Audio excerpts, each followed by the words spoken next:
Chapter 39. On the other hand, the second floor was very quiet and the decorations were more elegant. However, the walls were still filled with various treasures of calligraphy. The restaurant's polished wooden floor was covered with thick carpets, and there were short tables and couches on them. Feng Ai found a seat by the window and sat down. The waiter quickly moved a few screens over, and an independent VIP box was created. "Doctor, bring the best wine and dishes." Feng Ai sat down and called out. The doctor was referring to the waiter in the restaurant. "Okay, please sit down. The good wine and dishes will be sent right away." Soon the wine and dishes were served. Feng Ai eagerly poured wine for Li Wangyu. This wine tasted slightly better than the one Li Wangyu drank at home, but for Li Wangyu it was barely drinkable. After 3 rounds of wine, the two became familiar with each other. When Feng Ai learned that Li Wangyu's father was Li Zhou, he immediately stood up and bowed to Li Wangyu. This made Li Wangyu confused. What was he trying to do? "Brother Zio, so you are Li Gong's son. Please accept a bow from me. Come, let me offer you a toast." Feng Ai's words made Li Wangyu even more confused. Feng Xianling was Pai Lupi's confidant, but his own father opposed Pai Lupi's ascension to the throne. Their political views should be different. Why did Feng Ai treat him like this? Seeing Li Wangyu's confusion, Feng Ai raised his head and drank the wine in his cup. He explained, "Li Gong is indebted to my lord."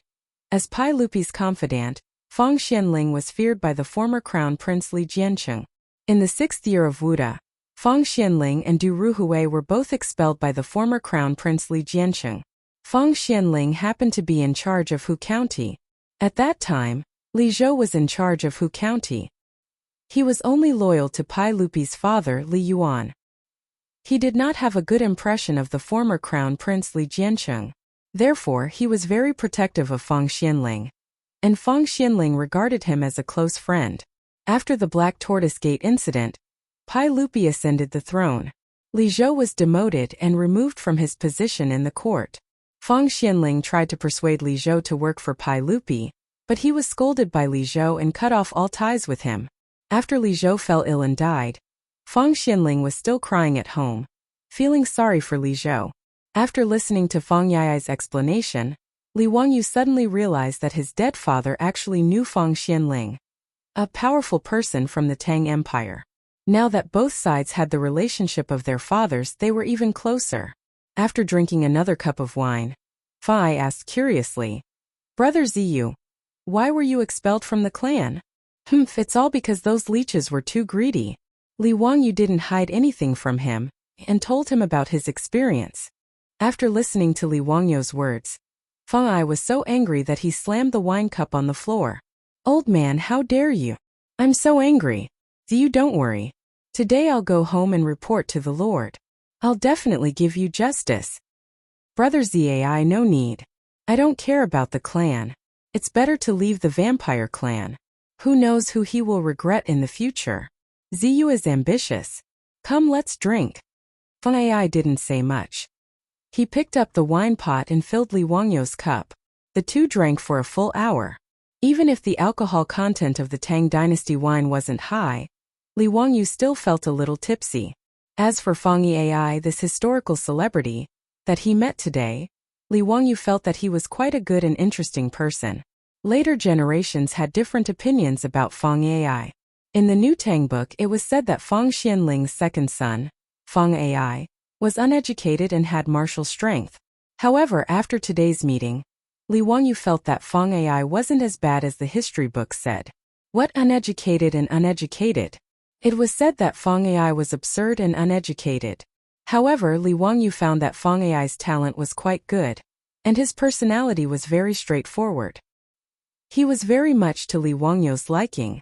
Thinking about it, Feng Xianling was the prime minister of the Tang dynasty, and one of the 24 meritorious officials of the Lingyan Pavilion. How could he have a son who neglected to educate him? However, when he thought about the famous cuckold between Feng Ai and Princess Gao Yang, he felt that if there was a chance in the future, he must persuade Feng Ai to stay away from Gao Yang. At this time, the two had only known each other for half a day. Naturally, it wasn't the time to talk about this. However, Li Wangyu still remembered this in his heart. Fang Ai's alcohol tolerance was not good. When Li Wangyu only felt a little tipsy, he was already drunk. He called Fang Ai's attendants and asked them to carefully send Fang Ai back to the mansion. This banquet, including the expenses of the Niu brothers, cost a lot of money. If Fang Ai hadn't paid the bill, Li Wangyu would have been distressed for a long time. After sending Fang Ai away, Li Wangyu asked the waiter where the shop selling paper was. He led the Niu brothers to buy a stack of mulberry paper. Not far from the East Market, the Chongren Square of Chang'an was northwest. Chongren Square gathered all kinds of inns of different sizes. It was a place where inns gathered. Li Wangyu casually found a hostel and booked 2 rooms to stay in.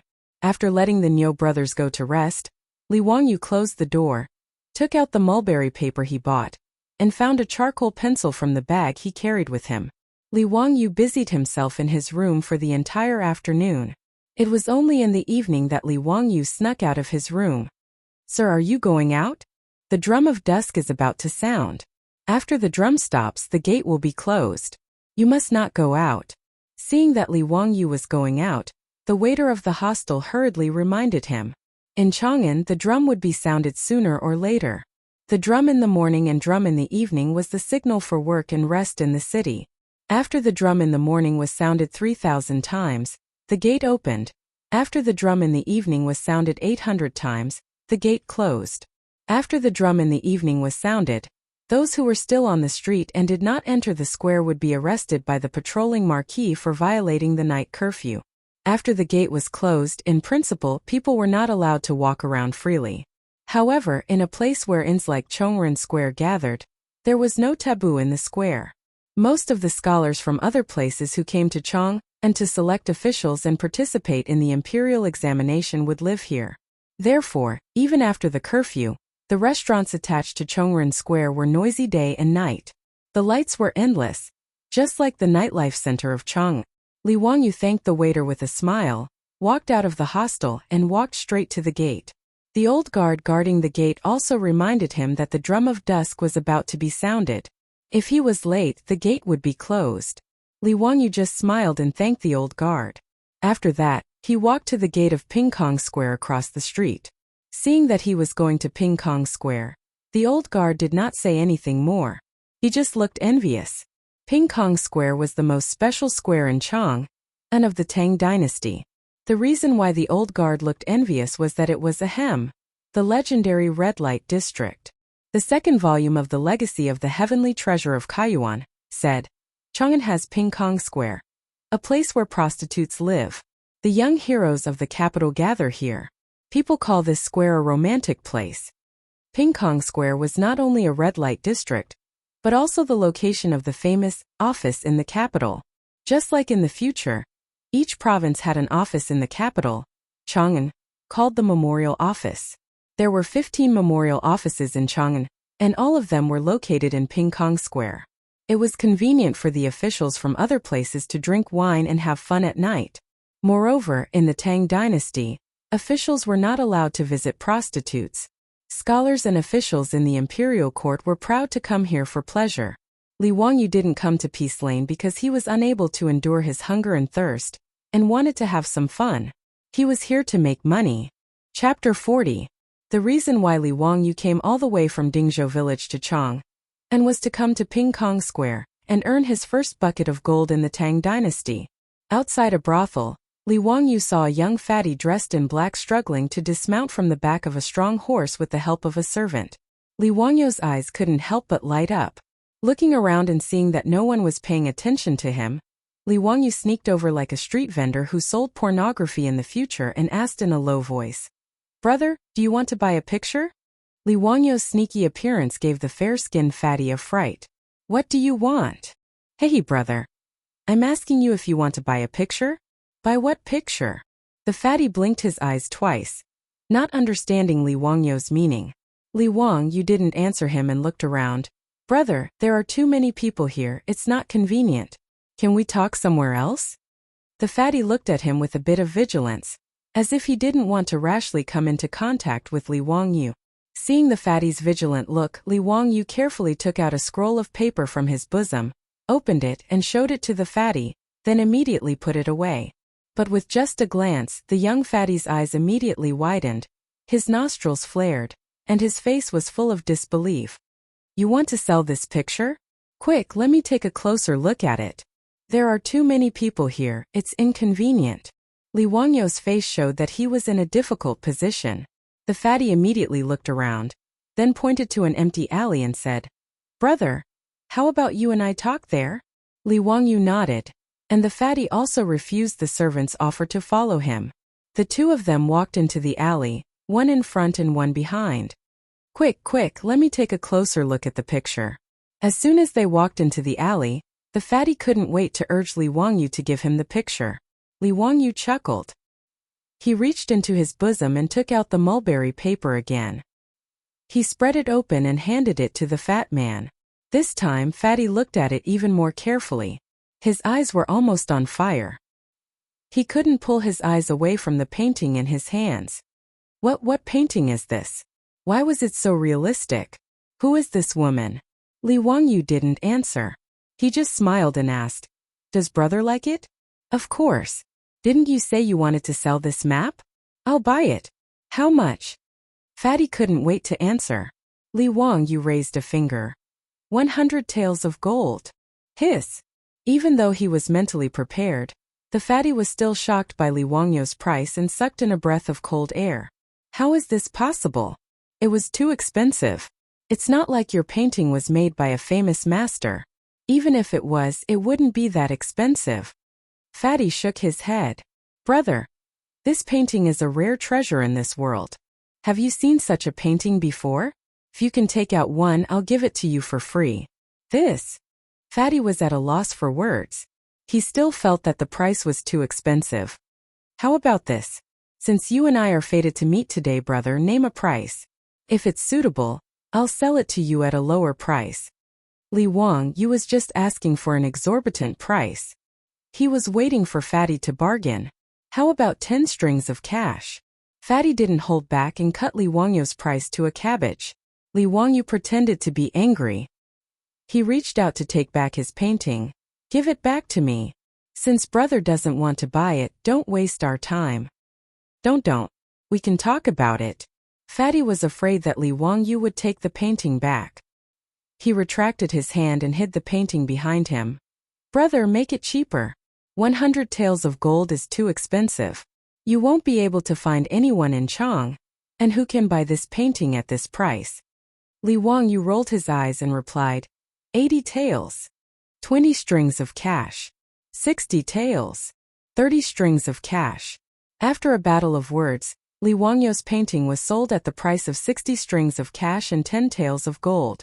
Fatty reached out to summon his servant. Give me 10 taels of gold. What? 10 taels of gold? When the servant heard Fatty's words, he quickly covered the pouch on his back with his hands. At the same time, he looked at Li Wangyu with vigilance. Obviously, in the servant's eyes, Li Wangyu was a swindler. It was a big deal to cheat 10 taels of gold from his Lang Jun. Stop talking nonsense. Give me the money. No, Lang Jun. Master said that you can only come to Peace Square to watch the singing and dancing. You're not allowed to do anything else. Otherwise, I'll be questioned. The servant still shook his head. Nonsense. I'm here to buy something. I'll explain it to Master when I get back. Give me the money quickly. The servant still shook his head and refused. His Lang Jun had been tricked more than once. That was why the master had repeatedly told him to keep a close eye on him and not be tricked again. Spending money was a small matter. The most important thing was to lose face after being tricked. Fatty's family was a famous merchant in Chang'an City. However, he was often tricked into spending a lot of money. He didn't care about spending money. His father didn't care either. However, because Fatty was always tricked, he would often spend money to buy a pile of junk and take it home as a treasure. He had almost become a joke in Chang'an City. That was why he told his son's servant to keep a close eye on the money. He could go out to drink and give tips. However, he couldn't just buy junk back. Fatty was forced into a corner. He held the painting tightly in his hand and showed it to the servant. Look carefully. I want to buy this painting. Give me the money quickly. With just one look, the servant was stunned. He stared at the painting in Fatty's hand. A line of bright red blood flowed from his nostrils unconsciously. Fatty's face was full of disdain. Useless thing. Quickly wipe the blood off your nose. I won't bring you to Peace Lane in the future. It's so embarrassing. Only then did the servant react. His face was full of shame. He wiped the blood from his nose with his sleeve and then took out 2 ingots of gold from his pouch and handed them to Fatty. Fatty handed the gold to Li Wangyu. Brother, we are done with the goods and the money. This painting belongs to me now. Of course. Li Wangyu heard that the drum of dusk had been beaten. He saluted to Fatty and said, Brother, we'll meet again. The two parted ways. Fatty didn't go to the brothel to watch the singing and dancing. He climbed onto the horse and called for the servant to return home immediately. Li Wangyu walked out of Peace Lane unhurriedly and returned to Chongren Lane. Li Wangyu's departure and return caused the old guard to misunderstand. He shook his head at Li Wangyu's back. He muttered softly, So he's just for show. Nice to look at but useless. He came back in less than the time it takes for a joss stick to burn. Tiske, his body is so weak. Fortunately, Li Wangyu didn't know that the old guard thought of him like this. Otherwise, he would have vomited blood. You're the weak one. After returning to the hostel, Li Wangyu went back to his room and closed the door. He immediately took out the 2 ingots of gold and looked at them excitedly. Haha, I'm really a genius. I can even think of such a method. Tsk, it can actually be sold for 10 taels of gold. The spending power of this Tang dynasty's otaku is really terrifying. Li Wangyu talked to himself happily for a long time. Then, he carefully put the gold ingots into his bag. He lit the oil lamp, took a piece of mulberry paper and started to work again. He held a charcoal pencil in his hand and kept drawing on the mulberry paper. Soon, the outline of a pattern appeared on the mulberry paper. It was a sketch of a naked woman. Chapter 41. Yesterday, when Su Chongqing said that he could sell paintings for money, Li Wangyu suddenly had an idea.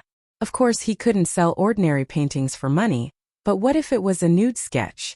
For men in the Tang dynasty who had only seen exaggerated and secretive erotic paintings, a completely realistic and three-dimensional human body sketch would have an impact on them no less than a mental bomb, right? Li Wangyu studied sketching in high school. Because of the restless hormones of young people, he had a special liking for human body sketches. At that time, he had copied many human body sketches and could be said to be the best at it.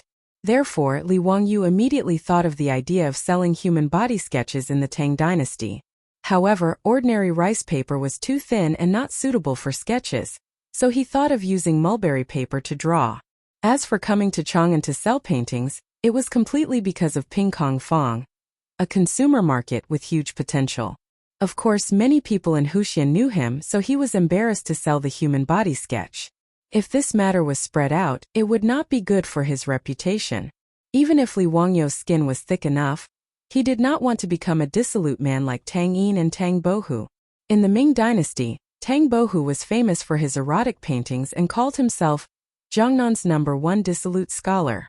However, because he was short of money, he drew many erotic paintings.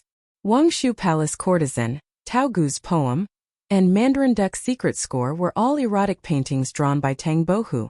Moreover, if Su Chongqing knew that he was making money by drawing human body sketches, wouldn't he lose face? Therefore, he ran to Chang'an and even carried the Niu brothers behind his back, afraid that they would find out. After the human body sketch he drew in the afternoon was sold for 10 taels of gold, Li Wangyu was even more excited. He did not care that it was late and lit a lamp to start painting in the middle of the night. He did not expect to become rich by drawing human body sketches, let alone pay off the more than 1 million yuan he owed. Being able to sell it for 10 taels of gold today was completely because he met a fool. Li Wangyu estimated that his painting could be sold for 20 or 30 strings of coins, which was already amazing. He hoped to rely on the money from selling the paintings to solve his current emergency. Thinking about the plague of locusts that would start to spread through Guangzhou in a month, Li Wangyu felt anxious. This money was the survival money for him, Su Chongqing, Li Heng and Perrin. 10 taels of gold could be exchanged for 60 strings of cash, which was 60,000 yuan. The current price of rice was 360 copper coins per bushel. With this money, they could buy more than 100 bushels of grain, which was enough for their family of 4 to tide over this difficult time. But what about the villagers of Dingzhou village? Not to mention the distant ones. Where were the Niu brothers who accompanied him out this time? How could he watch them starve to death? Li Wangyu let out a long sigh. I'll take it one step at a time. I'll do my best and leave the rest to fate. When the time comes, I'll save as many as I can. Under the flickering light, Li Wangyu began to draw again. In his eyes, this black and white human sketch was a life-saving food. While Li Wangyu was engrossed in drawing, the fat man who bought the paintings sat in a carriage and returned to his own residence in the sound of the evening drum. Xianyang Lane, where his family lived, was south of Pingkong Lane. It was separated from Chongren Lane, where Li Wangyu temporarily lived, by Pingkong Lane. In Chang'an City, different groups of people lived in different houses. The 108 lanes could be understood as 108 small towns, somewhat similar to the well-equipped communities of the future. Each lane was surrounded by walls of different heights. The walls of the lanes in the south of the city were piled up with yellow soil. Most of the people who lived here were commoners. The population was sparse, and many of the lanes were farmland. The north of Chang'an was where the imperial palace and the government resided. The east of the city was where the residences of the high officials and nobles were located. Especially the northeast of the city, because it was close to the imperial palace, the residences of the officials were densely packed. The west of the city was where Shi City was located.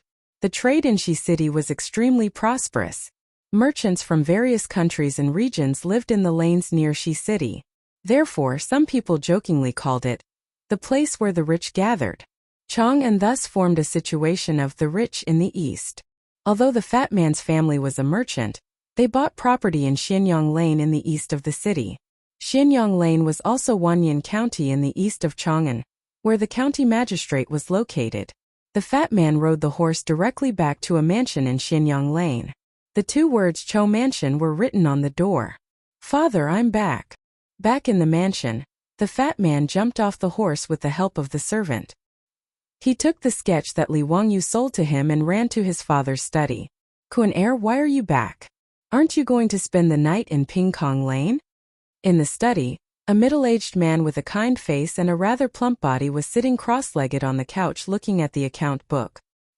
He was quite surprised to see his son suddenly come back. When he looked at the drawing in his son's hand, his face turned black. Kun Air, you bought something again? Hey, I found a treasure today. How much did you buy it for? It's cheap, only 10 taels of gold. The fat man Cho Kuan sat on the soft couch and said proudly. Cho Yunliang's temple suddenly jumped, and he stared angrily at his son Cho Kuan's personal servant. How could the servant not understand his master's meaning? He hurriedly bowed and said, Master, I really bought a treasure today. What treasure? Let me see. Cho Yuanliang reached out to his son. Cho Kuan carefully unfolded the mulberry paper and spread it on the table as if he was presenting a treasure. Cho Yuanliang looked at it and couldn't help but gasp. This painting. Father, how is it? Is the painting I bought today a treasure? Is it worth 10 taels of gold? On the mulberry paper, an enchanting woman was half lying on the bed. It was vivid and lifelike, and the graceful figure was like a real person. In just a moment, Cho Yuanliang even felt that his body had some reaction. He quickly coughed to cover it up. The next moment, Cho Yuanliang stood up excitedly and grabbed his son's sleeve. Where did you buy this painting? In Pingkong Fong. I met a young man who sold it to me. He asked for 100 taels of gold, and I cut the price to 10 taels of gold. Cho Kuan smiled proudly. Cho Yuanliang asked, Do you know where the young man lives? Cho Kuan was dumbfounded. How would I know? It's a transaction of money and goods. Do you want to ask him for a refund? That won't do. I want to keep this painting for my own collection. Nonsense. Do you know that this painting can save the lives of our Cho family? Cho Kuan looked at his father and blinked. The painting technique is very unique. How can it save lives? What danger is there for my Cho family? Why don't I know? Sigh, it's useless to tell you before, so I didn't let you know. Cho Yuanliang sighed. Tomorrow I will go to Pingkong Fong with you. Whether we can find the young man or not is related to the survival of our Cho family. Chou Yunliang's words made Chou Kuan stunned. He just casually bought a pornographic painting. How is it related to the survival of the family? Chapter 42. The Chou family of Chang wanted to find Li Wangyu to save their lives. Of course, Li Wangyu did not know about this. That night, he finished another sketch of a nude woman, carefully put it away, and then went to bed. However, he tossed and turned all night and did not sleep well. It was not that Li Wangyu did not like the bed, but there was no such thing as a bed in this damn Tang dynasty. When the Tangs slept, the poor slept directly on the ground. A straw mat was the bed.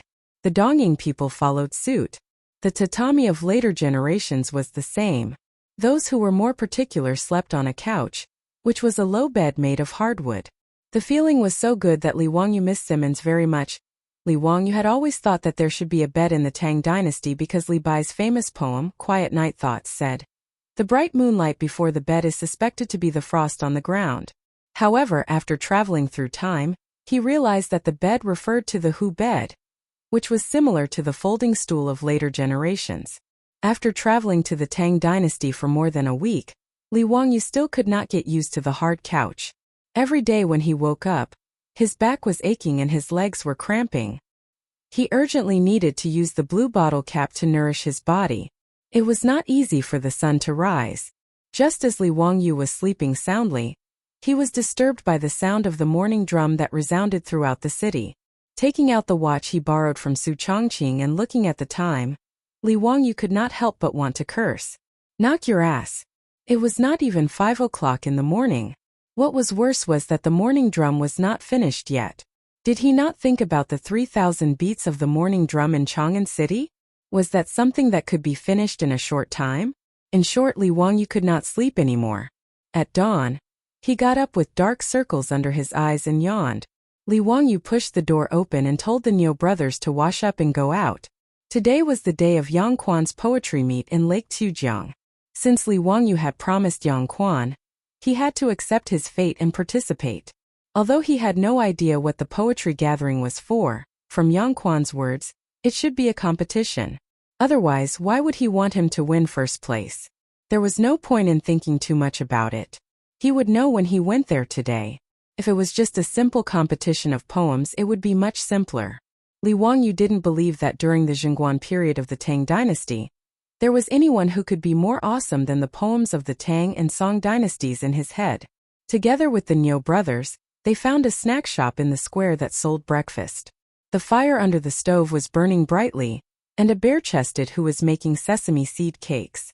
Steam was rising from the steamer, and the sesame seed cakes that had just come out of the oven were golden, crisp, fragrant and crispy. Li Wangyu's appetite was greatly stimulated. "Waiter, give me 10 steamed cakes and sesame seed cakes each, and 3 bowls of steamed soup." Li Wangyu asked the Niu brothers to sit down, and then asked the waiter to bring the food. In the Tang dynasty, steamed buns, steamed rolls, steamed dumplings, and steamed dumplings were all called steamed cakes. The only difference was whether there was any stuffing or not and how it looked.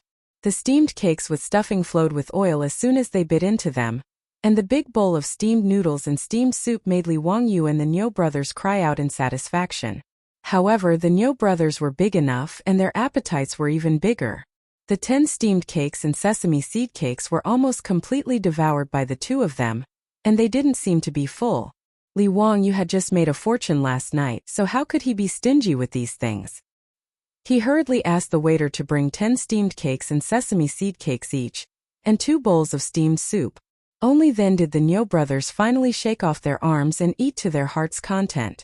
After drinking up the steamed soup, Niu Wu's only eye flashed with satisfaction. "I haven't eaten so much for a long time, Xiaolang. Thank you very much." "Don't say that, brothers." "Why do you say that? Are you going to accompany me to Chang'an City and protect me? Do you think I'll let you go hungry?" Niu Yong didn't say anything, and just patted Li Wangyu's shoulder with his only arm. "Brothers, I have a question, but I don't know if it's appropriate to ask."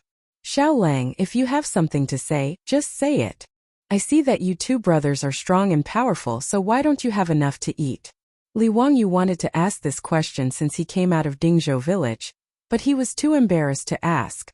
Today they were more familiar with each other, so he finally asked the question in his heart. Niu Yong was silent for a while and then answered, "In the village, there are 37 families of my brothers who died in battle, and 9 families who are disabled and can't make a living." He didn't finish his sentence, but Li Wangyu immediately understood what he meant. It turned out that the Niu brothers didn't just have to feed themselves, they also had to help the families of their brothers who died in battle, and the families of their brothers who were disabled and couldn't make a living. Li Wangyu stood up and respectfully bowed to the Niu brothers. "Brothers, I'm sorry for being rash." "Xiao Lang, don't say that, this has nothing to do with you." "May I ask, brothers, were those who died or were injured in the battle with the Turks?" Niu Wu nodded. "That's right, our Dingzhou village recruited 60 soldiers, and they were all stationed in the Wei Mansion to guard Yanmen Pass. In the 11th year of Day, after the battle with the Turks, 37 of them died, and 23 of them were disabled. Among them, 9 lost their arms and legs, and the remaining 14 were all injured." Damn it! Damn it! I hate that I can't kill all those barbarians." Li Wangyu slammed his fist on the table. He wanted to vent his frustration, but he ended up hurting his fist instead. He couldn't help but hold his hand and grimace in pain. This made the Niu brothers laugh inexplicably, but they were also touched. "Li Jia Xiaolang, you're loyal." Li Wangyu felt sullen, as if a stone was pressing down on his chest, but he didn't know how to vent it. There were 127 families in the village, and 60 soldiers were sent to battle. That was 60 families, half of the village. More than half of the 60 soldiers were killed, and almost none of them were in good condition. These soldiers of the previous dynasty fought against the hungry wolves of the grassland and the Turks, and they protected the Chinese people. But now the Tang dynasty government had almost completely forgotten about them. How hateful! He remembered the song "Serving the Country with Loyalty" from the future, and couldn't help but beat the table to the beat, and sang at the top of his voice. "The smoke of war rises, and the mountains look to the north, the dragon rises, and the horse neighs, and the sword is like frost, the heart is like the yellow river, and the water is boundless. Who can resist 20 years of unhindered rule where the long saber of hatred goes?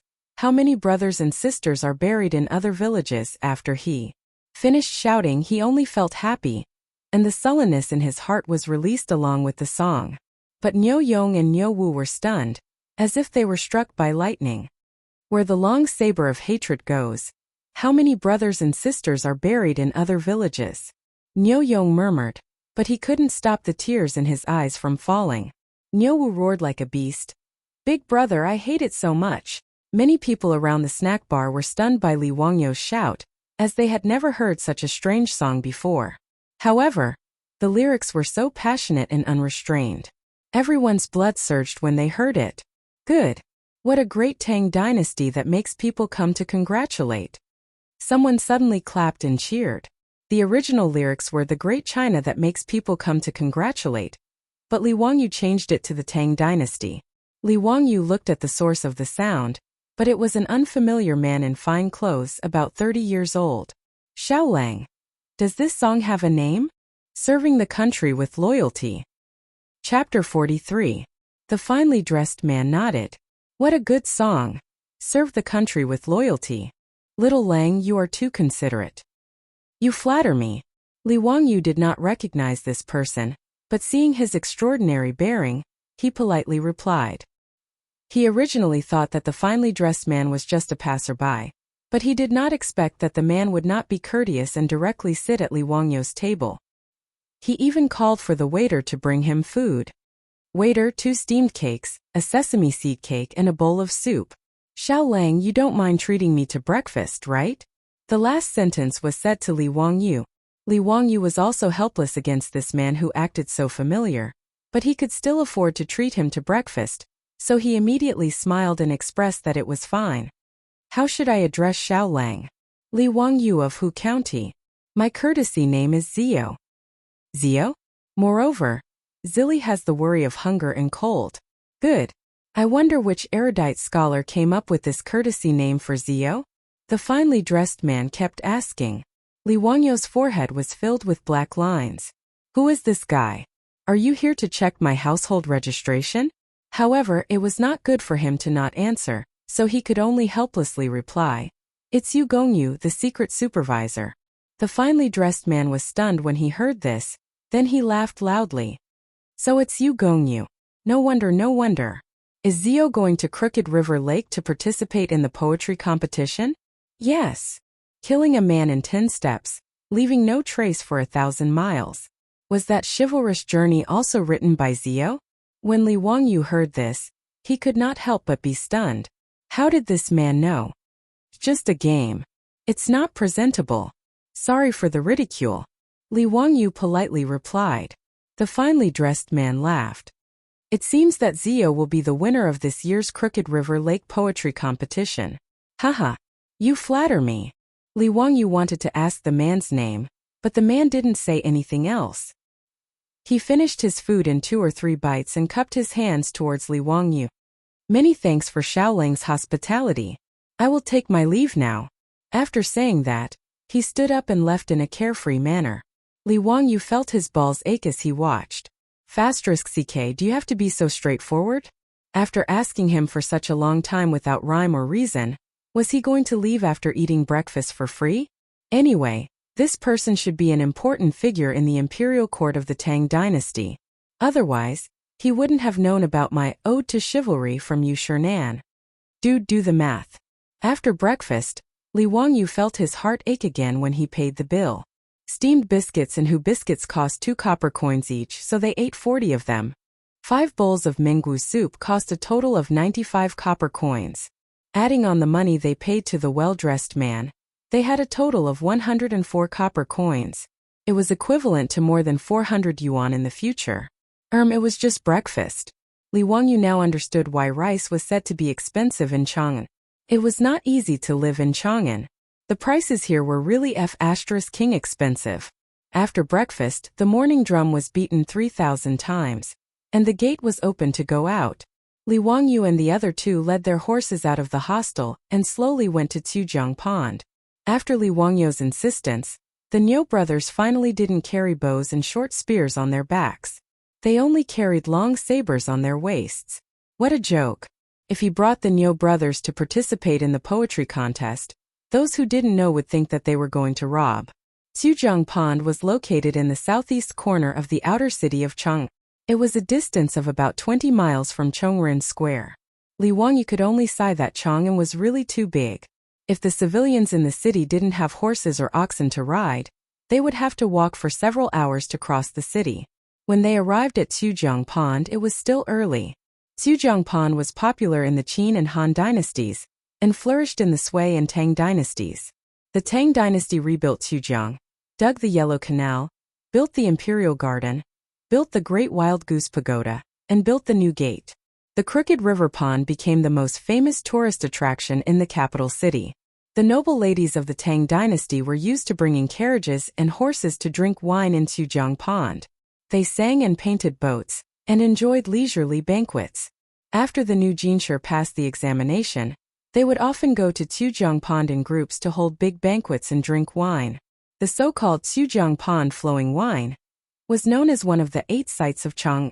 The Imperial Garden in Crooked River Pond was the famous Hibiscus Garden. Li Wangyu didn't know where the poetry contest was held, so he led the Niu brothers to stroll around Tuzhang Pond, admiring the beautiful scenery of the Tang dynasty's Imperial Garden. But not long after, Li Wangyu felt discomfort in his stomach.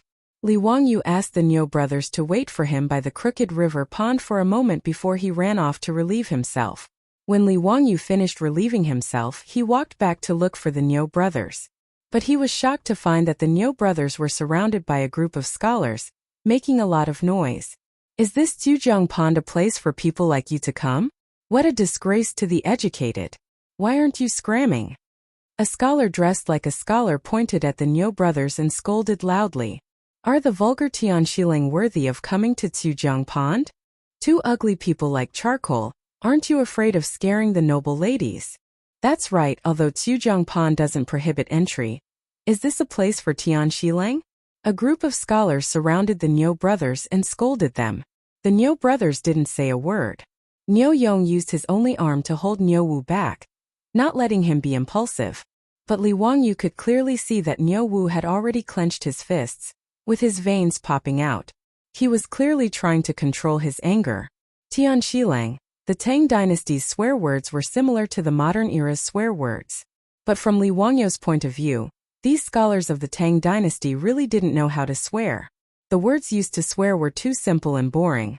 Basically, it was just bastard and go to hell. It wasn't popular to ask about the other party's female relatives, and they wouldn't talk about various organs. Tian Shilang, Tian Shihen, and Tian Shilang were the most popular swear words used by the scholars. If not, they would scold people as animals. That was basically it.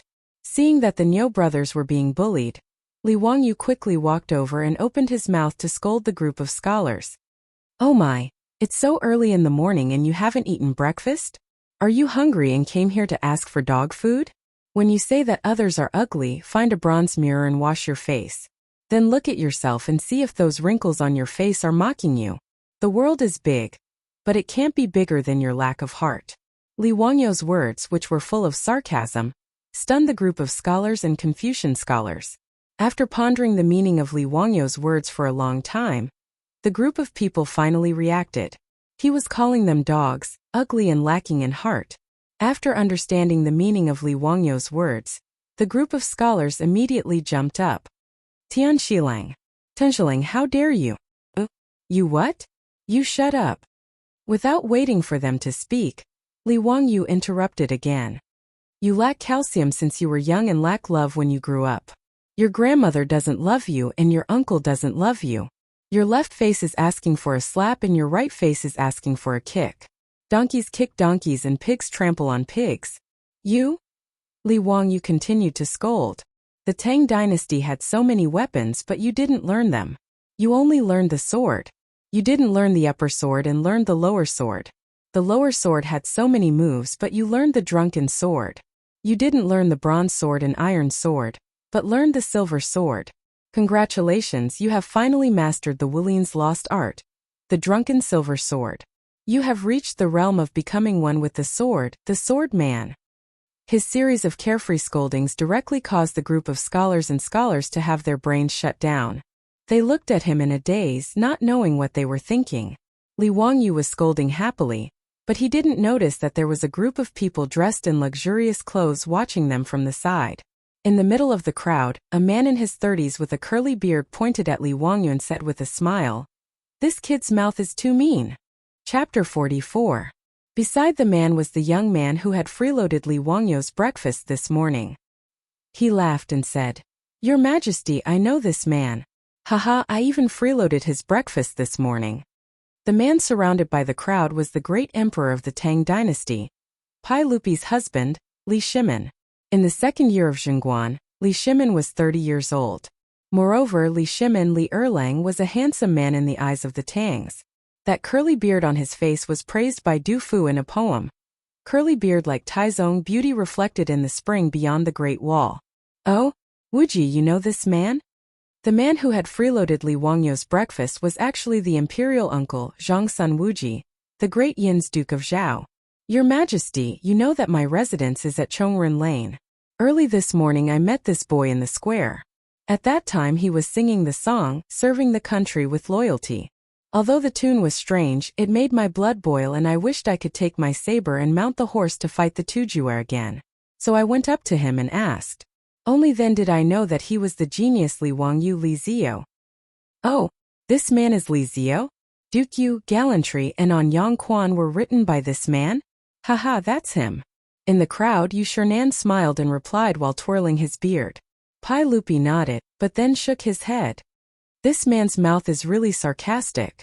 It's not like what Duke Yu said. Were those two poems really written by him? Before Yu Shernan could answer, another official walked out from the crowd and cupped his hands towards Pai Lupi. Your Majesty, although Li Zio's words are sharp and he doesn't care about trifles, he is a real talent. I also have a new poem written by him here. Would Your Majesty like to hear it? A new poem? Xianling also knows this man? Pai Lupi asked curiously. No, this is the first time we've met. My second son met Li Zio yesterday when he entered Chang. They were reciting poems on Vermilion Bird Avenue outside the illustrious Virtue Gate. This poem was told to me by Erlang after he returned home. The speaker was Fang Xianling, the head of the Secretariat of the Tang dynasty, the Duke of Liang, And the father of Fang Yai whom Li Wangyu met yesterday. Read it to me. Fang Xianling twirled his beard and smiled. The drizzle on the heavenly street is as smooth as butter. The color of the grass can be seen from afar but not near. The most beneficial thing about spring is that it absolutely surpasses the willows that fill the entire imperial capital. What does your majesty think of this poem? Pai Lupi smiled and nodded as he praised. Not bad, it's a good poem. This Li Ziyu was indeed a talent. What was his family background? Where are you from? Pai Lupi's question made Fang Xianling hesitate. After a long time he finally replied, Your Majesty, Li Ziyu was originally from the Li clan of Huxian. The Li clan of Hu County? Isn't that a relative of the royal family? Who is his father? Pai Lupi asked curiously. The emperors of the Tang dynasty called themselves I, except for formal occasions. Li Zhou. Fang Xianling answered honestly and immediately looked at Pai Lupi's face. Sure enough, after hearing the name Li Zhou, Pai Lupi's face stiffened and his smile became a little uncertain. Fang Xianling was a little uneasy. Did His Majesty still remember Li Zhou's nonsense in the imperial court? After Fang Yai woke up yesterday, he immediately went to find his father and reported Li Wangyu's matter, which made him very happy. It was a good thing that the son of his old friend had grown up and was overflowing with talent. He wanted to invite Li Wangyu to his mansion as a guest, but Fang Yai was so drunk that he didn't know where Li Wangyu lived in Chang. Fang Xianling was so angry that he scolded his son, but he didn't expect to meet Li Wangyu at Sujiang Lake today. Fang Xianling was now worried that because of Li Zhou's matter, Pai Lupi's impression of Li Wangyu would be affected. That would be very bad. After a long while, Pai Lupi asked coldly, Xianling, why did you say that he was originally from the Li clan of Hu County? Did something happen? Your Majesty, you may not know, but a few days ago, the Li clan of Hu County removed Li Ziyu and his father Li Zhou from the clan. Yu Shernan answered for Fang Xianling. Oh, why was this so? Did Li Ziyu commit a crime? Or did he commit murder and arson? Pai Lupi asked in confusion. Yu Shernan shook his head. No, it's because the Li clan of Hu County's elders were insatiable. He told Pai Lupi what had happened, but Pai Lupi's face became colder and colder. Humph! Pai Lupi snorted coldly, but no one knew whether he was dissatisfied with the Li clan of Hu County or Li Wangyu himself. While Pai Lupi was talking to the ministers, Li Wangyu pointed at the group of scholars and scolded them to his heart's content. Then he turned his head and asked the Niu brothers, Brothers, why did you have a conflict with this group of Qo-da? The term Qo-da was used to scold scholars in the Tang dynasty. Niu Wu was stunned by Li Wangyu's string of wonderful words. He never knew that scolding people could be so eloquent and brilliant. For a moment he was amazed by Li Wangyu. He carefully swallowed a mouthful of saliva and replied, My brother and I were waiting for you here, but then this group of scholars came. They thought we were blocking their way and wanted to drive us away. They also mocked my brother's physical disability. I couldn't help but scold them back, saying that they were poor and had a conflict with them. If it wasn't for my brother holding me back, I would have let them know the power of my fists. Humph, you are all so mighty. Even the current saint doesn't allow commoners to visit Noda's crooked river lake. What right do you have to drive my brothers away? Li Wangyu said coldly. Niu Yang's broken arm was lost during the battle with the Turks. In Li Wangyu's eyes it wasn't a physical disability, but a medal of merit. This group of scholars used Niu Yang's physical disability to mock him. They deserved to die. Bah, today's Crooked River Lake is a literary event. Everyone in Noda's Chang'an City knows this. Where did these Choba come from to pollute the environment? Not to mention scolding you even if they beat you, so what? Li Wangyu's words caused the scholars to fiercely refute. Haha, what a good Choba. Do all of you know that it was these Choba who protected all of you, allowing all of you to spout nonsense here today? Li Wangyu sneered. Nonsense. How can these two Choba protect us? Just because they are missing arms and legs? Haha, what a joke. Tian Shaolang, you have the nerve to talk big and protect us. Ridiculous. We are scholars who study the literature of the saints. In the future, we will be officials patrolling the heavens and educating the people. That is protecting the people. Tu Choba, you have the nerve to talk about protecting us. Ridiculous. The people who were stunned by Li Wangyou's scolding just now jumped up and down after hearing his words. However, the group of Confucian scholars, who lacked the strength to truss up a chicken, did not dare to do anything to the Niu brothers, who were physically handicapped but had strong bodies and long sabers. They could only continue to insult them verbally. "Shut up!" Li Wangyu roared and pointed at the Niu brothers. "My two brothers were loyal to the country and fought a bloody battle with the Turks at Yanmen Pass. Their village had 60 government soldiers and 37 of them died. The rest were all injured. How dare you insult them? Based on what? Just because you have a mouth? Without the Choba fighting to the death with the foreign tribes, would you defend against the foreign tribes with your mouths?" Li Wangyou's scolding stunned the group of scholars. The warriors who were injured in the bloody battle with the Turks were indeed not people they should insult. The scholars were ashamed by Li Wangyou's words. Suddenly, someone exclaimed and asked in confusion, "Since the establishment of the Tang dynasty, we have never fought with the Turks at Yanmen Pass?" Li Wangyu straightened his neck. "In the 11th year of the Great Cause, the Battle of Yanmen Pass." Everyone was stunned. The previous dynasty? What about the previous dynasty? The previous dynasty did not fight the Turks? Chapter 45. Pai Lupi and his ministers, who were eavesdropping not too far away, almost sprained their backs when they heard Li Wangyou's words. They didn't know whether to laugh or to cry. They thought that those two were soldiers of the Tang dynasty, but they didn't expect them to be soldiers of the previous dynasty. Someone beside Pai Lupi suddenly laughed. "This brat scolded well. Delightful, delightful. Lu Guogong, be careful with your words. This brat is obviously talking nonsense. How can he say that the soldiers of the previous Sui dynasty are protecting the scholars of the Tang dynasty?" Someone among the ministers was dissatisfied with Li Wangyou's words and retorted. Lu Guogong was the #1 troublemaker of the Tang dynasty. Chang Yaojin Chang Jijia. When Chang Yaojin heard this, he glared at the minister who spoke with his bell-sized eyes. "What, do you have a problem with my words? Why don't you tell my fists what you have a problem with?" "You." Seeing that Chang Yaojin was about to make a move, the minister could only fling his robe and ignore this troublemaker. A disgrace to the educated. A disgrace to the educated. "Hey." Chang Yaojin spat a mouthful of thick phlegm on the ground. "That brat is right. Do you think you can rely on your mouth? Alright Jijia, stop talking." Seeing that the two of them were getting out of hand, Pai Lupi spoke up to stop them, but his tone was obviously biased towards Chang Yaojin. At this moment, besides Zhang Sunwuji, Du Ruhui, Fang Xianling, Wei Zheng, and the other ministers, there was also Lu Guogong, Zhao Junwang, Wei Xiaogong, Yi Country Duke Wei Qi, Wei Country Duke Li Jing, Chao Country Duke Chai Xiao, Chun Country Duke Ho Junji, Yi Country Duke Qin Shubao, and the other founding ministers. Li Wangyou's words just now had struck a chord with these generals.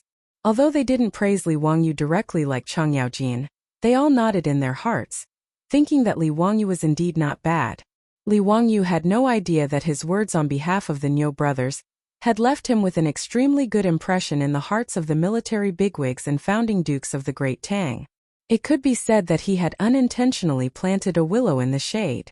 Pai Lupi looked at the Niu brothers who were dressed in tattered clothes and said quietly, "The soldiers of the previous dynasty are also the people of the Tang dynasty.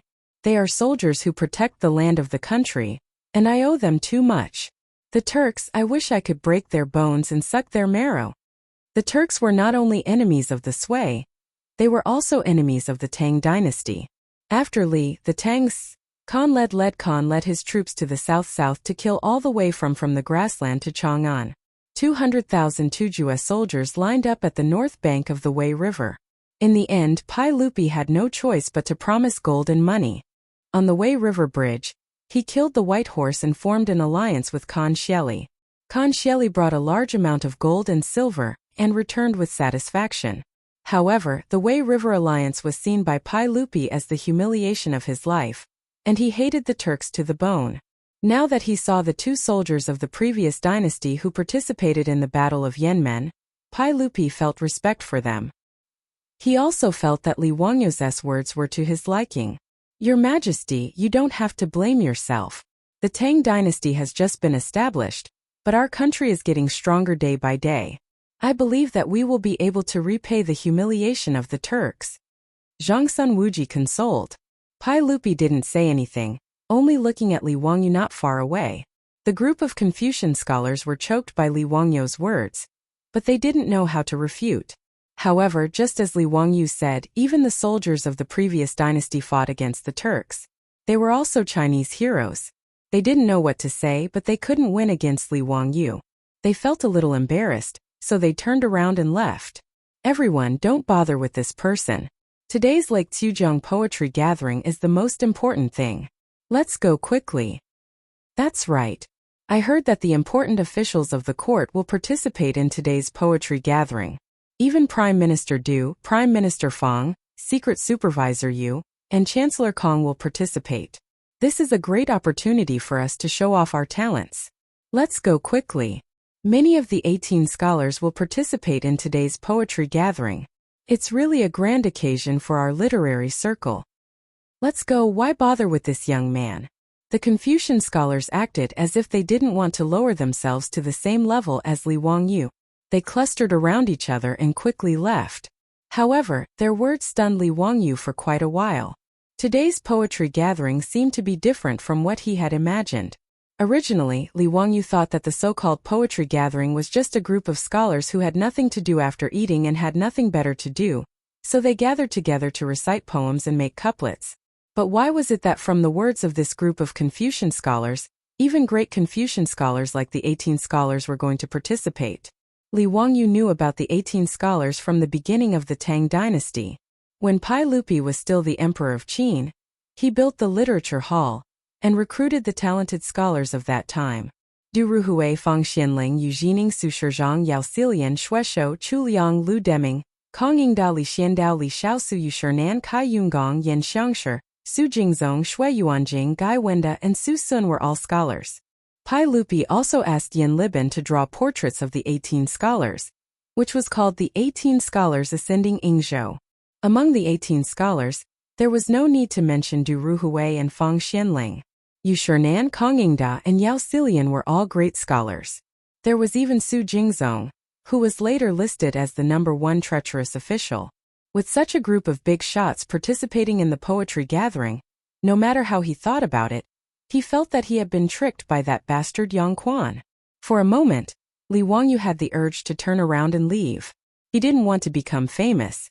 Making a fortune in silence was the way of the king. If he really took first place in such an eye-catching poetry gathering, he was afraid that there would be a lot of trouble in the future. As the saying goes, there is no first place in literature and no second place in martial arts. If he took first place in the poetry gathering, a group of scholars would come to him every 2 to 3 days to compare their essays. Wouldn't he be depressed to death? Li Wangyu rolled his eyes. The more he thought about it, the more he felt that something was wrong. He called the Niu brothers and was about to leave. He didn't care about Yang Quan's reward of 100 strings of coins. At most he would draw a few more nude sketches in the next 2 days.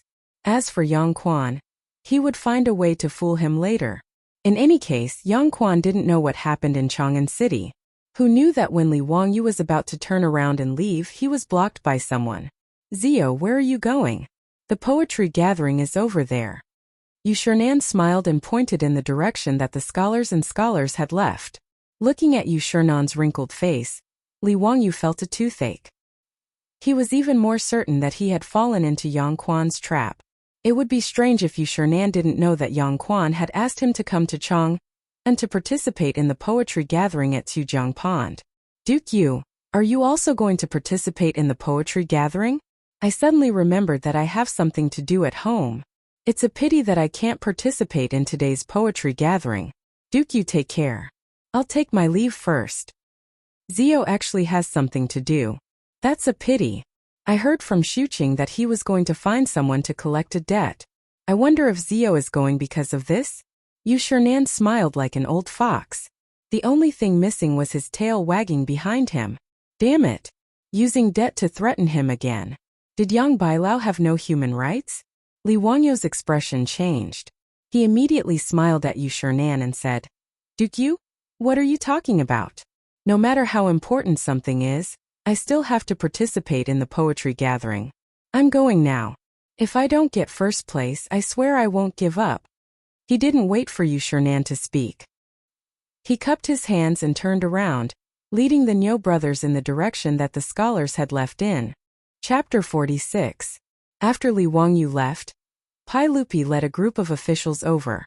Elder Yu, this Li Zio's temperament is very lazy.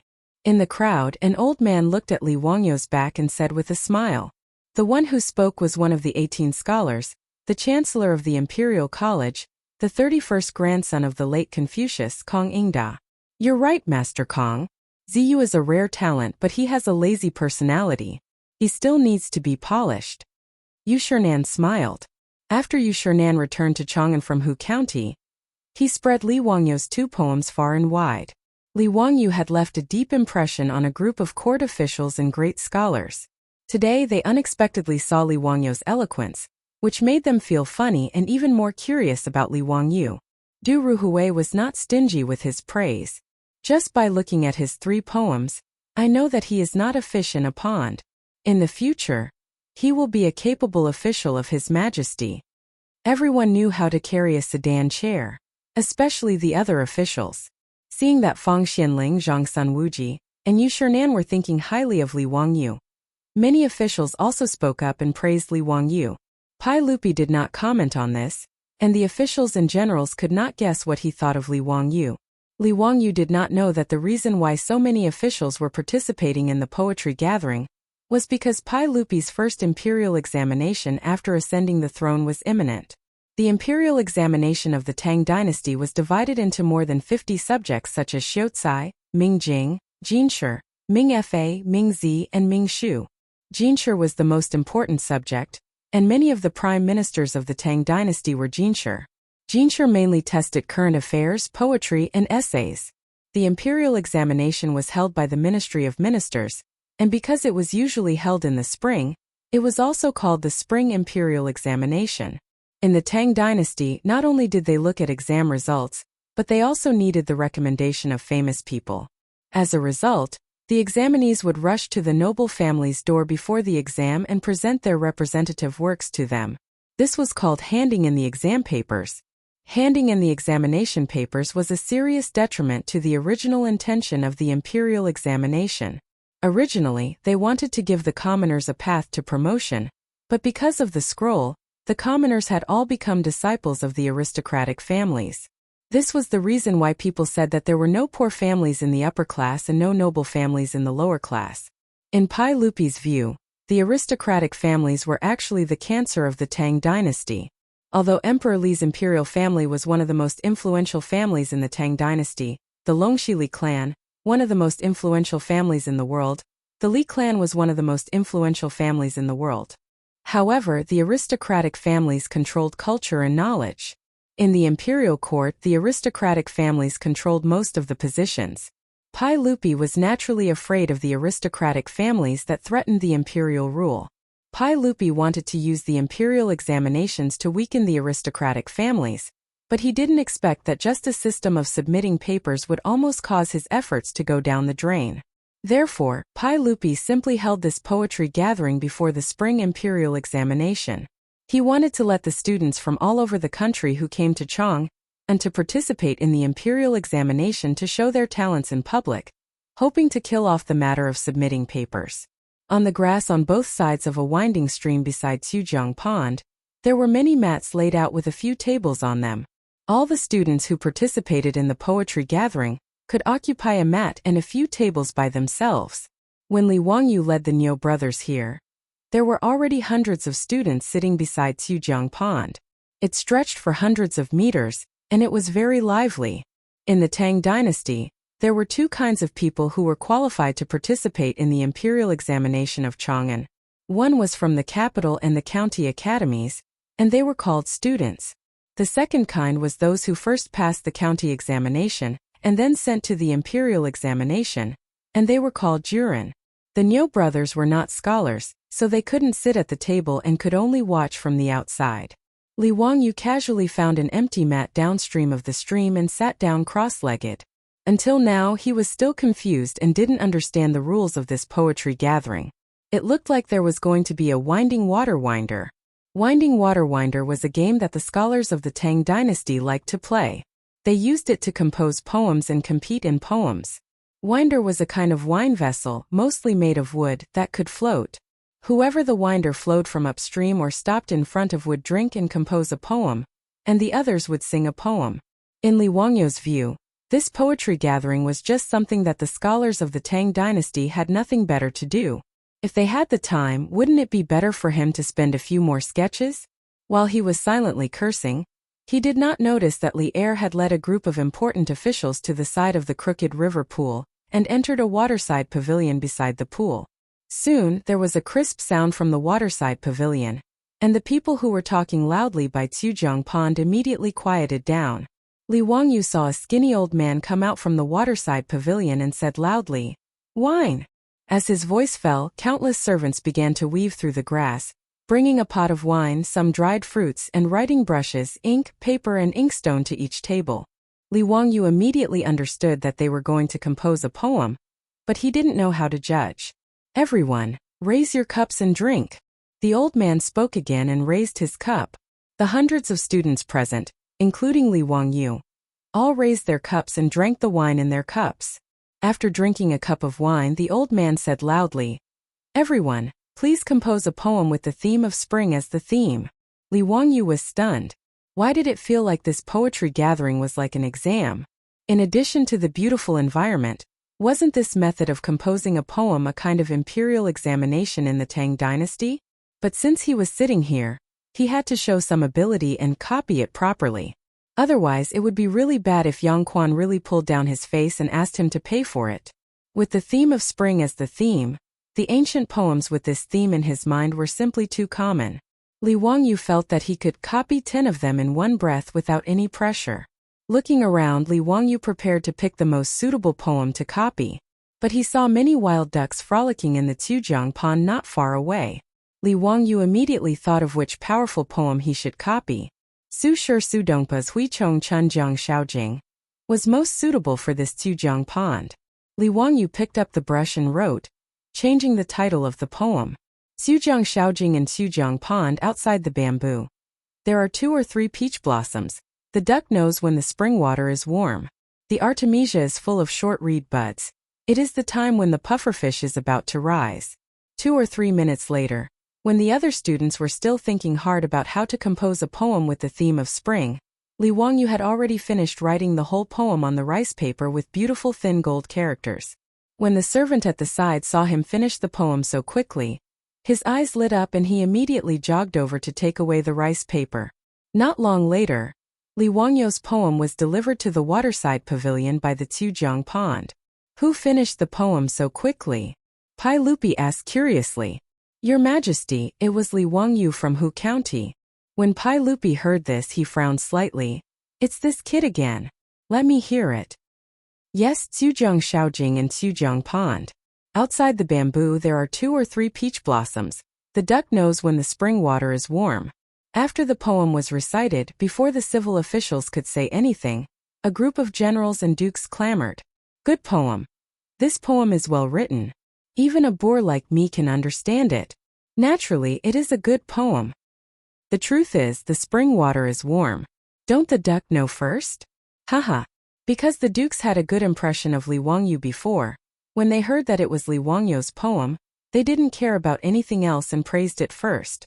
Their words made Pai Lupi and the civil officials not know whether to laugh or cry, but they couldn't deny that Li Wangyu's poem was really good. Chapter 47. The group of civil officials naturally couldn't evaluate Li Wangyu's poem like Chang Yaojin and the others. Yu Shernan twirled his beard and smiled. "The poem is like seeing a painting, overflowing with spring light, harmonious and warm good. Out of the ordinary, naturally superior." Zhang Sun Wuji nodded and praised. "True and false, diverse and interesting. What a good duck foresight. Li Zio really has talent." Kong Yingda clapped his hands and cheered. While everyone was praising him, a discordant voice was heard. "Geese also foresight, why only ducks?" Everyone was stunned when they heard this, and many of them burst out laughing. Cheng Yaojin was immediately unhappy and jumped out, pointing at Su Jingzong's nose and scolding.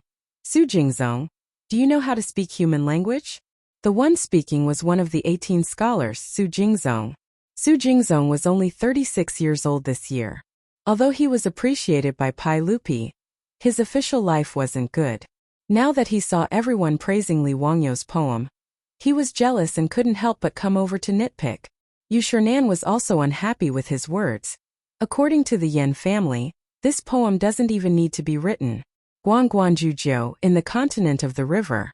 In the continent of the river, Banjiu or Mingjiu is fine, why write Jujiu? Yan family was Su Jingzong's courtesy name. Su Jingzong could ignore Chang Yaojin's scolding, but he couldn't pretend he didn't hear Yu Shernan's words.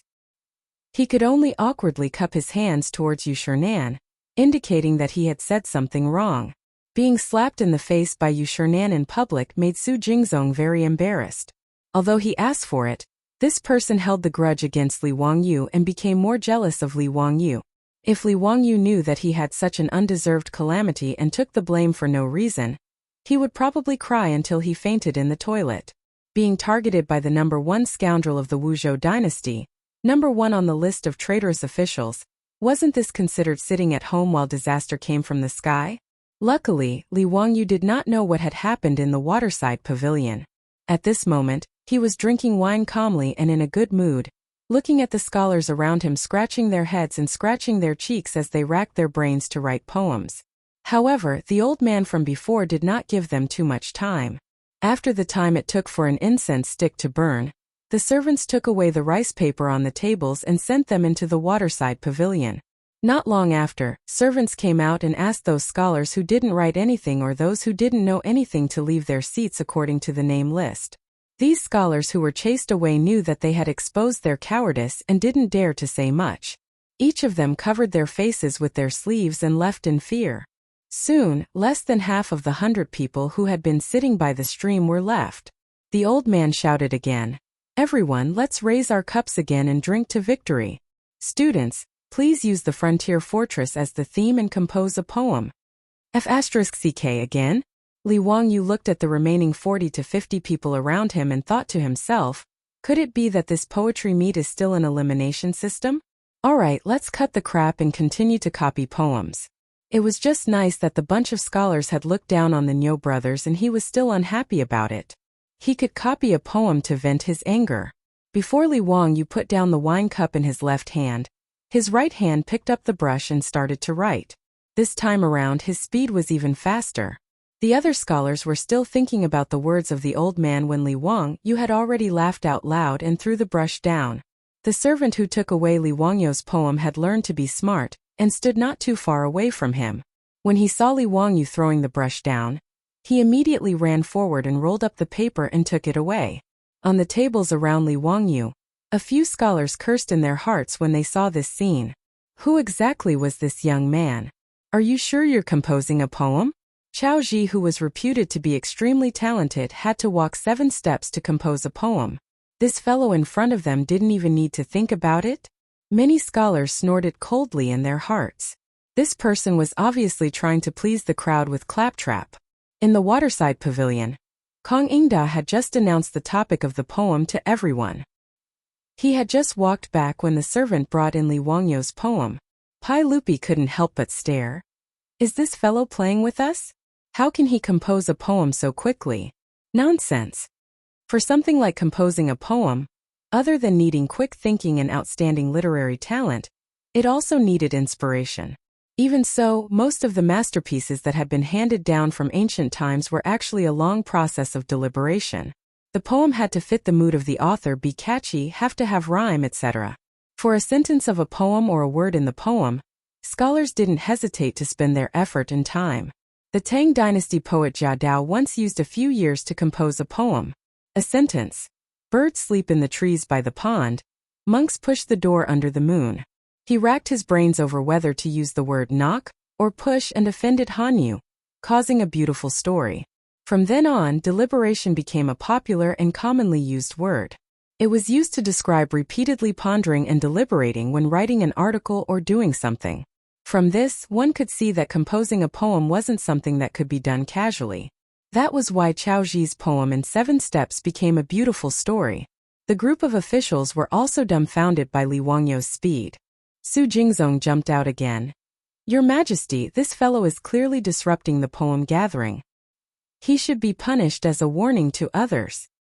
Bastard, it's you again? If I don't let you know the power of my fist today, you won't be able to learn how to speak properly. Cheng Yaojin also went against Su Jingzong today.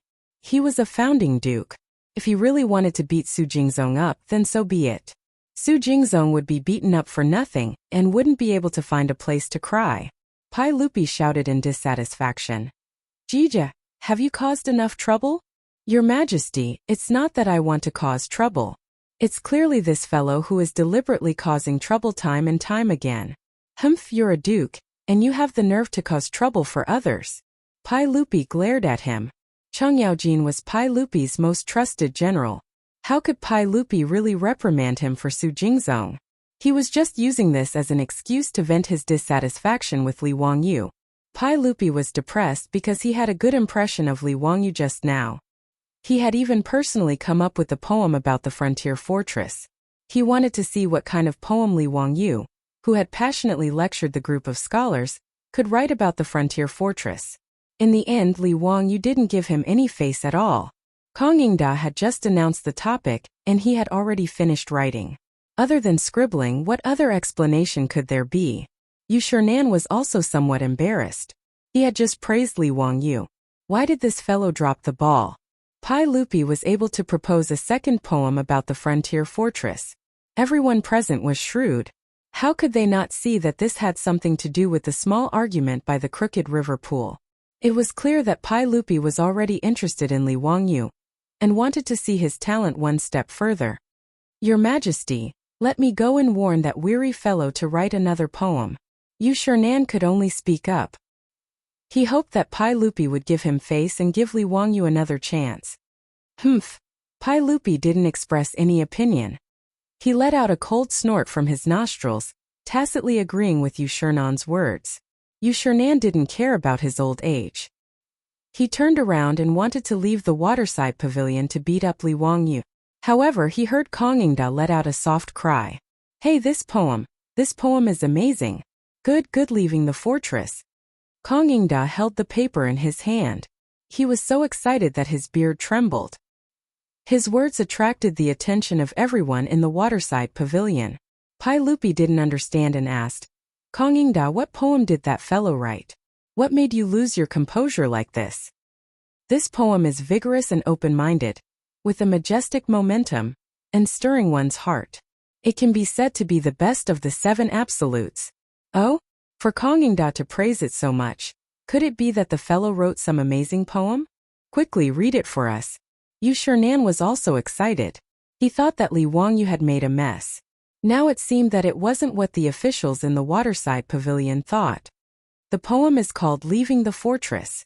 The bright moon of the Qin and Han dynasties, the long march of 10,000 li has not yet ended. But with Long Chengfei the general, there will be no horse to cross the Yin mountains. Kong Yingda used a yin and yang tone to recite Li Wangyu's poem. The waterside pavilion was completely silent. Everyone stared at Kong Yingda in disbelief. Are you playing with us? Such a magnificent poem was written by that tired kid without any hesitation? Chapter 48. When everyone was still shocked by Li Wangyu's leaving the fortress, and didn't know what to think, they heard a person in the waterside pavilion laugh loudly. Haha, I already said that this kid is amazing. Su Jingzong, what else do you have to say? Cheng Yaojin's laughter made the frozen atmosphere in the waterside pavilion loosen up. Su Jingzong's face twitched a few times and he shut his mouth. He jumped out twice to criticize Li Wangyu, but he didn't expect to be slapped in the face. This made Su Jingzong sullen and depressed, feeling that he lost face in front of Pai Lupi today. Li Wangyu copied Wang Chongling's leaving the fortress, and it was hailed as the head of the Tang dynasty's 7 absolutes in the future. Needless to say, the group of dukes and generals in the waterside pavilion were all extremely excited by Li Wangyu's poem. Even the civil officials fell for it. Many of the civil officials in the beginning of the Tang dynasty had also experienced war. Take the Wei River Alliance in the 9th year of Wuda as an example. Pai Lupi led Gao Shilian, Fang Xianling and 6 others to the Wei River to negotiate with Sheli Khan. The civil officials in the beginning of the Tang dynasty couldn't be compared to the weak scholars in the later generations. Pai Lupi himself was an emperor on horseback. More than half of the Tang dynasty's rivers and mountains were conquered by him personally. Therefore, Li Wangyo's leaving the fortress could be said to have written in the hearts of everyone present. Zhang Sun Wuji couldn't help but sigh. Xie Lingyun said that the world's geniuses only have one stone. Chao Zijin alone has 8 stones, he has 1 stone. Since ancient times they have shared 1 stone. I think he said it wrongly. This Li Zio is clearly the Qilin son who has 8 stones. No one in the waterside pavilion felt that Zhang Sun Wuji's words were exaggerated. They all nodded in agreement. Li Wangyo's 2 poems were also passed around in the hands of everyone. Li Wangyo's words are so strange. Someone immediately discovered Li Wangyo's unique thin gold body. Haha, this old man knows this character. It's Zio's original thin muscle body. This lean muscle body's handwriting is thin and strong. Yet it doesn't lose its meat. It's really good handwriting. Yu Shernan explained with a smile. The more Li Wangyu shone in this poetry competition, the happier Yu Shernan was. He didn't want a hidden gem like Li Wangyu to be buried among the common folk. If Pai Lupi didn't want to use Li Wangyu because of Li Zhou, Yu Shernan didn't mind taking advantage of his seniority and making a scene. In any case, he was already 70 years old. Confucius had once said, "At 70 years of age, follow your heart's desires and do not overstep the rules." Such a great scholar, even Li Er had to be respectful when facing Yu Shernan. Yu Shernan had been a loyal and upright person all his life. When his brother Yu Shiji was captured by Yuan Huaji and was about to be executed, Yu Shernan knelt on the ground and begged to be executed for his brother. He was praised by the world. In contrast, Su Jingzong was a shameless villain. His father Su Shanshin was killed by Yuan Huaji. In order to survive, Su Jingzong danced with joy. It could be seen how bad his character was. "Your Majesty, what do you think of this poem?" Yu Shernan asked Pai Lupi with a smile. In fact, these words didn't give Pai Lupi any face. Just now, Pai Lupi had questioned Li Wangyo's ability to write a poem so quickly. Now that he heard the poem leaving the fortress, it was an awkward moment. As a result, Yu Shernan went to ask the emperor about Li Wangyo's poem. It was simply a slap in the face. Pai Lupi also felt his face heat up. He coughed to hide his embarrassment and said, "It's not bad, not bad." If this poem leaving the fortress was not bad, would there still be people who could write poems in the Tang dynasty? However, Pai Lupi was the emperor of the Tang dynasty after all. He had to leave some face for himself. Yu Shernan didn't expose him. He just twirled his beard and chuckled. Pai Lupi was thick-skinned. He just took Li Wangyo's poem and looked at it carefully. He also liked calligraphy. He especially liked Wang Shi's Wang Youjuan's Fei by script. His calligraphy was also excellent. Later generations had many Pai Lupi's original works, which were all priceless treasures. Now that he saw the unique thin gold script, Pai Lupi was also excited. He liked it very much. The civil officials present were also the same. They all admired the thin gold script. As for Li Wangyu, who was only 16 years old and had created an original font, they were even more shocked. They also felt that Zhang Sun Wuji's words were not wrong. In this world, Li Wangyu had 80% of the talent. Li Wangyu naturally didn't know what was happening in the pavilion. He was already a little drunk. Beside the stream of Chujiang Pool, everyone was thinking hard. However, he was happily drinking cup after cup of wine and eating a plate of fruit. He was very relaxed and content. The wine provided for today's poetry gathering tasted the best he had ever tasted since he came to the Tang dynasty. It was slightly sweet like the rice wine of later generations. Li Wangyu didn't know that these wines were all imperial wine from Pai Lupi's palace. Naturally, they tasted good. There was good wine and beautiful scenery.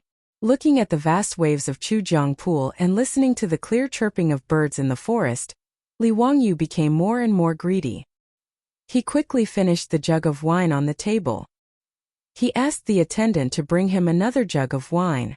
The other scholars were busy composing poems. Almost no one touched the wine on the table. Only Li Wangyu was bored. He just minded his own business and drank to pass the time. Li Wangyu's small body of 16 years old was not good at drinking. In a daze, he drank a lot after drinking a few jugs of wine. After getting drunk, Li Wangyu became more excited. He shook his head and muttered all kinds of strange words. Something like posting on WeChat moments. Or wearing a seatbelt when driving when your phone is out of battery? The attendant beside him shook his head. He felt that this Xiaolang's drinking capacity was too low. He was still talking nonsense after drinking too much. When Li Wangyu was drunk, the poetry gathering at Chujiang Pool was also coming to an end. In this poetry recital, Li Er had indeed discovered quite a number of talents. Many scholars had created masterpieces that made people's eyes light up with the two named poems. However, with Li Wangyu in front of them, the others could only accompany the crown prince in his studies. Pai Lupi was now extremely satisfied with Li Wangyu. The bad impression that Li Zhou had given him had long been thrown to the back of his mind.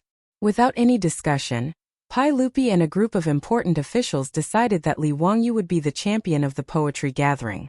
Pai Lupi was just about to have someone summon Li Wangyu to the waterside pavilion, preparing to personally meet this Qilin son of the Li family. However, he heard a guard report. Reporting to your Imperial Majesty, Her Imperial Highness the Empress has brought Princess Chang'e to Chujiang Pool. Oh, why has Maid Guanyin come? Hearing that his Empress had arrived, Pai Lupi was astonished. He saw a pleasure boat rowing over from Chujiang Pool, slowly coming to a stop beside the waterside pavilion. Empress Zhongsun, accompanied by a 7 or 8-year-old adorable loli, disembarked from the boat and ascended to the waterside pavilion. The group of important officials promptly bowed to Empress Zhongsun. Empress Zhongsun asked the officials to dispense with the formalities. She then curtsied to Pai Lupi. Erlang, Chang'e wishes to come on a boat today. I have made the decision to bring her here for sightseeing. At the same time, I want to see what kind of young talents your Imperial Majesty has unearthed at this poetry gathering. Pai Lupi hurriedly extended his hand to support Empress Zhongsun. Maid Guanyin, you are pregnant. You must be careful. At this time, Empress Zhongsun was already 5 months pregnant. Her body was beginning to show signs of pregnancy. She had already given birth to 2 sons and a daughter for Pai Lupi. However, the 2 of them were still young husband and wife. They were very loving. Pai Lupi was very distressed for Empress Zhongsun. Maid Guanyin, you have truly come at the right time. Come. How about taking a look at these 2 poems? Pai Lupi carefully supported Empress Zhongsun to sit down. As if presenting a treasure, he handed over Li Wangyu's 2 poems to Empress Zhongsun. He then picked up Princess Chang'e and began to tease her. Princess Chang'e was the eldest daughter of Li Shimin and Empress Zhongsun. Her name was Li Lizzie and she was 8 years old this year. She was of noble birth. Since childhood, she had been doted on by her parents. She grew up under the gazes and doting of tens of thousands of people. Chang'e, do you miss father? In the Tang dynasty, there was actually no such title as imperial father. In the imperial palace, the title was the same as that of a commoner. Father or daddy were acceptable. I do. After father is done with his work today, can you accompany Chang'e to play? Okay. In a moment, father will accompany you on the boat. As father and daughter whispered to each other, Empress Zhongsun finished reading the 2 poems. She could not help but exclaim in admiration, Erlang, who composed these 2 poems? Truly a talent for worldly affairs. Chapter 49. In a trance, the already drunk Li Wangyu only felt that he was being supported by someone. He swayed as he walked, and it was only because of the support of his attendants that he didn't fall. Seeing him so drunk, Empress Zhongsun couldn't help but cover her laughter. Erlang, this is Li Wangyu? How did he get so drunk? Li Wangyu was dizzy and couldn't see clearly who was in front of him. He thought that the people supporting him were the Niu brothers. Because Niu Yong was missing an arm, Li Wangyu thought that it was Niu Wu who was supporting him. Erlang, I'm fine. Haha, today's wine is very, very good. Come, let us brothers drink another cup. Pai Lupi ordered people to summon Li Wangyu. He wanted Empress Zhongsun to see this young talent, but he didn't expect to bring in a drunk cat. What made him even angrier was that as soon as this guy entered the pavilion, he began to talk nonsense and shouted something about Erlang. Wasn't he Pai Lupi Erlang Pai Lupi? Empress Zhongsun had always been used to calling him Erlang. The ministers in the pavilion didn't know that Li Wangyu was calling Niu Erlang. They only thought that this guy had drunk too much and directly called His Majesty Erlang. Everyone was stunned. Did this guy go crazy? Drink another cup? Who do you want to drink with?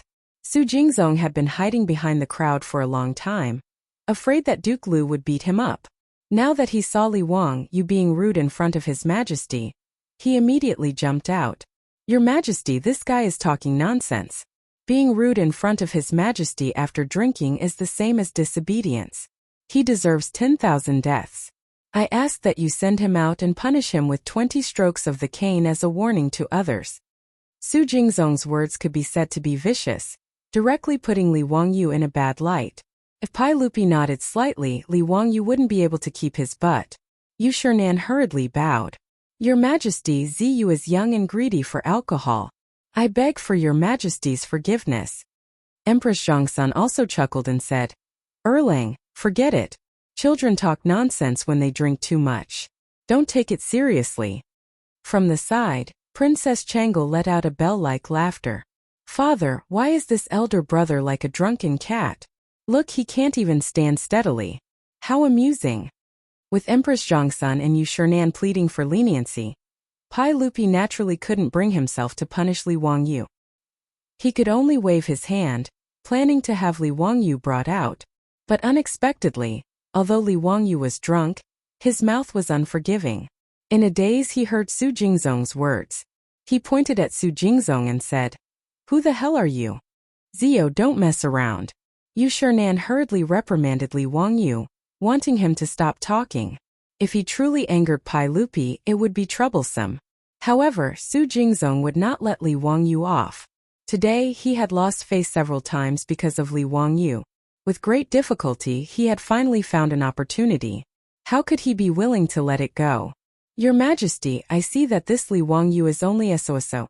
Those 2 poems from before might have been written in advance by someone. Otherwise, how could he have written such a masterpiece so quickly? Why don't your Majesty set a topic and have him compose a poem in front of you? Seeing that Li Wangyu was unable to stand steadily, Su Jingzong wanted him to compose a poem on the spot. He wanted to see Li Wangyu make a fool of himself. Your Majesty, Ziyu is already drunk. I'm afraid that this poem cannot be composed. Yu Shernan hurriedly helped Li Wangyu evade. The drunken cat Li Wangyu did not hear anything else clearly, only hearing the word compose a poem. He did not wave his hand. Who said that I can't compose a poem? I have no countless poems in my stomach. Speak, what kind of poem do you want me to compose? I have everything you need. Yu Shernan was angered by Li Wangyu's words. How could he not know that this fellow was so talkative after drinking? Before Yu Shernan had time to speak up for Li Wangyu, Su Jingzong had already seized the opportunity. Facing Pai Lupi, Su Jingzong bowed. Your Majesty, since Li Wangyu has said so, why don't you give him an opportunity to display his talent and let us admire his masterpiece? Pai Lupi was speechless. This fellow is still composing poems? I think it's more like a dream. His words caused all of the important officials in the pavilion to burst into laughter. Princess Changle giggled. Dreaming is good. Changle loves to dream the most. All of the officials knew that Pai Lupi was joking. Who knew that Su Jingzong, with a deadpan expression, bowed again? Yes, Your Majesty has ordered that Li Wangyu compose a poem on the topic of dreaming. Once these words left his mouth, all of the officials were stunned. Everyone could tell that Pai Lupi was clearly joking. How could this Su Jingzong be so despicable? Pai Lupi frowned. Su Qing, I was only speaking without thinking. Your Majesty, a monarch does not speak lightly. Su Jingzong's mind was currently filled with thoughts of how to make Li Wangyu lose face and make a fool of himself. In a moment of anger, he rebutted Pai Lupi. Su Jingzong's words caused Pai Lupi to choke and be unable to say anything for a long time. It was Chang Yaojin who jumped out from the side, grabbing Su Jingzong by the collar. You scoundrel! I see that you're itching for a beating today. The Tang dynasty has so many weapons, yet you insist on learning the sword. You swordsman! Previously, Chang Yaojin had heard Li Wangyu's brilliant curses by the side of the crooked river pond. He had been greatly satisfied and had been silently memorizing it. Now that he finally had the opportunity to use it, he opened his mouth and began to spew. Su Jingzong was able to endure. Faced with Chang Yaojin's humiliation, he did not say a word. Even as Chang Yaojin's saliva sprayed on his face, He did not try to defend himself. Everyone could tell that Lu Guogong was learning from Li Wangyou's previous curses. None of them could restrain themselves from laughing. Even Pai Lupi was so angry that he began to laugh. However, this was the first time that Empress Changsun and Princess Changle had heard such curses. They were both dumbfounded. Second young master, when did Lu Guogong become so eloquent? Empress Changsun asked Pai Lupi in a low voice. Pai Lupi chuckled mischievously. Leaning close, he repeated Li Wangyou's curses to the group of Confucian scholars. Empress Changsun could not help but roll her beautiful eyes. The reason why Cheng Yaojin had jumped out was because Li Wangyou was to his liking today. Regardless of whether it was the cursing of the Confucian scholars at the edge of Lake Chu or the stunning, leaving the fortress, Cheng Yaojin had a favorable impression of Li Wangyou. As a result, he had deliberately pestered Su Jingzong endlessly in order to fool Pai Lupi over with his earlier joke. However, no one had expected that drunken cat Li Wangyou would suddenly shout, "If you want to compose a poem, then compose a poem." Simple, very simple. Dreaming is also simple. Shaking off the attendant who was supporting him, Lu Guogong staggered towards the seating area in the waterside pavilion. As he neared, Li Wangyou swayed his body and shouted to Su Jingzong, "You help me take off my boots." As previously mentioned, the Tangs had to take off their boots when they sat. Li Wangyou was so drunk that he actually remembered to take off his shoes. This was quite rare. Su Jingzong's face was as black as the bottom of a pot. Although his official position was not high, he was still one of the 18 scholars. Li Wangyou actually yelled at him to take off his boots. This was simply a naked humiliation. However, without waiting for him to speak, Pai Lupi's light words floated over. Since Su Qing wants Li Zio to compose a poem while drunk, it is only right that you help him take off his boots. Pai Lupi, the Emperor of the Ages, was definitely a narrow-minded fellow. He was taking revenge on Su Jingzong for embarrassing him earlier. Now he was forcing Su Jingzong to take off Li Wangyou's boots. Chapter 50. The moment Pai Lupi opened his mouth, Su Jingzong was placed in a difficult position. Su Jingzong began to regret his actions. Why did he provoke this drunken cat for no reason? He cast a pleading gaze towards the crowd, hoping that someone would speak up and help him out of this predicament. However, all of the important officials in the pavilion felt that Su Jingzong had gone too far just now. Right now they were just watching a good show. No one spoke up for Su Jingzong. Left with no other choice, Su Jingzong could only grieve without tears, pinch his nose and accept the situation. He, the Grand 18th Scholar, actually had to take off his boots for Li Wangyou, a fledgling. What kind of humiliation was this? Trembling, Su Jingzong squatted down, using all his strength to remove Li Wangyou's boots. Thank you. Li Wangyou did not forget to pat Su Jingzong on the shoulder, expressing his thanks. It would have been better if he had not said anything. After he finished speaking, Su Jingzong's face flushed red. Thank you, my ass. Do you really think I'm your servant? Li Wangyou, from now on, the two of us cannot exist under the same sky. Ignoring how Su Jingzong was roaring in his heart, Li Wangyou leisurely walked over to the banquet table, plopping his butt on the table. Picking up a brush, he licked the ink twice. Discovering that the ink had already dried, he pointed the brush at a figure by the table. You grind the ink for me." As soon as he spoke, the gathered officials were in an uproar. This fellow was truly crazy.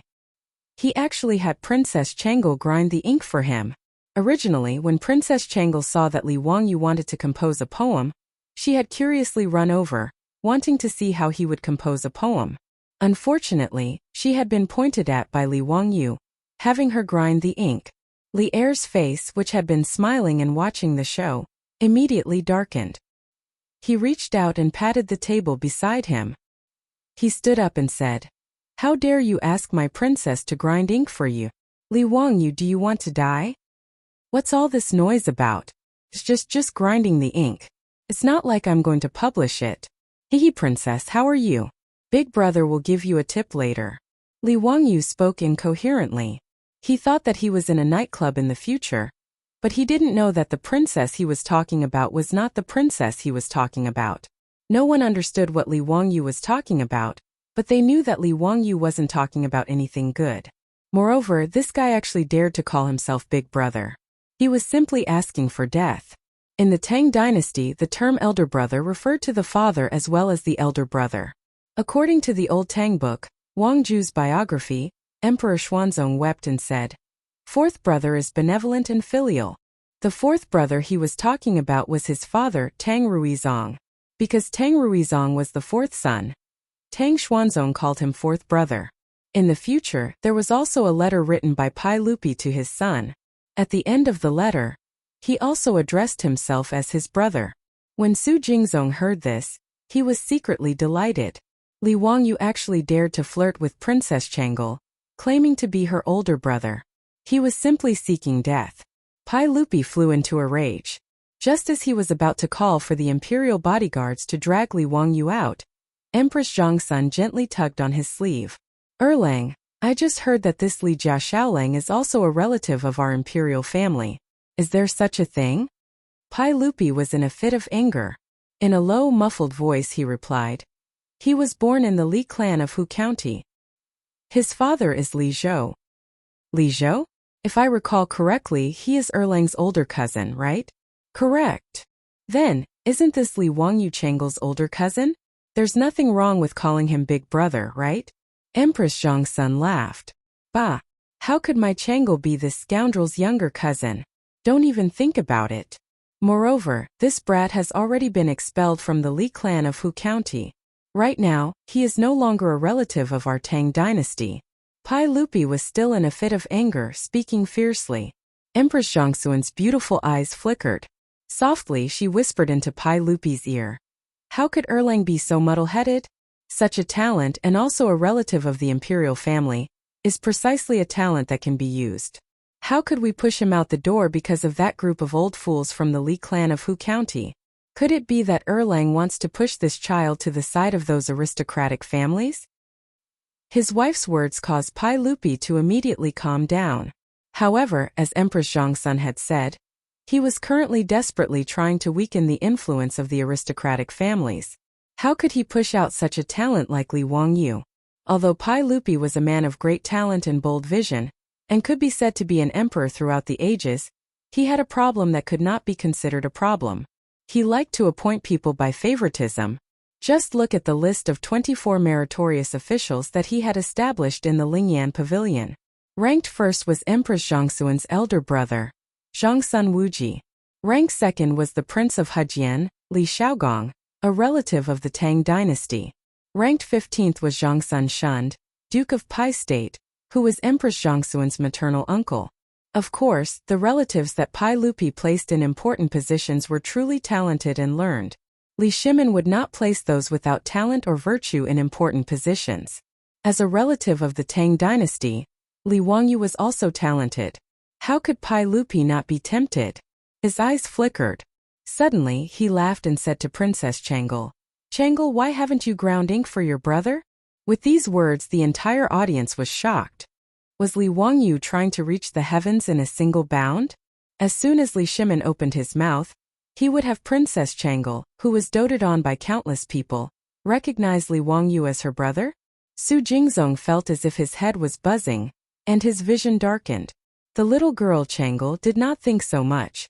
She only felt that Li Wangyu was interesting. Since her father had instructed her to grind ink, she obediently helped Li Wangyu grind ink. Li Wangyu grinned widely. "Thank you."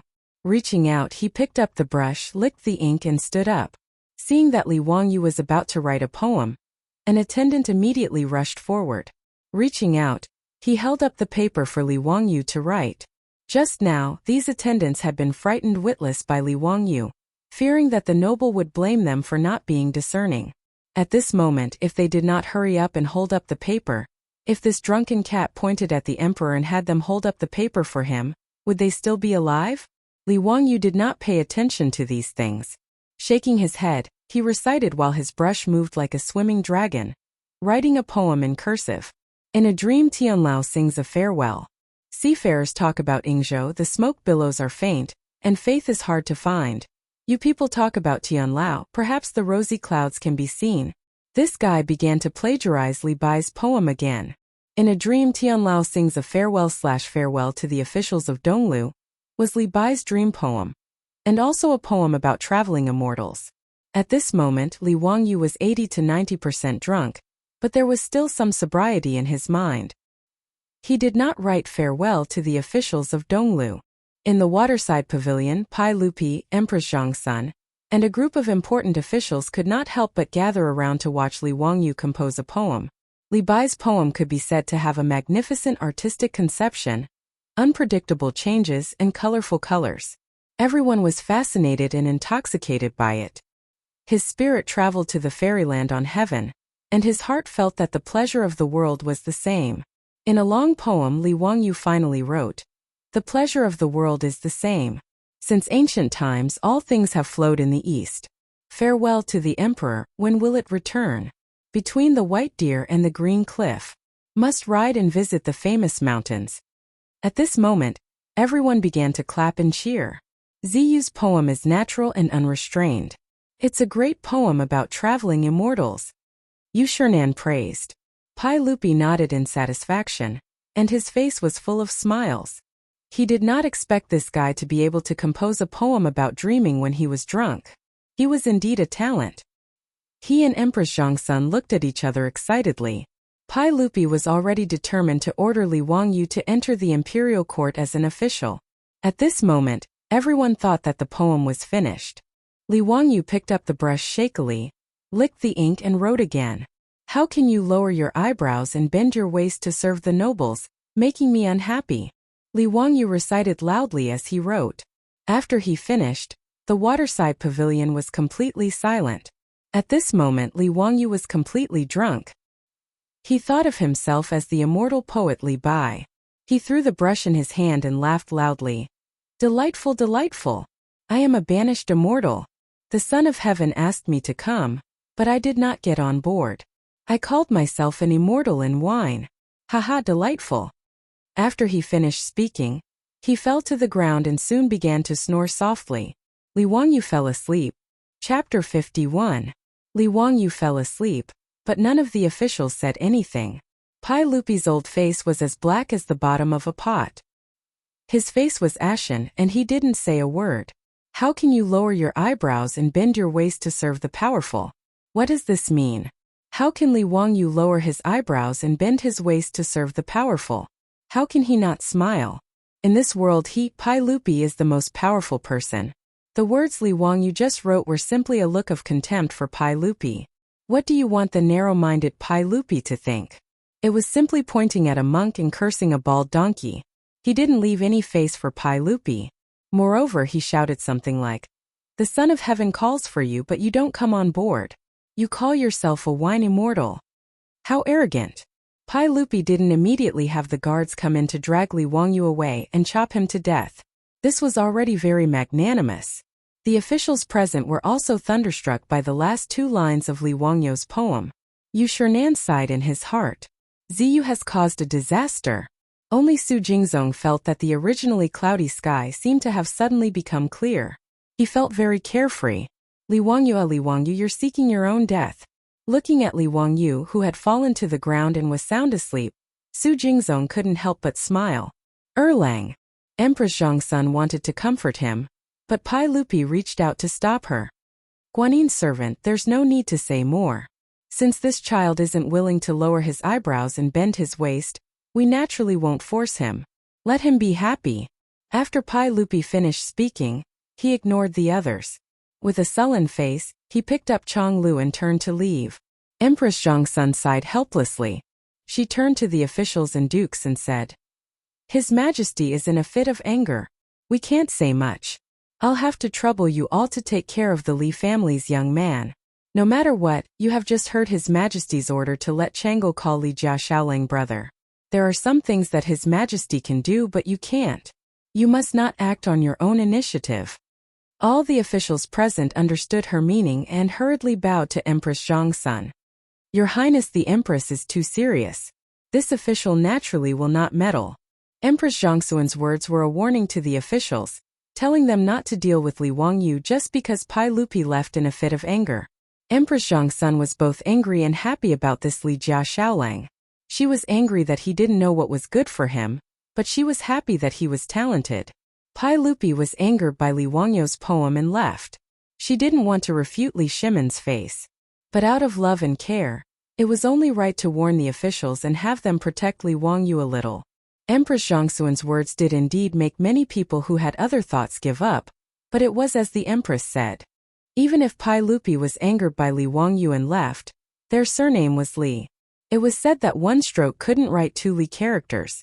If he thought he was clever and killed Li Wangyu, and Pai Lupi thought of this Li family's Qilin son, then he would be the unlucky one.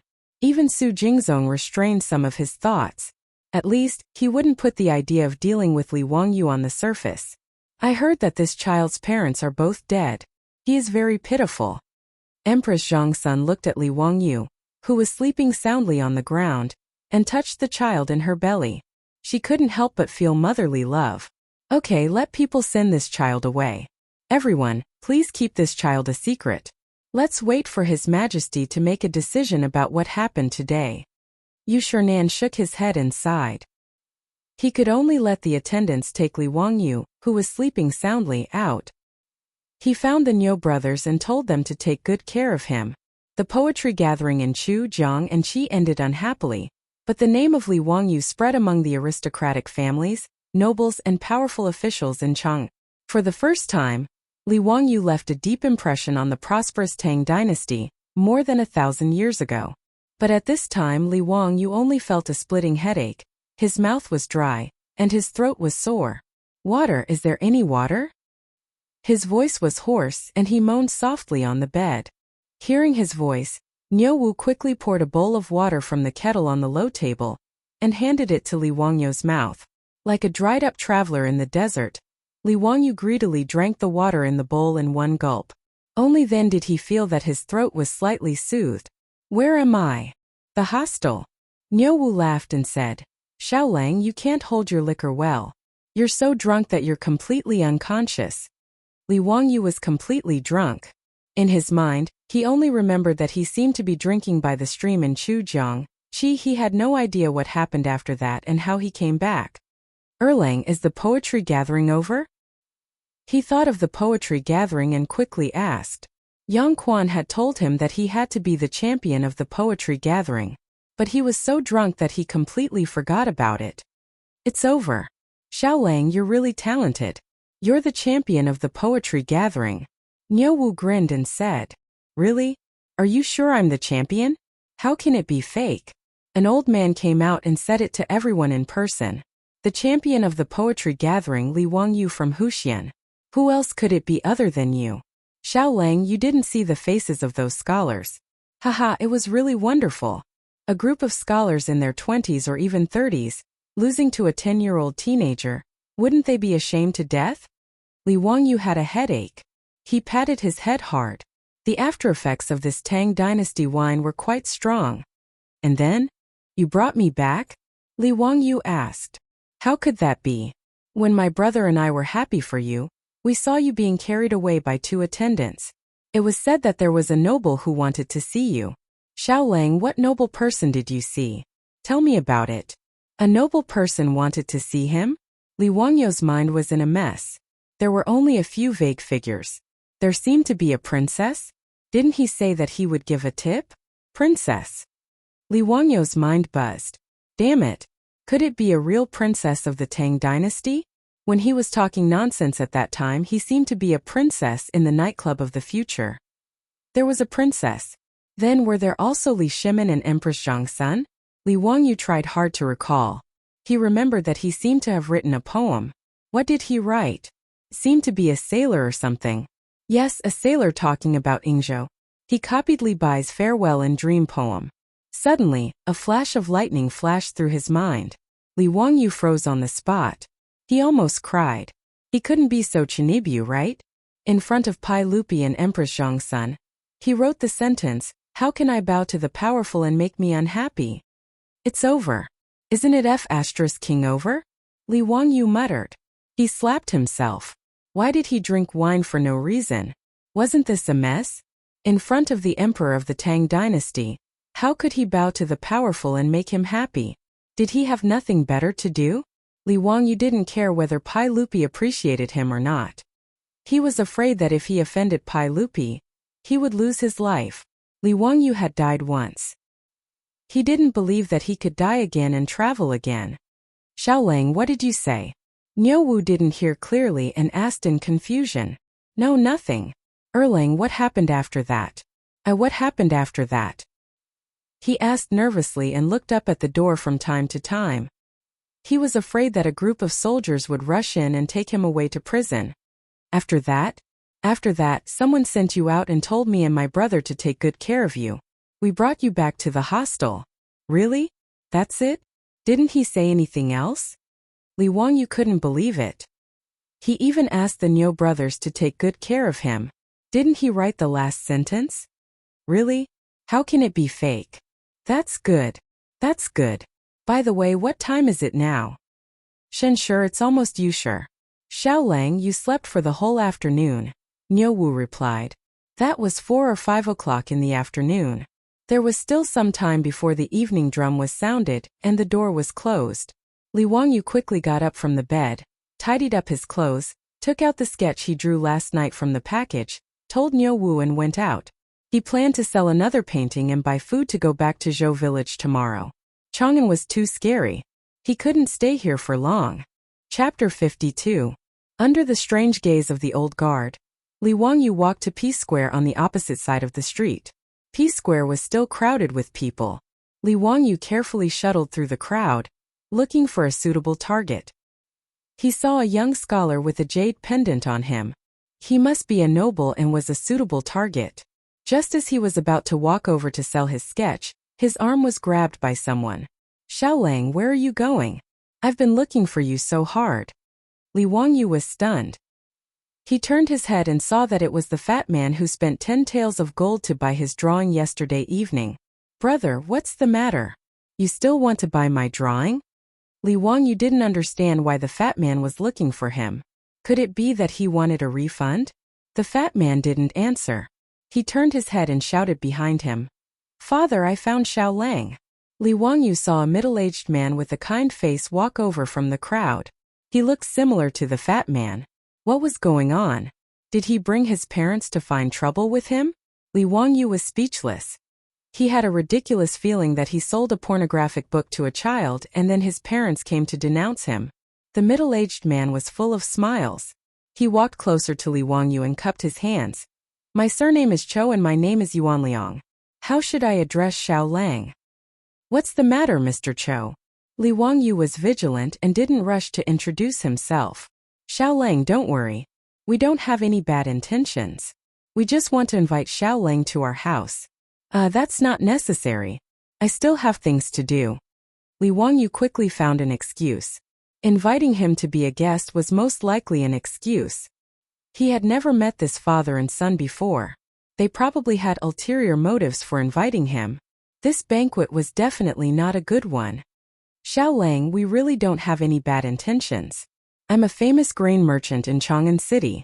Xiaolang, if you're worried, you can ask someone. My Cho family has been pure and kind for generations. They have a good reputation in Chang'an. Today, I took the liberty to invite Xiaolang to my residence as a guest because I have something to ask of you. That's why I shamelessly invited Xiaolang. Excuse me, Mr. Cho. Why did you ask me to go? Cho Yuanliang hesitated for a moment and replied softly. Xiaolang, please draw a picture for me. Drawing. Li Wangyu seemed to understand. He looked at Cho Yuanliang with a playful look. This guy's son was already so old, but he was still so interested in Chang'an too? From the looks of it, he even wanted to customize a pornographic image? Li Wangyu somewhat believed Cho Yuanliang's words. He thought that since his enemy was a famous grain merchant, he shouldn't be able to deceive a poor kid like him, right? It couldn't be that they wanted to trick him into going to their residence and then put him under house arrest to draw Chang'an 2 for them, right? Li Wangyu was about to nod and agree, but he still had an idea. I can go to your residence, but I still have 2 brothers waiting for me in the hostel. I wonder if it's convenient for my brothers to go with me? Of course. I wonder where Xiaolang's brother is? Let's go and pick them up together. Li Wangyu nodded. They went back to Chongren Lane to find the Niu brothers. He was also afraid that if the Cho family had any bad intentions, At least their safety would be guaranteed with the two brothers guarding them. In the hostel, he also secretly inquired about the Cho family from the waiter. As Cho Yuanliang said, the Cho family was a famous grain merchant in Chang'an City with a good reputation. He was relieved. He rode out with the Niu brothers and walked into the Cho mansion in Xianyang Lane in the evening drum. Cho Yuanliang arranged for the servants in the mansion to arrange food and accommodation for the Niu brothers. He also invited Li Wangyu into the central room and ordered the servants to bring wine. After sitting down and talking, Li Wangyu knew that the fat man was called Cho Kuan, the only son of the Cho family. He also had several sisters who had already been married. When Li Wangyu heard Cho Kuan's name, he was surprised for a moment and then secretly laughed. This name was so domineering. The Tang dynasty wrote from top to bottom. Could Cho Kuan be read as Cho Ri Bai? After carefully thinking about Cho Yunliang's name, Li Wangyu snickered even more. The surname Cho sounded the same as beg. The father and son, one begged for forgiveness, the other begged for re-ex. Li Wangyu secretly ridiculed the Cho family's ability to give names. He almost spat out the wine in his mouth. It was so hard for him to hold back his smile with a strange expression. After 3 rounds of wine, the conversation started. Li Wangyu finally figured out why the father and son of the Cho family were so anxious to find him. The Cho family had been merchants for generations. Cho Yuanliang was honest and kind, but he had 2 small shortcomings. First, he liked to drink wine. Second, he liked to pretend to be cultured. It was not a bad thing to pretend to be cultured. Although the status of merchants in the Tang dynasty was not low, they were not as good as scholars. In order to put up a facade and raise their status, it was understandable to make friends with some scholars. For this reason, the Cho family did not even settle down in the west of the city. Instead, they bought property in the east of the city in Xianyangfang, with the purpose of being closer to Pingkongfang. Although Pingkongfang was a red-light district in Chang'an, the Little Sisters, there were not low-class prostitutes who only sold their looks. They could still recite poems, paint and write poems. They could dance, ride, shoot, and play with swords. They were most loved by the nobles and scholars. Therefore, the scholars and even the bureaucrats of the Tang dynasty liked to go to Pingkongfang to drink and chat, enjoy singing and dancing, recite poems, and talk about life with beautiful women. Cho Yuanliang moved here to make it easier to make friends with the scholars. However, the bad thing was that he was greedy for good wine. A few days ago, Cho Yuanliang invited a group of scholars to a banquet in Pingkongfang. Although he was a patron, he was often humiliated by those poor and stinky scholars. During the banquet that day, everyone talked about the precious paintings of the past generations and mocked Cho Yuanliang intentionally or unintentionally. They said that although he was rich, he should collect some ancient paintings and classics to dilute the smell of money of the Cho family. Cho Yuanliang drank a few more cups and was angry when he heard this. He was kind enough to spend a lot of money to treat them to wine, but they still mocked him. Feeling indignant, he opened his mouth and boasted, "Who said that I don't have ancient paintings in my house? I have a goddess Luo's painting in my house. That's a great treasure," Cho Yuanliang said with a big tongue. His words caused everyone to be stunned for a moment before they burst into laughter. "We only know Gu Kaiji's ode to goddess Luo from the East Jin dynasty. What is Master Chow's ode to goddess Luo?" "Haha, that's right. Master Cho, did you make a mistake?" Cho Yuanliang was indeed wrong. He remembered ode to goddess Luo as ode to goddess Luo. However, under the influence of alcohol, for his own face, Cho Yuanliang's neck stiffened and he refused to admit that he was wrong. No, it's the ode to goddess Luo. No one knows when or who made this painting, but it's a great painting. In the painting, goddess Luo has no makeup, her clothes are plain, her body is light, and she looks like she's on the river. The most important thing is that the goddess Luo in this painting is vivid and lifelike. She's the size of a real person, as if she's going to walk out of the painting at any time. It's very magical. That's the heirloom of my Cho family. It's a treasure that can't be easily shown to others. Cho Yuanliang was purely bragging. He drank too much and spoke nonsense. However, he was usually honest, so his words made everyone believe it. Is there really such a magical painting? Master Cho, can you let us take a look and broaden our horizons? Everyone asked to see the painting, which made Cho Yuanliang sober up a little. He quickly found an excuse to dodge it. Originally, this matter was over. He was just bragging in front of everyone because he drank too much. However, he didn't expect that this casual bragging would be taxed. Zhou Yuanliang's unintentional words caused a huge trouble and crisis for himself and the Zhou family. Chapter 53. The Duke of Chongping, Zhang Liang, was Pai Lupi's trusted general. Zhang Liang was born poor. At the end of the Sui dynasty, the world was in chaos. Zhang Liang first joined Li Mi of Wagong village. Later, he followed Su Shiji to the Tang Empire and was recommended by Fang Xinling to join the Qin king's mansion, becoming Pai Lupi's confidant. After the incident at the Black Tortoise Gate, Zhang Liang was appointed by Pai Lupi as general of the Right Guard, supervisor of the Huai province, and prefectural Duke Chongping. Zhang Liang looked honest on the outside, but he was deceitful on the inside. He became even more arrogant because of his merit. He wantonly recruited young and strong men to be his fake sons. The so-called false son was the same as an adopted son. In the Tang dynasty, especially in the military, the fake son system was very popular.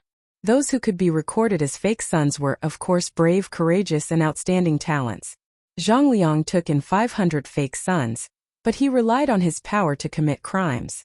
The old book of Tang described Zhang Liang's 500 fake sons as, adopted sons are beasts, and their evil deeds are obvious. It meant that his fake son was a beast and had committed many evil deeds. In the later generations, there was only one person who dared to shout, "My father is Li Gang." However, Zhang Liang had 500 fake sons who could shout, "My father is Zhang Liang," at any time and run amok in Chong. Zhou Yuanliang's boasting at the banquet had somehow reached the ears of Zhang Liang, the Duke of Chongping. Not long after Zhang Liang learned that his enemy had such a treasure, his fake son came knocking on his door. He said that in a few days Zhang Liang, the Commandery Duke of Chongping, would be celebrating his 40th birthday. He invited the Zhou family to bring the goddess of Luo's painting to the banquet to celebrate the Commandery Duke of Chongping's birthday.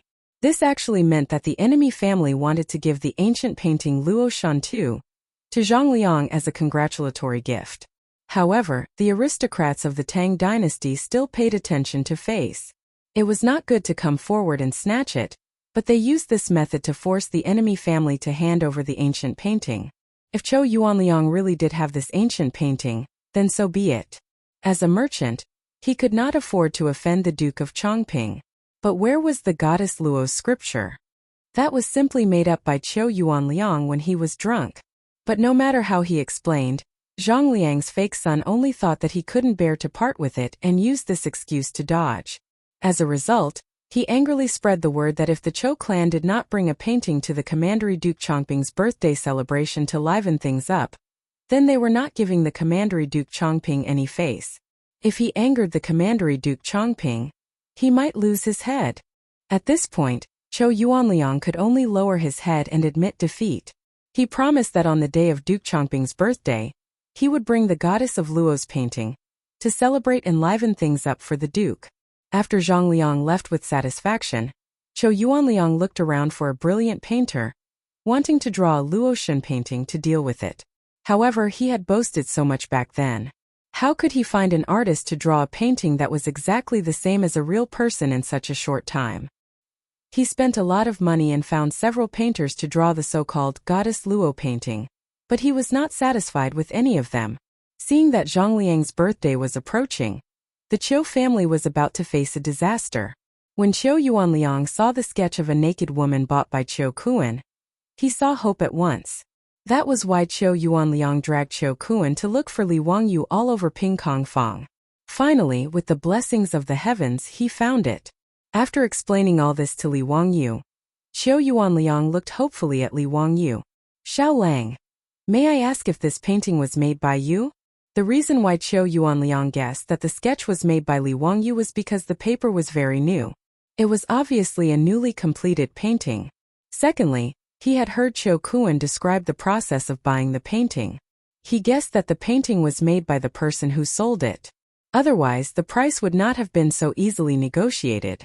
Li Wangyu thought for a moment and then nodded slightly. "That's great. It really was made by Xiao Lang. Then may I ask Xiao Lang to draw a goddess of Luo's painting for me?" Don't worry, I will buy it for 100 taels of gold. Li Wangyu naturally would not refuse this condition. He immediately nodded and agreed. He was currently in a panic because of the lack of money. Anything that could earn money was a good thing. Duke Cho, can you exchange the gold for food? What? Xiaolang's family is also in the food business? Qiu Yuanliang was puzzled.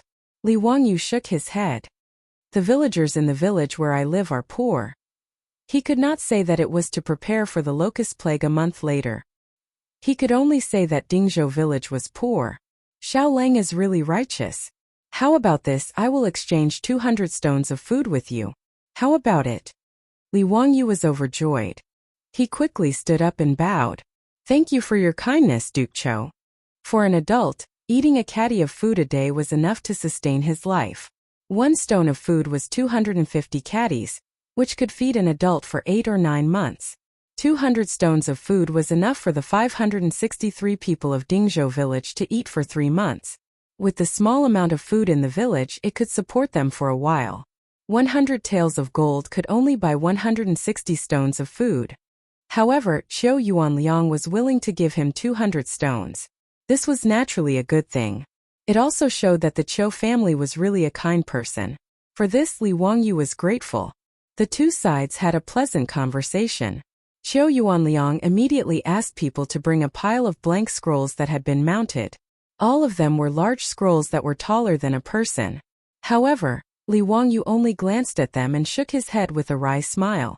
Duke Cho, these scrolls are not good. Why is that? Qiu Yuanliang was puzzled. These blank scrolls that had been mounted were all bought by him. They were all good paper and scrolls. Duke Cho, I remember you said that the painting was old? Qiu Yuanliang blushed and nodded. He was just bragging. But as long as you are not blind, you can see that these scrolls are new at a glance. How can you deceive those people? Li Wangyu felt that the father and son of the Qiu family were good people. In addition, he hated the arrogance and despotism of Zhang Liang's fake son, so he was sincerely willing to help. This. Qiu Yuanliang and Qiu Kuan were both dumbfounded. Both of them had overlooked such an important point. However, as Li Wangyu said, even a blind person would know that these scrolls were new. How could they deceive Zhang Liang's fake son? What should we do? Is my Qiu family really doomed? Qiu Yuanliang let out a long sigh. Li Wangyu smiled. Duke Cho, don't panic. I have a way to make these scrolls old. Xiaolang can make them old? If you need anything, just say it. My Qiu family will not hesitate. Qiu Yuanliang was overjoyed. It's very simple. Yellow cedar, honey locust and tea leaves. That's it. Yes. Li Wangyu smiled and nodded. This was what he got from Baidu in his previous life. It was not to fake but to pick up girls. That's right, to pick up girls.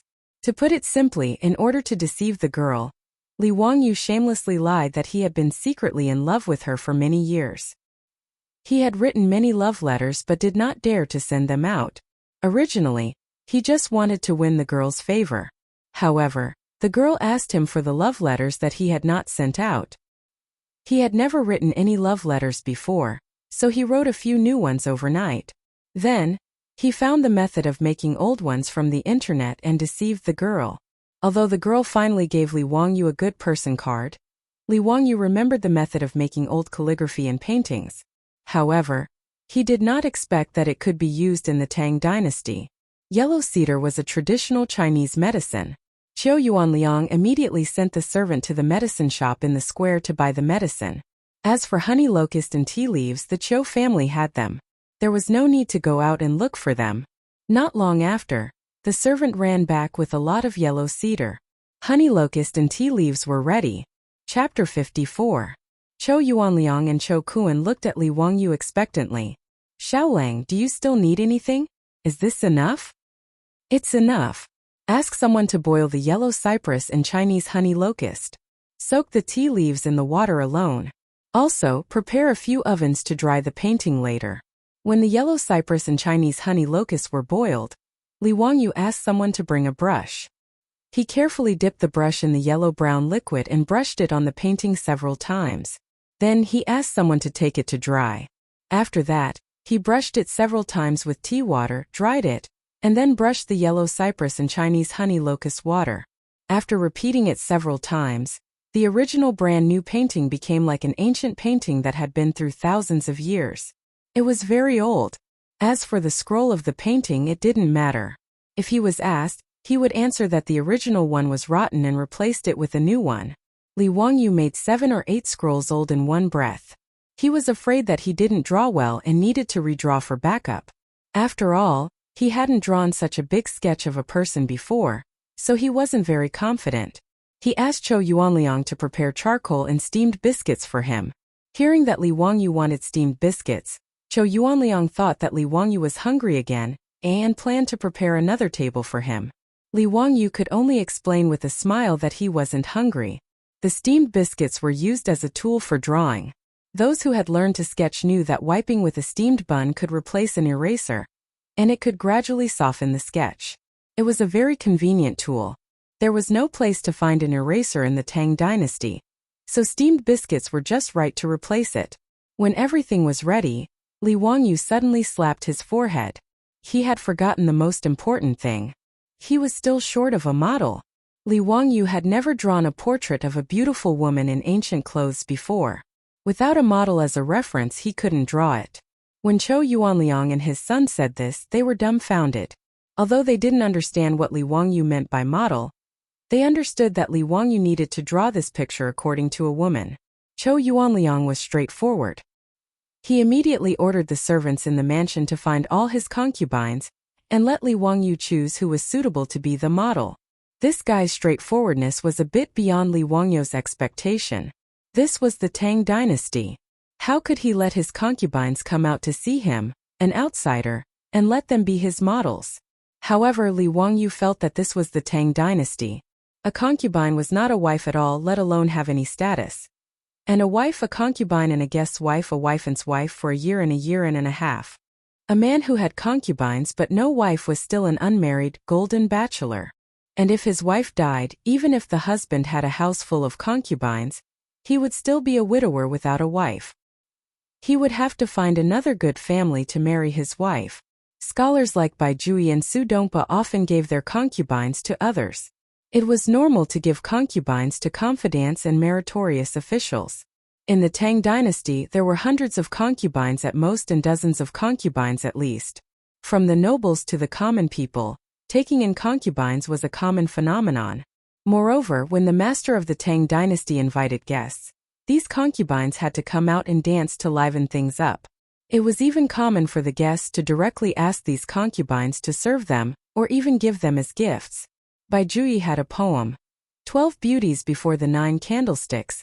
The master keeps them drunk for entertainment. Zhou Yuanliang only kept a dozen concubines. With his wealth, he could be considered diligent and thrifty. However, when these young and beautiful concubines stood in front of Li Wangyu in light silk and satin, letting him choose, Li Wangyu had an illusion. How was this similar to when he accompanied clients to nightclubs in the future, and the mothers brought a group of princesses for the guests to choose from? Zhou Yuanliang's concubines even included Hu Ji, who had blonde hair, blue eyes, fair skin, and towering breasts.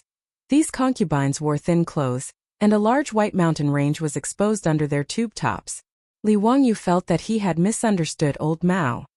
He had ridiculed the countless big buns squeezed out of Curse of the Golden Flower, but he did not expect that what he saw now was true. Li Wangyu swallowed a mouthful of saliva and calmed his mind. He chose a concubine with an outstanding figure and appearance from the many concubines and let her be his model. Xiao Lang, do you like this concubine? Why don't you give her to Xiao Lang to warm his bed? Zhou Yuanliang saw Li Wangyu choose a concubine and hesitated for a moment before offering to give her away. The concubine that Li Wangyu chose was tall and had an outstanding appearance. She was his type. However, Li Wangyu immediately shook his head and refused Zhou Yuanliang's words. The native of the Tang dynasty had such a strong taste. He wanted to give away his concubines at every turn. How about giving them money instead? In his opinion, a concubine was also one of his wives. How could he give her away like this? Was he afraid that he was not green enough? Li Wangyu was not an innocent little virgin, nor was he obsessed with mental cleanliness. In his previous life, he often accompanied clients to some brothels. This group of beautiful women had already made his mouth dry up. The reason why he gritted his teeth and refused was that he did not dare to take them home for fear of being hunted down by his beautiful boss. Secondly, he was resistant to sending people back and forth like goods. Chou Yuanliang thought that Li Wangyu was young and shy, so he enthusiastically persuaded him again with an attitude that if he did not accept his wife, he was looking down on him. Li Wangyu could not stand it. In the end, Li Wangyu was forced to use his trump card. He claimed that he wanted to cut off his decline and observe filial piety for his father. Only then did Chou Yuanliang embarrassedly give up the idea of giving him a concubine. There were only 3 days until Zhang Liang's birthday banquet. In other words, Li Wangyu had to draw this goddess Luo painting within 3 days. Time was tight and the task was urgent. Li Wangyu planned to work through the night and strive to draw this goddess Luo painting as soon as possible. He was also afraid that Su Chongqing and the others would be worried about him at home, so he asked Niu Wu to make a trip. The next morning, he rode back to Dingzhou village to report that he was safe. He plunged into the studio that Chou Yuanliang had prepared for him and began to paint in peace. 3 days later, on the day of Zhang Liang's birthday. Today, the door of the studio was still closed. Chou Yuanliang and Chou Kuan were anxiously pacing back and forth in front of the door. "Father, it's almost 9 o'clock. In 4 hours it will be Duke Chongping's birthday banquet. Is Li Jia Shaoling in a hurry?" Fatty Chou Kuan anxiously asked his father in a low voice. "He's in a hurry, he's definitely in a hurry." In reality, Chou Yuanliang was also not sure. Rather than saying these words to comfort his son, it was better to say that he was comforting himself. In these 3 days, Li Wangyu practically did not take half a step out of the studio. The food was all sent to the studio by the Fu's servants. He painted almost without rest or sleep. When he was truly too tired, he would put on his clothes and lie down for a while. Even the model concubine was nearly paralyzed from exhaustion. Regarding this, the Chou father and son saw it and were moved to tears. Previously, he had ruined 5 or 6 paintings. After all, to draw a life-size sketch was something that Li Wangyu had never tried before. In order to draw this goddess Luo painting, he could be considered to have given it his all. Just as the Chou father and son were anxiously waiting, the door of the studio creaked open. Li Wangyu's face was filled with exhaustion. He held a painting scroll in his hand as he stood at the door and smiled at them. Under the sunlight, Li Wangyu's body seemed to be covered in a golden glow, revealing 8 spotlessly white teeth. Fortunately, I did not disappoint. Chapter 55. Chou Yuanliang and Chou Kuan were both excited. They reached out with trembling hands to take the picture in Li Wangyu's hand, which was related to the life and death of the whole family. The old and yellow picture scroll was slowly unfolded. A beautiful and dignified woman in plain clothes seemed to be standing in front of them, smiling at them without saying a word. Her facial features were delicate, with willow leaf eyebrows, red phoenix eyes, a hanging nose, cherry mouth and ears without accessories. Her appearance was somewhat similar to Chou Yuanliang's beautiful concubine, but she had a bit more of an otherworldly immortal aura. Goddess Luo was Mi Fei, the spouse of Hebo, the god of the Yellow River in China's pre-Qin mythology. She was the local water god in charge of the Luo River. Li Wangyu's sketch Luo Shun Tu was based on Chou Yuanliang's concubine. Her fluttering clothes accentuated the fact that she was riding the clouds and walking slowly on the vast waves. For a moment, Chou Yuanliang and Chou Kuan were stunned. In fact, Li Wangyu's sketching level was at most the level of the students in the ordinary art schools of later generations. If it was given to those professional teachers, he would be criticized. However, in the Tang dynasty more than 1,000 years ago, Li Wangyu's sketching skills were already amazing.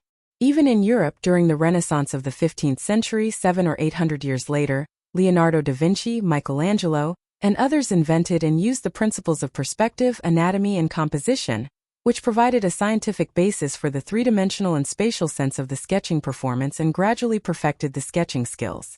In the Tang dynasty, Li Wangyu's goddess Luo's painting was unique and unparalleled. The huge three-dimensional sketch of a person, which was no different from a real person, completely subverted the understanding of the Chou father and son. Although both of them had seen the sketch of a naked woman, they did not expect that the life-size portrait would be so shocking when it appeared in front of them. This Is this really Goddess Luo? Cho Kuan, the fat man, put his hands together and almost knelt down. Cho Yuanliang was no better than his son. His hands trembled and his lips trembled. Just as he looked up to say something to Li Wangyu, an accident happened. He was too excited. Just as he was about to speak, he felt his heartbeat quicken. Then everything went black and he fainted. Cho Yuanliang suddenly fainted and fell to the ground, which shocked Cho Kuan and Li Wangyu. They quickly stepped forward to support him. Cho Kuan frantically called for the manor servant to immediately invite the medical workers from the square over. That's right, a medical worker, not a doctor. The medical conditions in the Tang dynasty were not that good. Just look at the lifespan of the royal family. In addition to the Imperial Medical Bureau, the Tang dynasty also had a professional official medical institution, the Imperial Medical Bureau. The Imperial Physician Department not only provided medical services for the ministers and nobles in Chang'an, but also for ordinary officials, soldiers, and officials. The doctors in the Imperial Medical Department were divided into physician, and worker according to their medical skills. As for the civilian doctors, they were called Luyan worker. They were doctors who worked in the pharmacy and their medical skills were quite reliable. The other was the Jianghu traveling doctor, who basically treated patients according to fate. It all depended on whether the patient's life was tough or not.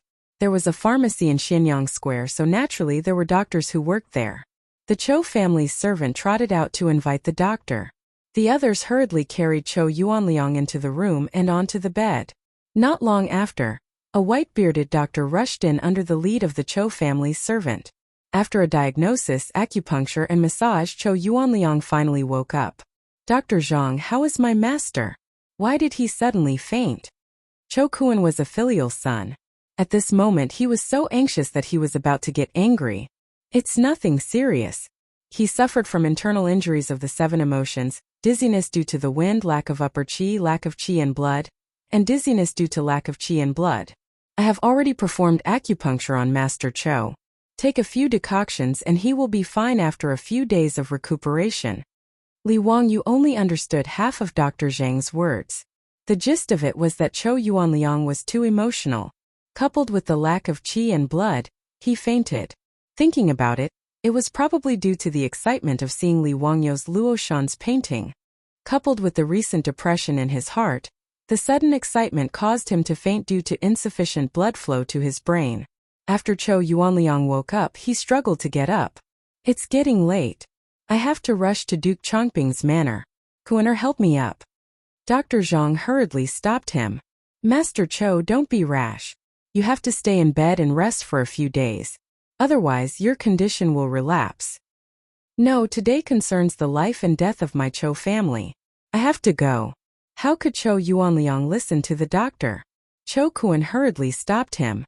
Father, you rest well. I will go to Duke Chongping's manor. You? You can't. Cho Yuanliang immediately refused. Even though Cho Kuan was 20 years old, he was spoiled and had never come into contact with the family's business or affairs. The Cho family did not lack money. Therefore, Cho Kuan spent his days either drinking and making merry or staying in Peace Square. Furthermore, Cho Kuan had a problem.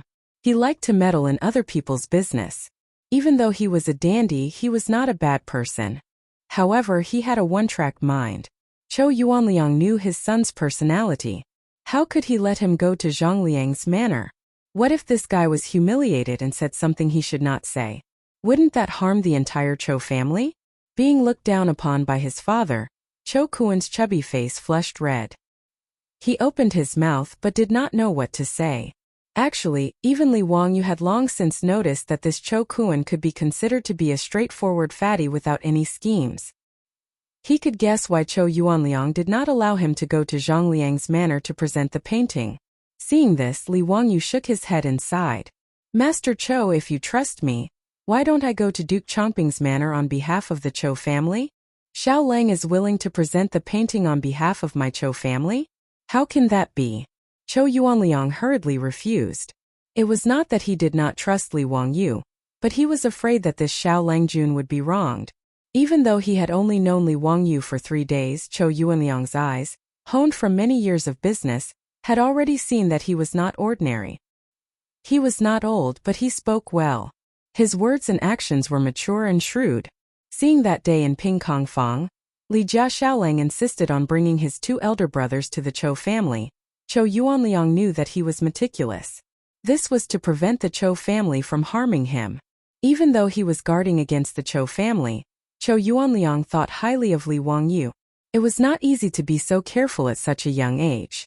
After entering the Chou family, Li Wangyu's actions made Chou Yuanliang sigh in admiration.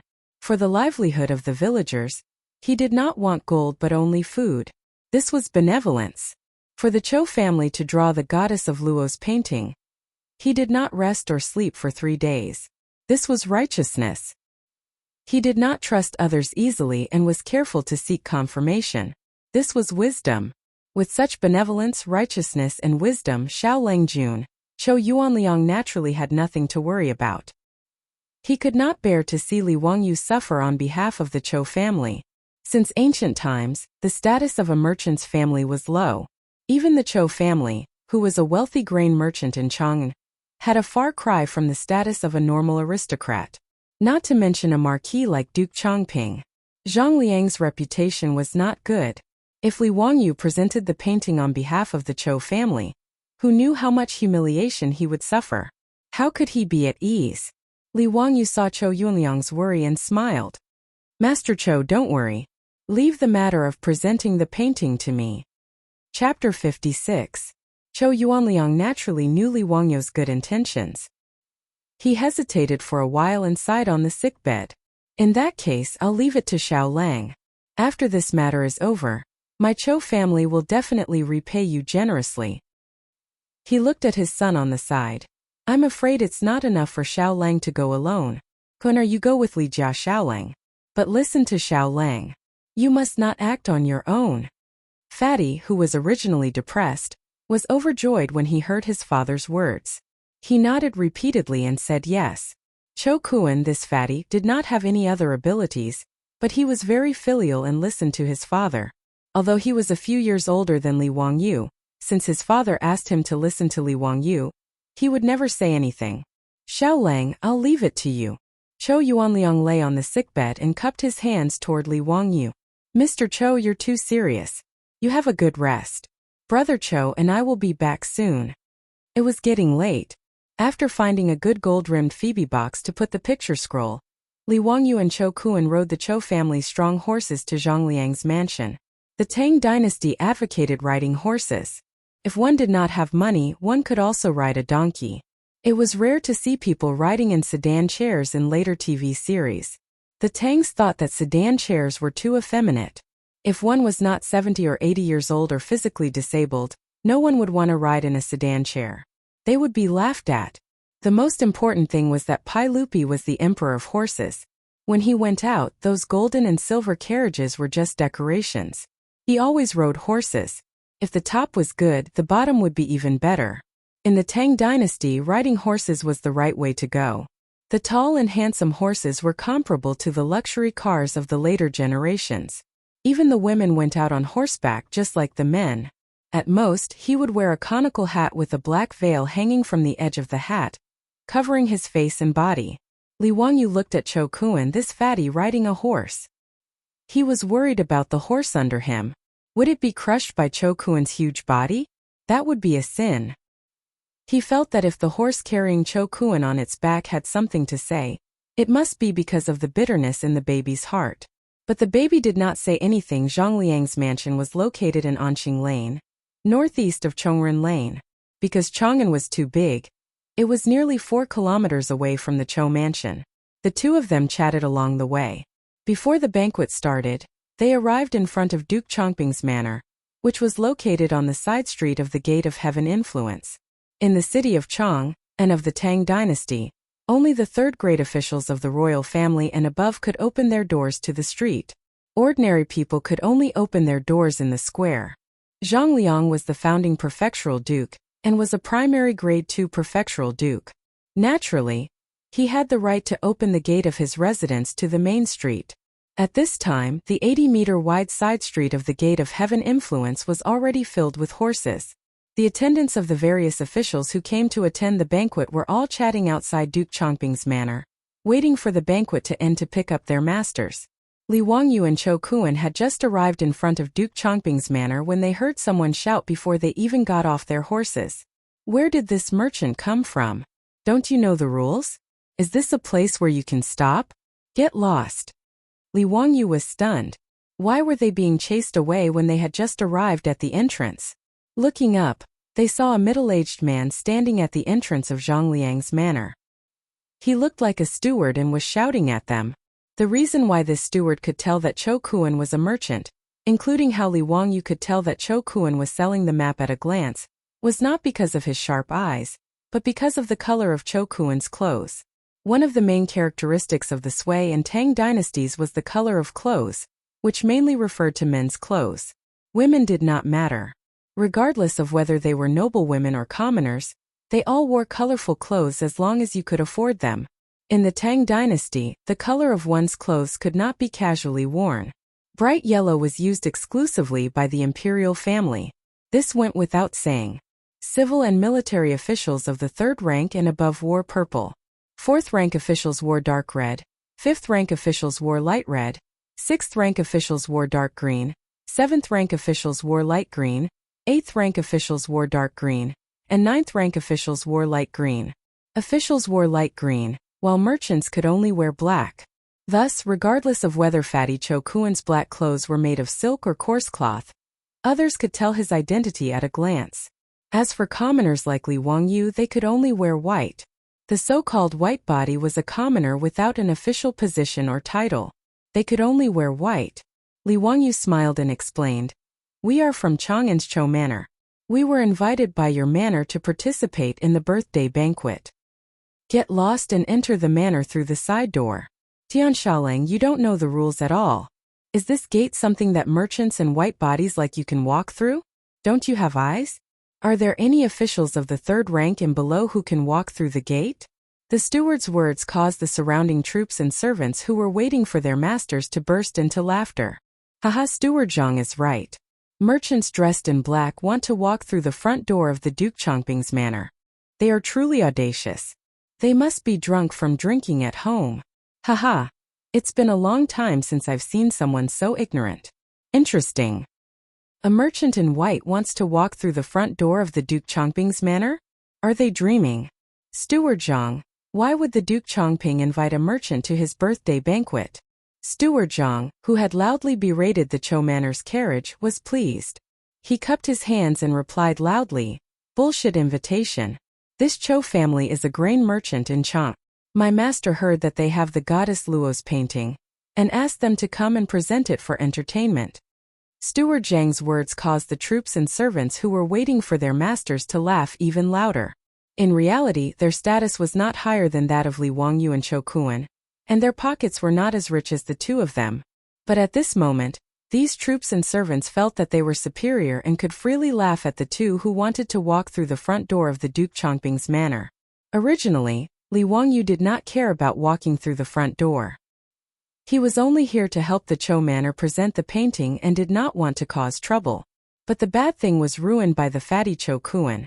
This fellow had lived a life of luxury since childhood, and had never suffered such humiliation. His head heated up. He forgot his promise to his father that he would not speak carelessly, and that he would listen to Li Wangyu in everything. Cho Kuan pointed the horsewhip in his hand at Steward Zhang. "Dog slave, my Cho Manor came with good intentions to celebrate the Duke Chongping's birthday. You dare to humiliate me?" His words caused an uproar in front of the Duke Chongping's manor. Although Steward Zhang was only a steward in the outer courtyard of the Duke Chongping's manor, he was used to being fawned upon by others. Being scolded by Cho Kuan, he was stunned. After a long time, Steward Zhang finally reacted. He was so angry that his lips were trembling. Pointing at Cho Kuan, he shouted at the troops of the Duke Chongping's manor on duty, "Beat him! Beat this Tian Shenu to death!" Before Cho Kuan could react, he was pulled off his horse by the troops of Zhang Liang's manor. Then with a flurry of punches and kicks he was knocked to the ground. By the time Li Wangyu realized that the fatty Cho Kuan had caused trouble, Cho Kuan had already been beaten black and blue and was clutching his head with both hands, crying for help. "Stop! Quickly stop!" Li Wangyu panicked and hurriedly jumped off his horse, wanting to stop the troops from beating Cho Kuan. It would have been better if he had not shouted. After he shouted, not only did he not stop the troops of Zhang Liang's manor from beating Cho Kuan, a few of the troops even surrounded him with sinister smiles. Clearly, they were also prepared to teach Li Wangyu a lesson. Chapter 57. The nobles of the Tang dynasty all had their own troops, and this troop was both a servant and a private army. Zhang Liang was a general born in a marquis, so his troops were mostly private soldiers. Almost all of them fought in the military, but this was permitted by the laws of the Tang dynasty. These warriors were large and their arms were thicker than Li Wangyu's thighs. Seeing that the troops wanted to attack him, Li Wangyu became anxious. He didn't want to be beaten up with this fatty. In a moment of desperation, Li Wangyu grabbed the painting scroll from the gold-threaded Phoebe Janonwood box and raised it high in the air as he roared. "All of you stop. Otherwise, I'll tear apart the ancient painting that the prefectural Duke Chongping wants to see." It was no wonder that Li Wangyu was terrified. With his 16-year-old body, don't even talk about fighting with these troops. He reckoned that they could throw him to the ground with just a flick of their little finger. Not wanting to be beaten up for no reason, Li Wangyu could only use the kidnapping tactic. He wanted to use the ancient painting as a hostage to ensure his and Cho Kuan's safety. Hearing his roar, Steward Zhang's face couldn't help but twitch a few times. "Bastard! You dare to break the prefectural duke's ancient painting? Let's see how many heads you have to chop off." Li Wangyu couldn't help but curl his lips. In his heart, he thought that this Zhang Liang was indeed arrogant and despotic. Just look at the steward in his residence. No wonder Zhang Liang was ordered to be executed by Pai Lupi in the 20th year of Zhangguan. It wasn't without reason. The goddess of Luo's painting, that he painstakingly drew for 3 days, became the prefectural duke's ancient painting from this guy's mouth. It was truly abominable to the extreme. However, this was only the 2nd year of Zhangguan. Li Wangyu couldn't wait for Zhang Liang to be executed 18 years later. He was surrounded by several of Zhang Liang's troops and was about to be beaten up. When this scene landed in front of the prefectural Duke Chongping's residence, the troops and servants who were attending the birthday banquet couldn't help but make a ruckus. As the saying goes, one doesn't mind watching a good show. Tisk tsk. Using the painting that prefectural Duke Chongping wants to threaten the people of the prefectural Duke Chongping's estate. This guy is really courting death. Isn't it? Originally, they would only suffer some physical pain at most. But now, this matter can't be settled peacefully. I'm afraid these two untactful things will at least lose a layer of skin. Peeling off a layer of skin is already considered good. If Commandery Duke Chongping is angered, I'm afraid this enemy of his will be finished. While everyone was laughing and talking about Li Wangyu and Cho Kuan, they saw Li Wangyu holding the scroll in his hand. He wanted to use it as an amulet, but he didn't expect that the surrounding troops would grab the scroll in his hand and snatch it away. Li Wangyu was dumbfounded. The only protective talisman he could think of was gone just like that? Shouldn't we all have a good talk? They were all civilized people, so why did they have to fight?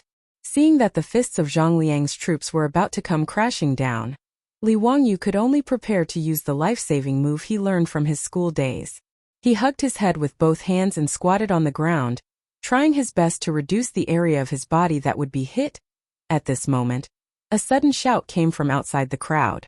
"You be asterisk cheese, stop right there." Hearing this, Steward Zhang was furious. Who the hell is meddling in other people's business?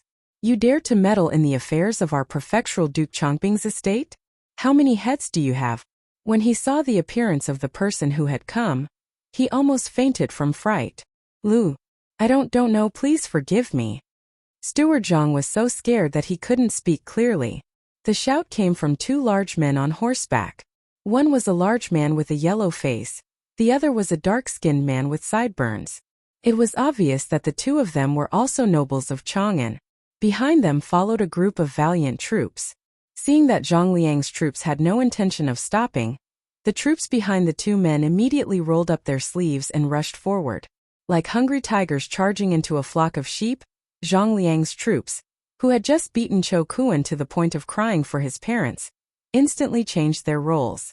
There were only 7 or 8 troops at the entrance of the prefectural Duke Chongping's estate, but they were beaten to a pulp by the iron fists of more than 10 people. One of the 2 men, a dark-skinned man, dismounted from his horse and walked in front of Steward Zhang. He grabbed Steward Zhang's collar and lifted him up in front of him.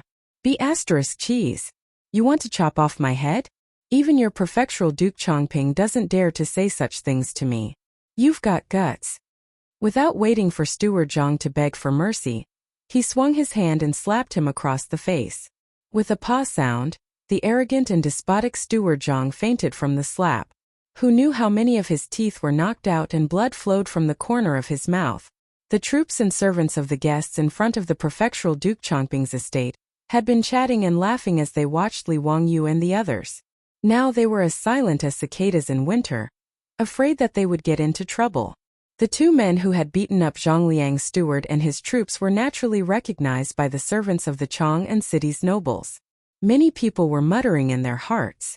What exactly was the matter with these two throwing tantrums today? Could it be that they were standing up for the merchant who had been beaten? Or was it that white-robed Xiao Lang? Li Wangyu had originally thought that they would not be able to avoid physical pain, but he hadn't expected that someone would step in and save them. Fortunately, someone had appeared out of nowhere.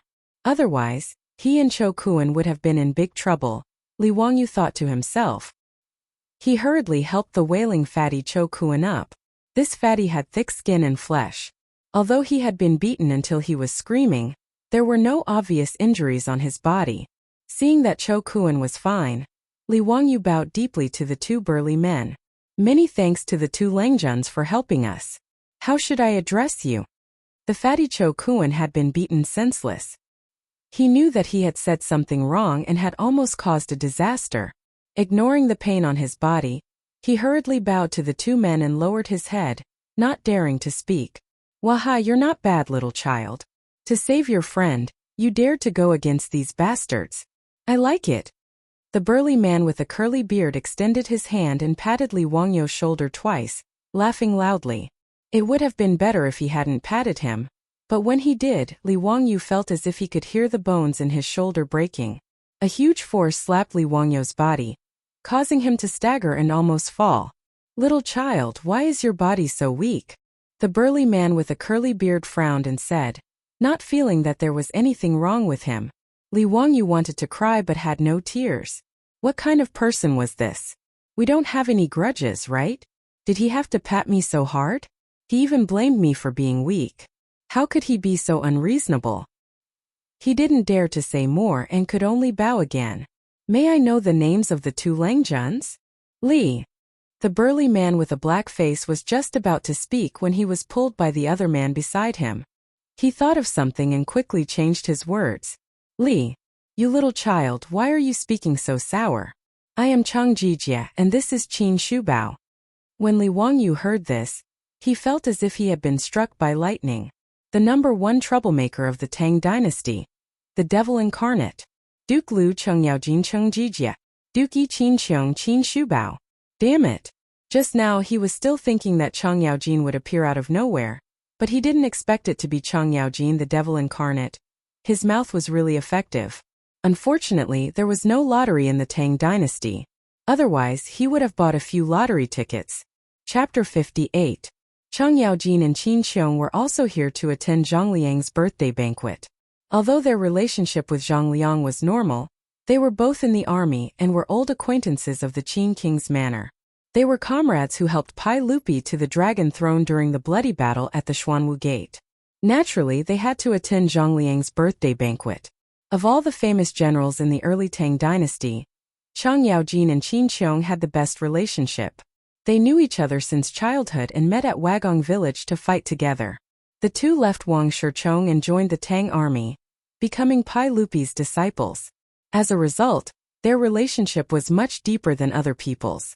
Today, Chang Yaojin and Qin Qiong had agreed to attend Zhang Liang's birthday banquet together. When they arrived at Zhang Liang's manor, they saw Li Wangyu and Cho Kuan arguing with the housekeeper. Brother Shubao, it's the Li family kid.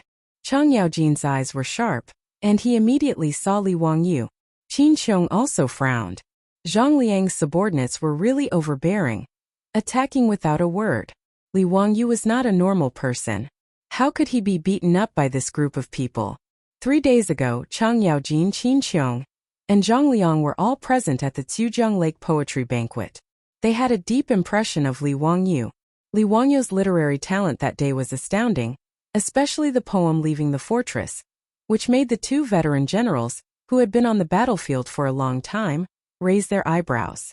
It's a pity that this fellow's line, "How can you lower your eyebrows and bend your waist to serve the rich and powerful, so that I can't be happy?" angered Li Er.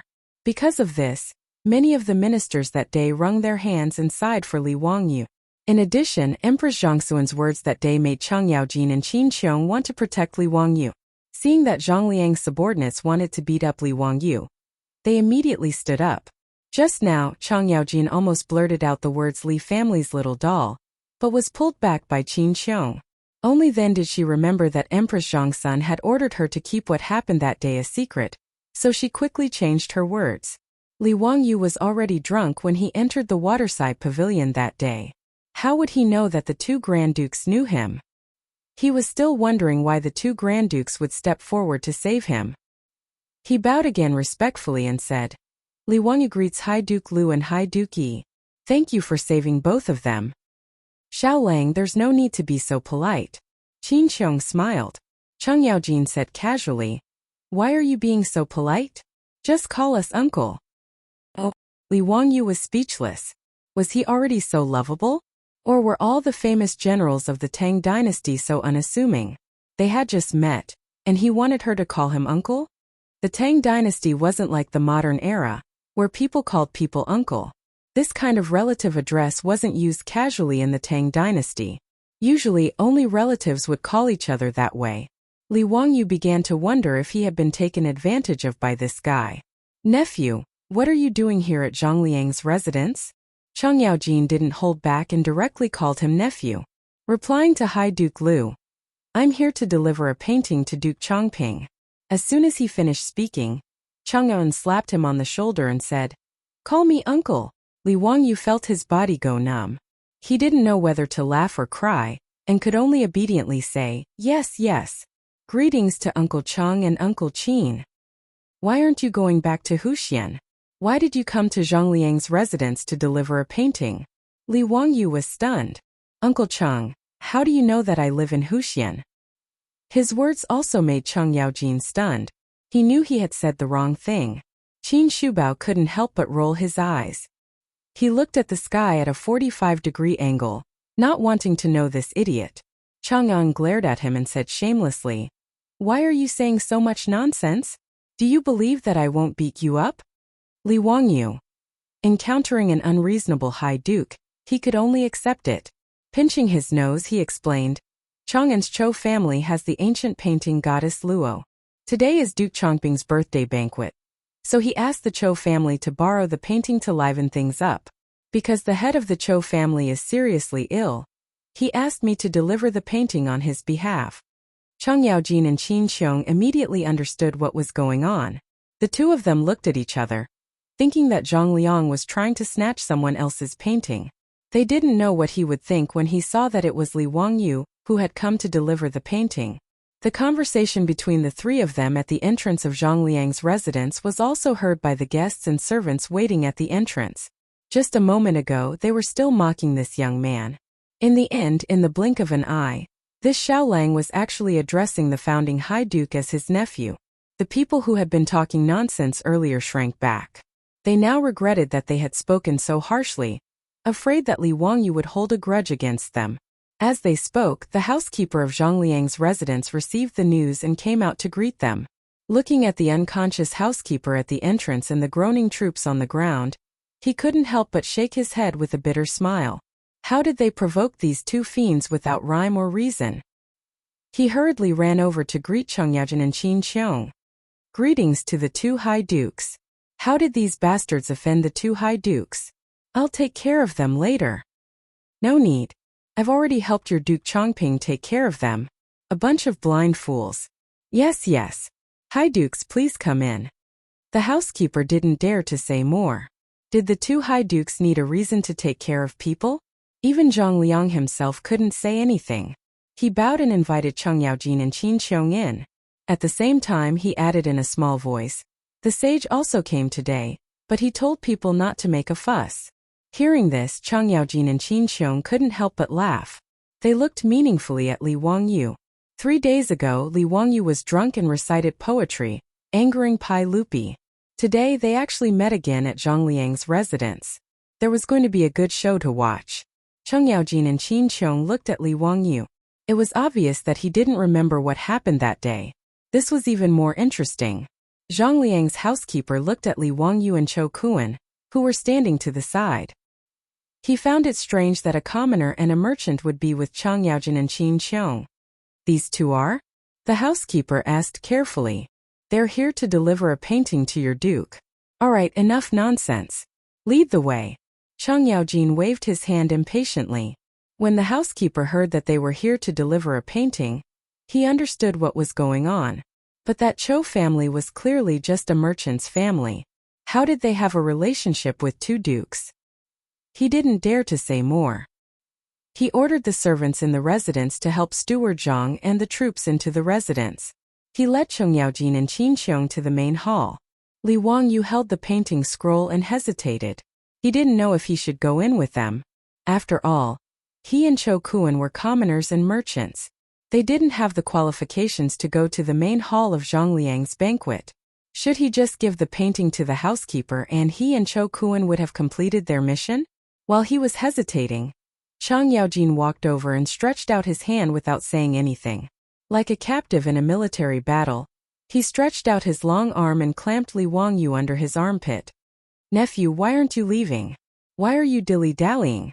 After saying that, Chang Yaojin didn't wait for Li Wangyu to resist.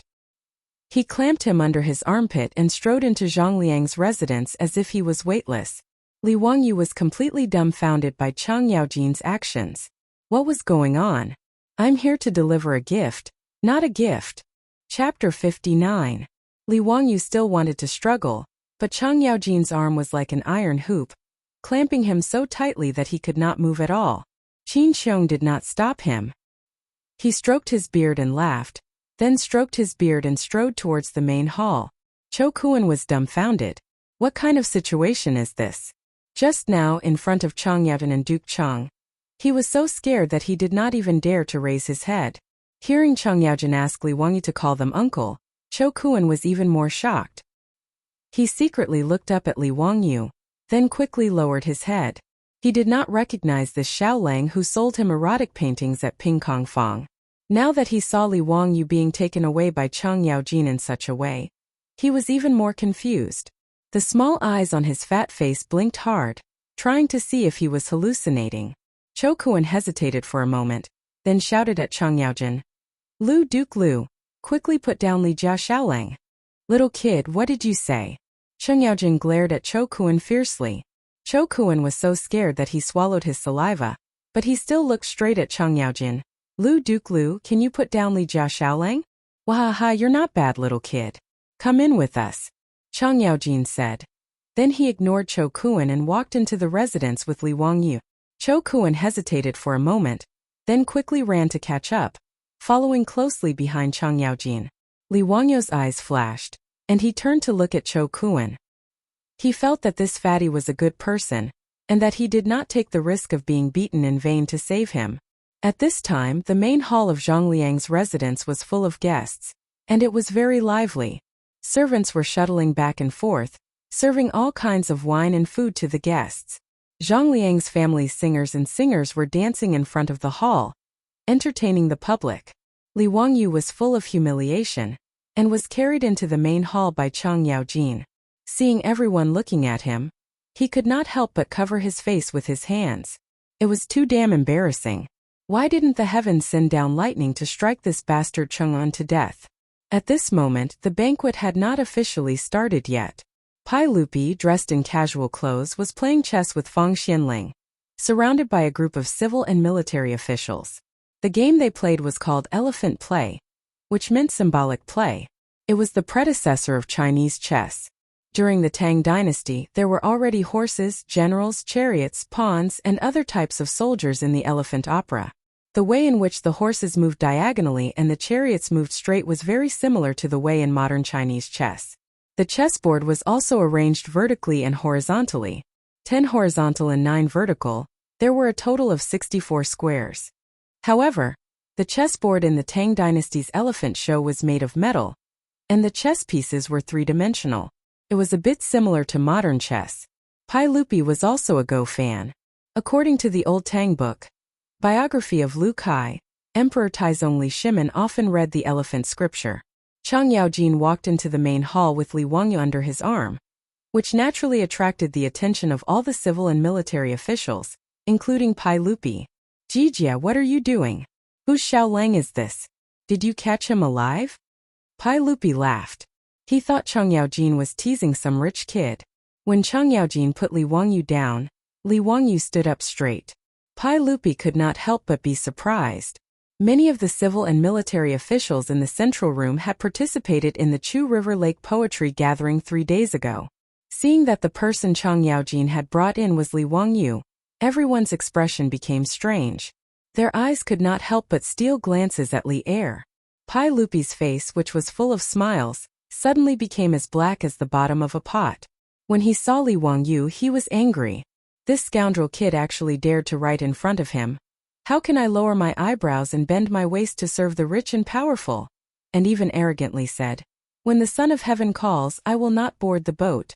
He really did not give him any face. If it were not for the fact that this kid was talented and was a relative of the Li clan, Pai Lupi would have ordered him to be beheaded. He originally thought that he would just ignore this scoundrel and let him fend for himself in the countryside. He did not expect to see him in Zhang Liang's mansion 3 days later. This made Pai Lupi gnash his teeth in anger. Li Wangyu did not know about this. After he was put down by Chang Yaojin, he saw so many nobles of the Tang dynasty looking at him. He immediately bowed and greeted them. May I ask which one of you is the Duke of Chongping? This little one is representing my enemy to send the god of Luo painting.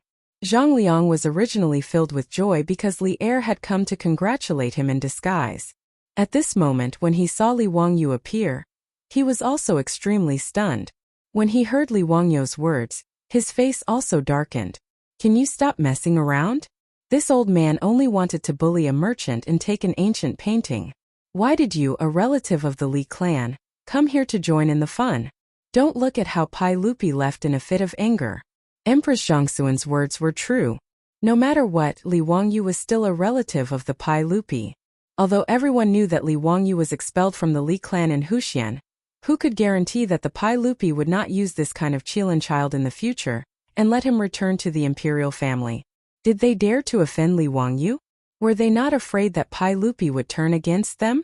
Chang Yaojin harbored even more evil intentions and even fanned the flames. He pointed at Zhang Liang and said to Li Wangyu, nephew, that is the Duke of Chongping. Quickly hand over the painting. If you're late, be careful that you don't get beaten up again. TSK, you were almost beaten up by the Duke of Chongping's troops at the entrance. Haven't you learned your lesson yet? On the surface he was talking about Li Wangyu, but in fact he was giving Zhang Liang a hard time. After Chang Yaojin finished speaking, Pai Lupi couldn't help but look at Zhang Liang, his eyes full of dissatisfaction. Just as Empress Zhongxun said, Pai Lupi was angry at Li Wangyu, but he couldn't bear to see others bully a relative of the Li clan. Zhang Liang broke out in a cold sweat. If what Chang Yaojin said was true and his troops beat up Li Wangyu, then wouldn't he be in big trouble?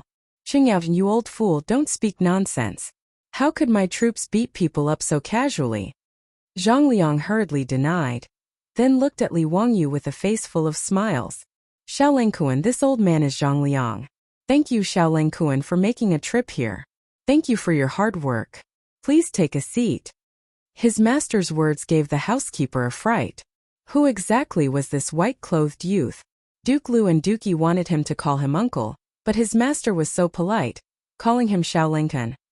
The housekeeper felt that his brain wasn't enough to process this, but he didn't dare to be negligent. He hurriedly invited Li Wangyu and Cho Kuan to the table. The banquet in the Tang dynasty was divided into different meals. After Zhang Liang spoke, a servant immediately set up a table for the two of them and brought wine and food. Li Wangyu and Cho Kuan were also confused, but they didn't dare to make a sound. They could only obediently take off their boots, go to the front of the hall and sit cross-legged. Li Shimin frowned and stretched out his hand to call Cheng Yaojin over. Jijia, why did you bring this boy here? Your Majesty, you wronged me. I happened to meet him at the gate of Zhang Liang's mansion. Li Ziyo came to deliver the painting for Zhang Liang. Haha, it has nothing to do with me. By the way, Your Majesty, this boy doesn't know anything about what happened that day. It seems that he really drank too much that day. Noisy. Pai Lupi glared. Cheng Yaojin smiled and didn't say anything more. He took Qin Chong to the side to drink and watch the show. Li, what painting did you send? Let me see. Pai Lupi shouted at Li Wangyu. He almost blurted out Li Wangyu's name, but he changed his words in time. Li Wangyu saw that Zhang Liang didn't object, so he quickly took out the painting from the gold-rimmed Namu box. He slowly unrolled the painting with Cho Kuan and presented it in front of everyone. When the sketch of the goddess Luo painting came out, everyone was shocked. Chapter 60. When the goddess of Luo's painting was unfurled, everyone in Zhongliang Fu's main hall saw the contents of the painting and couldn't help but gasp. Even Cheng Yaojin exclaimed, Who is this? Why is it sealed in the painting? Uncle Cheng, this is goddess of Luo. Li Wangyu smiled. Fang Xianling, Zhang Sunwuji, and the other civil officials immediately gathered around and looked carefully at the first realistic sketch in human history. Through the contrast of light and darkness, it produced a strong three-dimensional feeling. At the same time, it made use of the principle of perspective to draw a realistic sketch. This was unprecedented in this era. There is actually such a lifelike painting. How did it come to be? What a strange painting, such brushwork. Young Supervisor Yen, do you recognize this painting? Zhang Sunwuji asked a young man around 27 or 28 years old. The person he asked was Yen Liben, an artist from the early Tang dynasty. In the 17th year of Zhengguan, Pai Lupi's famous painting of the 24 meritorious officials of the Lingyan Pavilion, was conferred. His work Carriage Painting was a famous painting that was passed down in the future. The current Yen Liben was a young supervisor. He was best at painting portraits which were lifelike and lifelike. At that time he was known as the legend of painting. However, compared to Li Wangyu's goddess of Luo's painting, Yen Liben's portraits were much more lifelike, but in terms of realism, they were far inferior. At that moment, Yen Liben was already stunned by the goddess of Luo's painting. He stared at the painting in front of him in a daze and didn't make a sound. Zhang Sunwuji called him a few times before he came back to his senses. Minister Zhang Sun, I have never heard of this painting before. This is really a shocking work of art. I don't even know how this painting was drawn. It is really a godly skill. Yen Liben then looked at Li Wangyu and Cho Kuan. Xiaolinghan, may I ask who drew this painting? Cho Kuan blinked his eyes and looked at Li Wangyu. He didn't know how to answer this question. Li Wangyu replied without hesitation. This map has been collected by the Cho family for generations. It's been a very long time. I don't know who made it. He was lying without even batting an eyelid. Hearing this, Cho Kuan hurriedly lowered his head, afraid that he would laugh out loud. I still don't know who did it. It was clearly you who drew it in my house in front of my father's concubine for 3 days. Fortunately, Cho Kuan was not a fool. He naturally would not reveal any clues. Li Wangyu's words had indeed fooled quite a few people. The civil and military officials present only needed to look at the yellowed picture scroll to know that it had been through the passage of time for it to become like this. On the other hand, after Yen Liben carefully examined the goddess of Luo's scripture, although he didn't say anything, he looked at Li Wangyu with a playful expression. While everyone was carefully examining the goddess of Luo's scripture and exclaiming in surprise, a voice came from outside the crowd. This painting is just as the saying goes, literature carries Tao. There is Tao in the painting, but there is no Tao in the painting. If there is Tao but no art, then although the object is formed in the heart, it cannot be formed in the hand. It only has the form but not the spirit. The painting is precious, but what is the spirit? These words were rather blunt. The meaning was that the goddess of Luo's scripture only had the form, but not the spirit. Li Wangyu was taken aback by these words. Raising his head, he saw that it was the curly-bearded young man who had been playing chess with the others. He had no idea that the speaker was Pai Lupi Li Shimin. Pai Lupi was one of the greatest emperors of all time. But sometimes he was like a child who liked to compete with others. There had once been a Hu merchant from the western regions who was skilled in playing the pipa, and had composed an extremely gorgeous and complicated song. Pai Lupi had even arranged for a court musician to eavesdrop and learn from him. After the Hu merchant played, Pai Lupi pretended to be relaxed, saying that there was nothing strange about this song and that his court musician also knew how to play it. Then, he called out the court musician who had secretly learned from him to play, thus proving that the song was not strange at all. Thus, Pai Lupi's personality was sometimes quite childish, making people not know whether to laugh or cry. At this moment, Pai Lupi's competitive nature was acting up. He already disliked Li Wangyu, and now that everyone was praising his painting, he was even more annoyed. Pai Lupi's criticism of the goddess of Luo's scripture was not wrong, strictly speaking. After all, the essence of traditional Chinese painting was the way of painting. A masterpiece had to be elegant, profound, and memorable. It was a work of charm. However, Li Wangyu's goddess of Luo's scripture was more realistic and novel. The two painting methods were different, and they could not be compared. Zhang Sunwuji and Fang Xianling knew about Pai Lupi's little problem, so they smiled and did not say anything. Even Chang Yaojin was drinking silently and did not agree. However, when Pai Lupi opened his mouth, many people who were praising the goddess of Luo's scripture immediately changed their words. That's right, this painting has no charm and no spirit. It's really not worth mentioning. That's right. I just felt that this painting was really strange. The brushwork was sluggish, and I couldn't see the essence of the brush and ink. Master Cui is right. As the saying goes, a masterpiece has both form and spirit. It's simple and elegant. It's natural and pure. There's no need to talk about this painting. These words made Li Wangyu furious. Were these people born in the year of the chameleon? The speed at which they changed their faces was comparable to the Sichuan opera. Especially that bastard bearded man. Who the hell are you? Fortunately, Li Wangyu was still sober. He knew that the people in the main hall of Zhang Liang's mansion were all influential people of the Tang dynasty, and he could not afford to offend them. However, he did not say it out loud. He also did not know that the bearded man he called a bastard was the emperor of the Tang dynasty, Li Shimin. After being scolded by the people in the hall, Li Wangyu's face also darkened. Just as he was about to put away the painting, he heard Pai Lupi speak unhurriedly. However, this painting is not completely useless. This kind of completely realistic technique is indeed suitable for portraits. It's so vivid that it's hard to come by. It's a pity that the techniques created by the predecessors have not been passed down to the present day. It's really a pity. Pai Lupi's words made the faces of the group of fence-sitters and ministers who agreed with him suddenly stiffen. They felt that they were showing signs of schizophrenia. Your Majesty, can you speak without pausing? Say it all in one breath. Before, they were still praising this painting.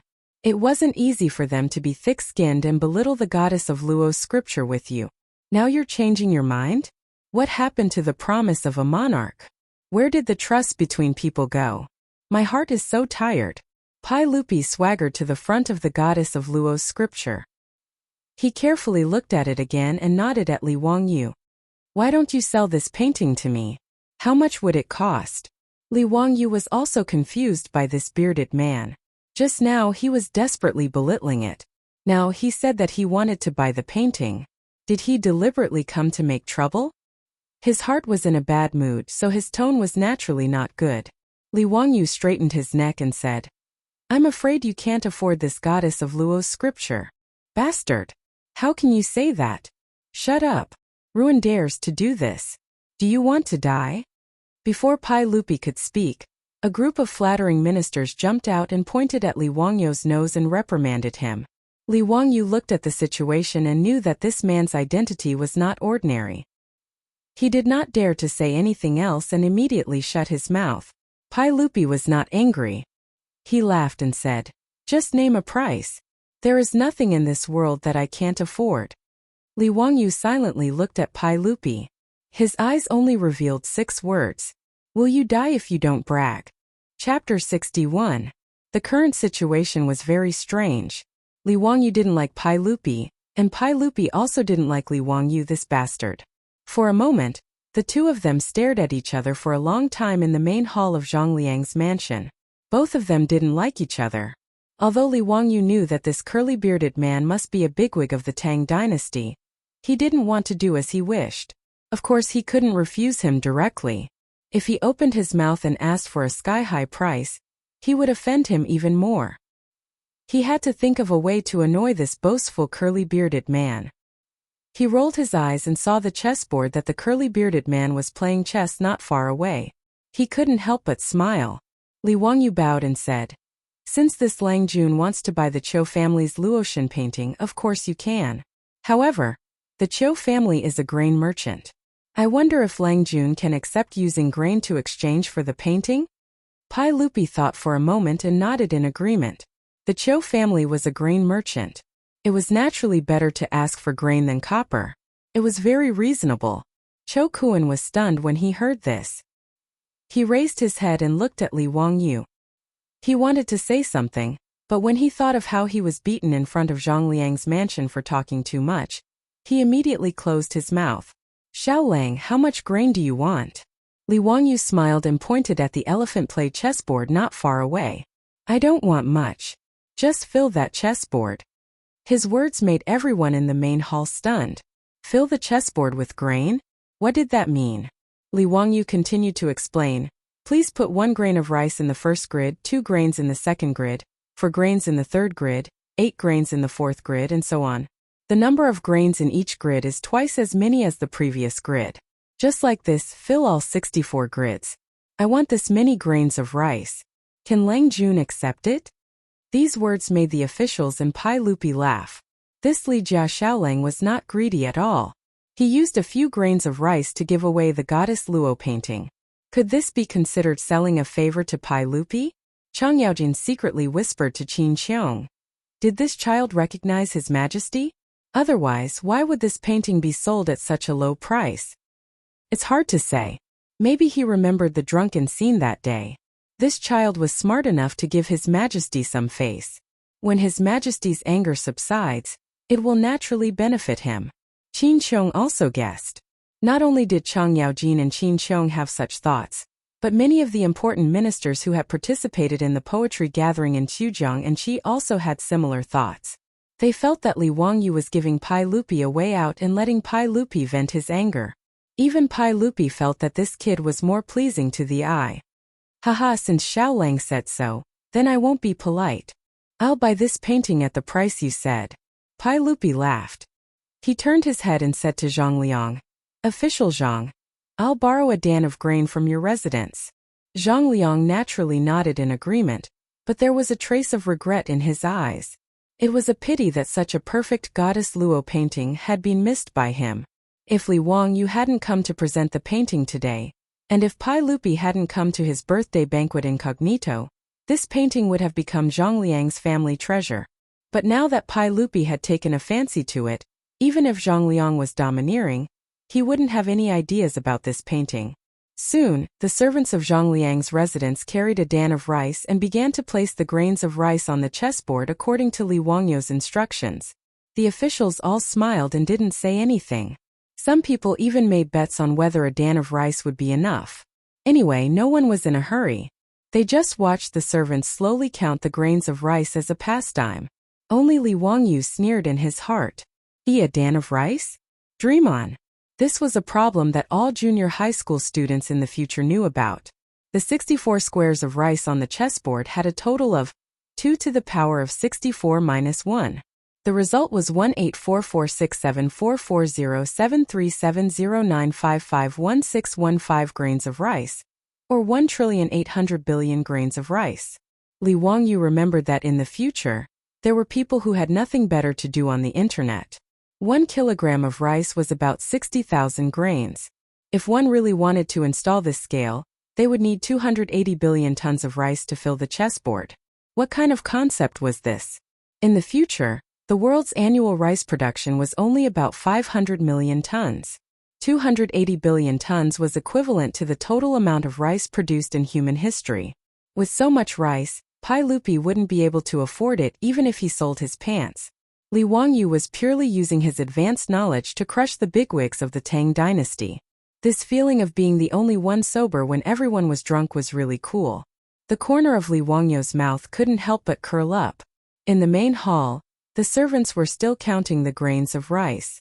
On the side, the accountant of Zhang Liang's residence was helping with the counting with a counting stick. At this time, the Tang dynasty hadn't invented the abacus yet. It was a calculating tool that only appeared in the Northern Song dynasty. The counting stick was a pile of small sticks of the same length and thickness. It was arranged in two ways, horizontal and horizontal. The accountant of Zhang Liang's residence was already sweating when he reached the 20th square of the chessboard. The 20th square of the chessboard required more than 500,000 grains of rice. As time passed, the officials and Pai Lupi in the main hall also found that something was wrong. Why was there more and more rice? Pai Lupi immediately asked someone to calculate how much rice was needed. Immediately, a servant brought out a scale and began to weigh the grains of rice.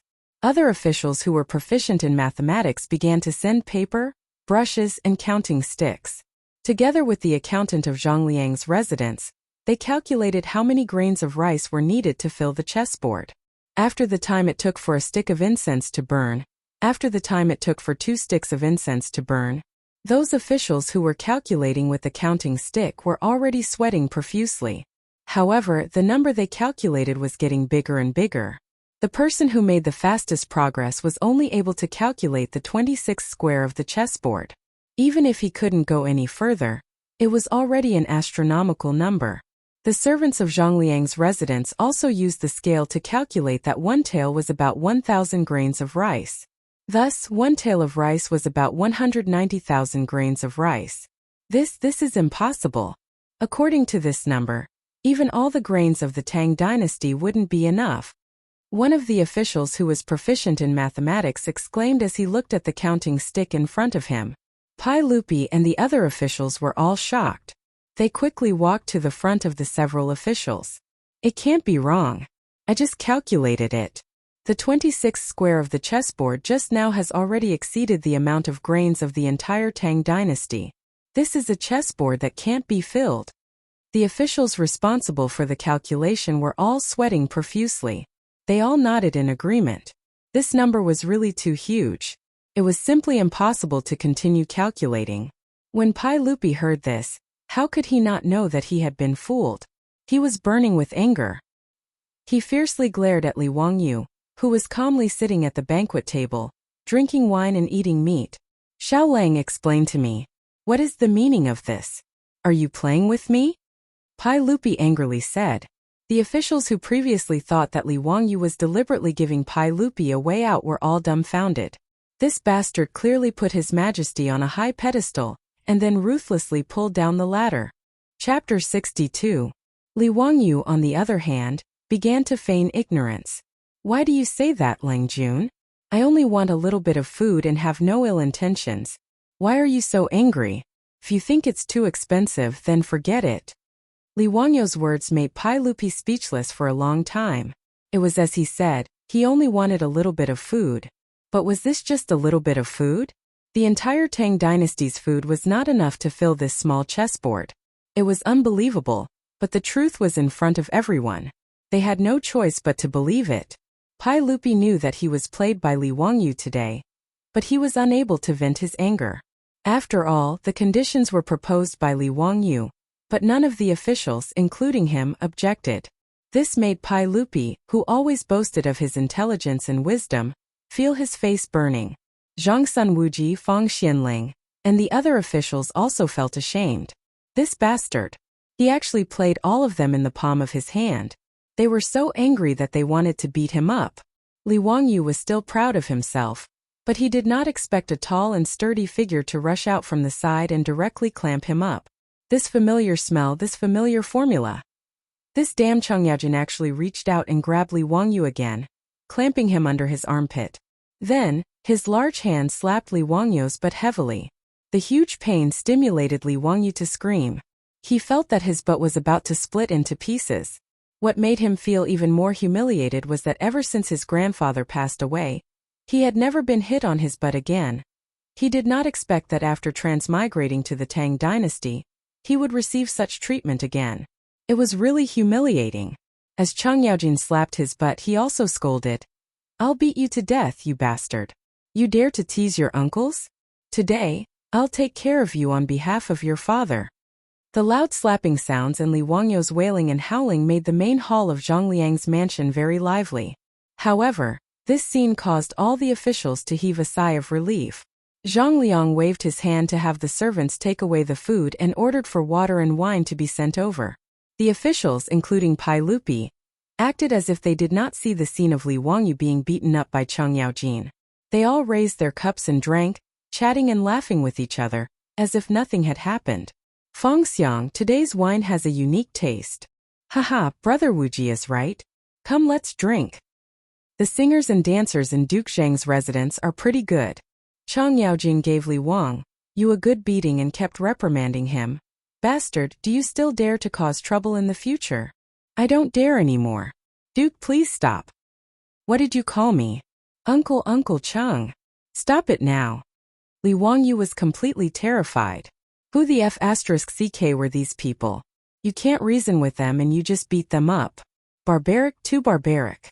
Li Wangyu had just used his intelligence to crush the officials of the Tang dynasty, but he was immediately crushed back by Chang Yaojin's force. It was really retribution. Cho Kuan the fatty was already stunned. He was born in a merchant's family. Although he was simple and straightforward, he was very good at arithmetic, which was essential for merchants. When Li Wangyu proposed to fill the chessboard with rice, he was the only one who faintly felt that something was wrong. Cho Kuan naturally did not say anything. He just sat on the side and watched with cold eyes. The final result also surprised him. Turned out to be such an unimaginably huge number. The fatty looked at Li Wangyu seriously with his small eyes full of admiration. But before he could express his admiration, he saw Li Wangyu being beaten up by Lu Guogong. Even Cho Kuan couldn't help but sneak a few steps away from the scene, afraid that he would be dragged into it. However, although Li Wangyu was being beaten, Cho Kuan's eyes were full of envy. Li Wangyu did not understand, but Cho Kuan saw it very clearly. The reason why Chang Yaojin rushed out to beat him up was not because he wanted to abuse him, but because he wanted to protect Li Wangyu. This bastard kid used the chessboard to play with all the officials. Even if they did not say anything, they might not hate Li Wangyu in their hearts. But when Chang Yaojin rushed out and beat him up, the nature of the matter completely changed. It was just the younger generation being mischievous. Now that he was being disciplined by the elders, the others would not have any grudges. Cho Kuan naturally did not know that Chang Yaojin beat Li Wangyu for the reason he said, and also to beat up Pai Lupi, the emperor of the Tang dynasty. Chang Yaojin was thought to be a rough martial artist. In fact, Chang Yaojin was born in a Shandong family and received a good education. He was also very shrewd and was trusted by Li Shimin all his life. He was Pai Lupi's most trusted general. Although Chang Yaojin was known as the devil incarnate, in fact most of the time Chang Yaojin was deliberately given this title by him. His image as a hob was the same as pretending to be a pig to eat a tiger. The more Chang Yaojin looked at Li Wangyu, the more pleasing he was to the eye. Especially after Li Wangyu played with all the officials, it made him very happy. He felt that Li Wangyu was to his liking. Therefore, Chang Yaojin jumped out when everyone was embarrassed and beat up Li Wangyu to resolve this farce. "Say, are you still selling this map?" Chang Yaojin stared at Li Wangyu fiercely with his bell-like eyes. Li Wangyu covered his butt with both hands and said with a painful expression, "I'm not selling it, I'm definitely not selling it. It's free, it must be free." "That's more like it." Chang Yaojin nodded in satisfaction, feeling that his efforts had not been in vain. Li Wangyu grimaced and walked towards Pai Lupi with both hands holding the goddess of Luo's painting. All the officials were happy to see this, and Pai Lupi was secretly delighted. He felt that Chang Yaojin's beating had not been in vain. This bastard finally understood how to conduct himself. Li Er was even calculating in his heart whether he should console this kid with kind words, or reprimand him with a stern face, and ask him not to act so recklessly in the future. Under the watchful eyes of Pai Lupi and all the officials, Li Wangyu walked step by step towards Pai Lupi, and then turned a corner. Li Wangyu walked directly in front of Zhang Liang and bowed. "Today is Chongping County Duke's birthday. I was entrusted by Chang'an's Cho family to come and present a congratulatory gift. the goddess of Luo's painting. I hope County Duke Zhang will kindly accept it. With these words, everyone was thunderstruck. Zhang Liang's face was filled with fear. Li Jia Xiaoling, don't make a scene. Speak properly. I have no enmity with you in the past, so why do you want to harm this old man? Pai Lupi wants the goddess of Luo's painting, but you don't give it to him. What is the meaning of giving it to this old man? Zhang Liang looked as if he had stepped in dog shit. His face was incomparably ugly. He stole a glance at Pai Lupi, who was frozen to the side. His face was as black as a Kunlun slave's. Pai Lupi only had one thing on his mind. After he called people in to drag Li Wangyu out, should he chop him into minced meat or slice him to eat? You've played with me twice and thrice. How dare you? Chapter 63. In fact, Pai Lupi had completely wronged Li Wangyu. As the saying goes, those who do not know are not guilty. How could Li Wangyu know that he was the current emperor of the Tang dynasty, the wise and powerful Li Shimin? Otherwise, even if Li Wangyu ate a bear's heart and leopard's guts, he would not provoke Pai Lupi. That would be asking for trouble. Li Wangyu just did not like Pai Lupi. In addition, he was beaten up by Chang Yaojin, so he hated Pai Lupi even more. Therefore, even if Chang Yaojin's hint was very obvious, Li Wangyu could only pretend that he did not understand. He pretended to be crazy and gave the goddess of Luo's painting to Zhang Liang. Li Wangyu's words made it difficult for Zhang Liang to accept or not accept. He was completely in a predicament. After a long time, Zhang Liang took the goddess of Luo's painting, with a complicated expression. Many thanks for Xiao Lang's kindness. This old man will accept this painting. Zhang Liang's smile was uglier than crying. After he finished speaking, he turned around and walked towards Pai Lupi with the painting in his hands. This old man is a crude person. I cannot appreciate this goddess of Luo's painting. I ask Li Gong to accept this painting, so as to avoid a pearl being covered in dust. Because Pai Lupi came here in plain clothes and told him not to make it public, Zhang Liang did not address Pai Lupi as Your Majesty. Pai Lupi did not refuse Zhang Liang's action of offering the painting.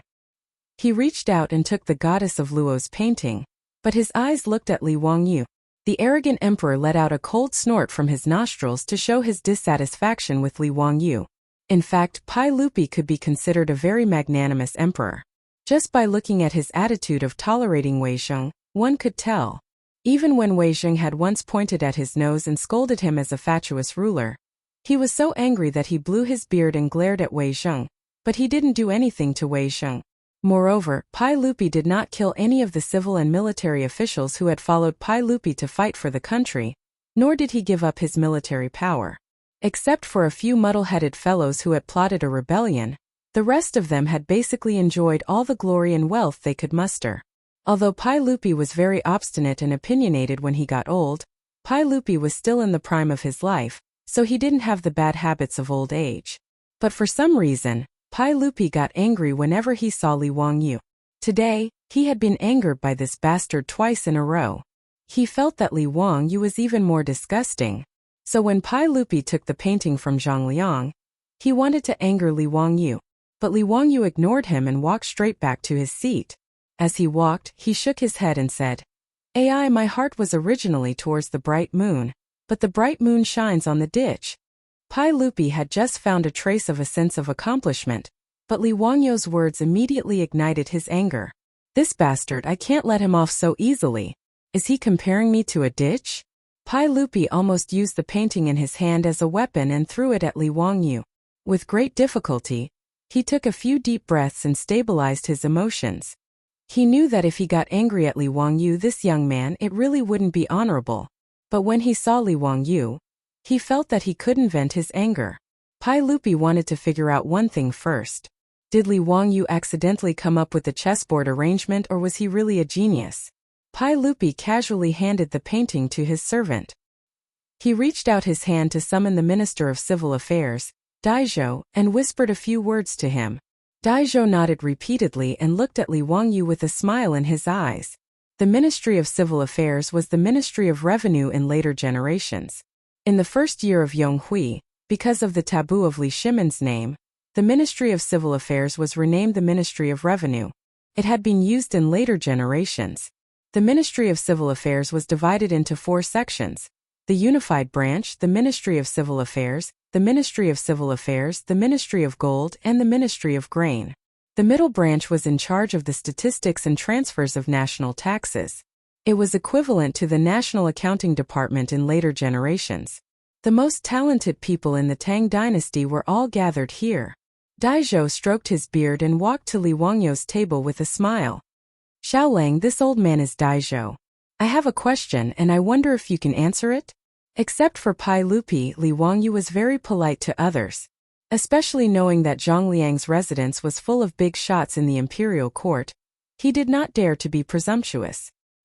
He quickly stood up respectfully and bowed. "May I ask what question Master Dai has? I will answer everything I know." Daizhou smiled and said, "I have a difficult question. I wonder if Xiaolang can solve it? Today there are pheasants and rabbits in the same cage. There are 35 heads on the top and 94 feet on the bottom. How many are the pheasants and rabbits?" After he finished speaking, Li Wangyu was stunned. "Pheasants and rabbits in the same cage? You have the nerve to ask me such a simple 4th grade math question? Do you think I did those questions in the 5 years of college entrance examination, 3 years of mock papers for nothing? Or do you think I, a college student, can't do elementary math?" Li Wangyu had already calculated the answer after Daizhou finished speaking. "This question is very simple. Xiaolang, don't talk big."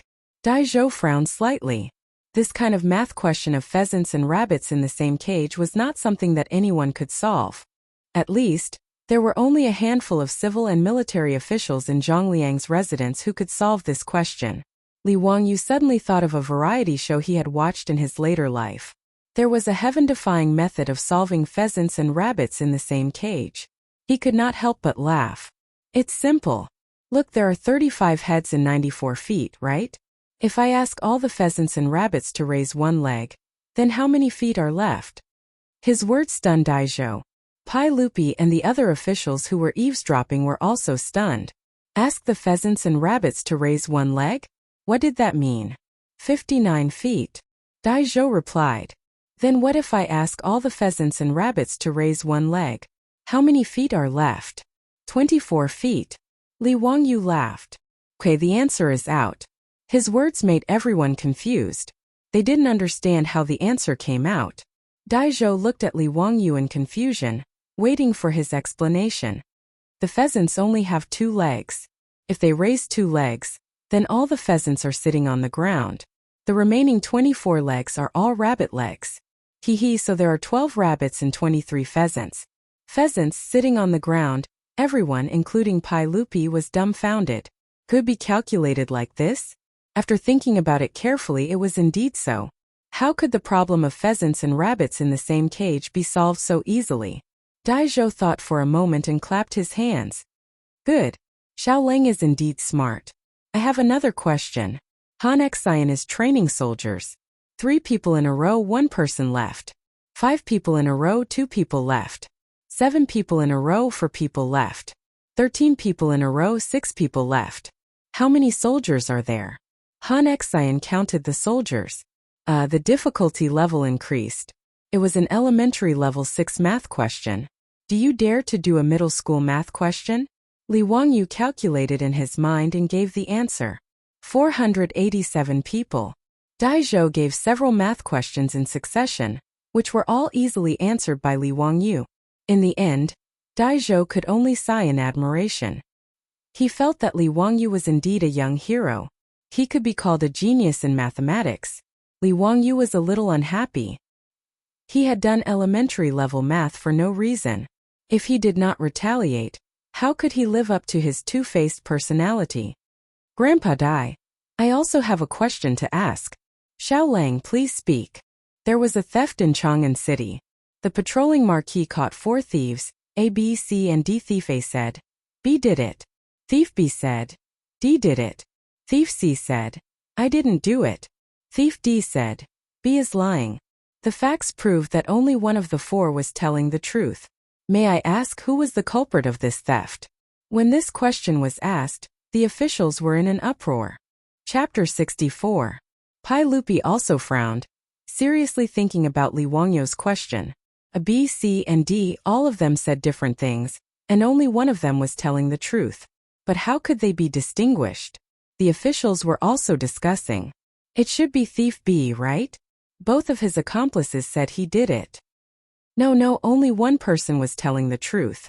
Someone immediately refuted. Then it was a who did it? This question is really strange. For people said different things, how can we know who is telling the truth? There is actually such a strange question. How can we know who is telling the truth? Humph, under the 3 trees, do you think they won't tell the truth? Li Wangyo's question was not a math question, but a logical deduction question. According to the hypothetical exclusion method, it could be inferred that the criminal was thief C. There was a contradiction between the words of A and B. If A was telling the truth, then thief B was telling the truth. If thief B was telling the truth, then thief A was telling the truth. It could be seen that one of A and B was telling the truth, and the other was telling the truth. Therefore, thief C was the thief who committed the theft. A group of nobles and officials were thinking hard about which of the 4 thieves was telling the truth, but Cho Kuan's small eyes blinked, as if he had discovered something. Cho Kuan looked left and right, then carefully moved to Li Wangyo's ear and whispered, "Xiao Lang, thief C is the thief, right?" His words made Li Wangyu slightly startled, and he looked at the fatty Cho Kuan in surprise. Li Wangyu had always thought of Cho Kuan as a straightforward person, so that was why he looked for him to sell his paintings at Ping Kong Fong. He did not expect that this fatty was not stupid at all, and he was more shrewd than a group of nobles and officials who attended the birthday banquet in Li Wangyo's mansion. He could not help but look at Cho Kuan in a new light. Li Wangyu did not expect that someone in the Tang dynasty could solve this kind of logical deduction question. He secretly gave Cho Kuan a thumbs up, and then nodded slightly, indicating that he had answered correctly. Seeing Li Wangyo's affirmation, Cho Kuan revealed a bright smile. Right now, he was full of admiration for this young man, Li Wangyu. Not to mention Li Wangyo's amazing painting skills. Just coming to celebrate Li Wangyo's birthday today was enough to stun him. Duke of Lu, Duke of Yi, and the other founding dukes had him intimately call them uncle. Especially when Duke of Lu beat him up just now, it was even more intimate. This made Cho Kuan really unable to figure out the background of this wretched young man, who sold his erotic paintings at Ping Kong Fong. As for Li Wangyo's mathematical knowledge, it amazed Cho Kuan even more. As a disciple of the Shang clan, mathematics was one of the things they had to learn. Cho Kuan also felt that mathematics was his strength, but when he was still thinking hard about the few questions that Daizhou gave him, Li Wangyu gave him the answer. He could not help but feel frustrated. So when Cho Kuan got Li Wangyo's affirmation, he smiled so much that his eyes could not be seen. The fatty almost forgot that he was older than Li Wangyu by a few years, but he was as excited as a youth who was praised by his elders. In the main hall of Zhang Liang's mansion, the officials were racking their brains and the fatty Cho Kuan was beaming with joy, forming a sharp contrast.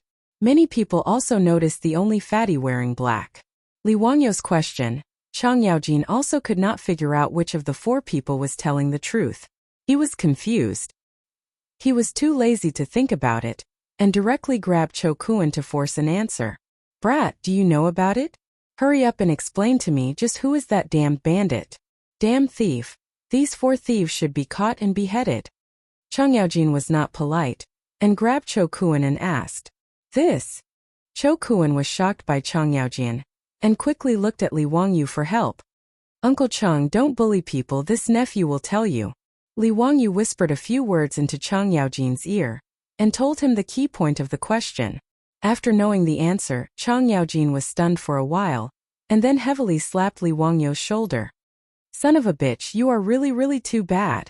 Li Wangyu was slapped until half of his body went numb, and he was speechless and smiled bitterly. Today he inexplicably met this Chang Yaojin and he was really unlucky.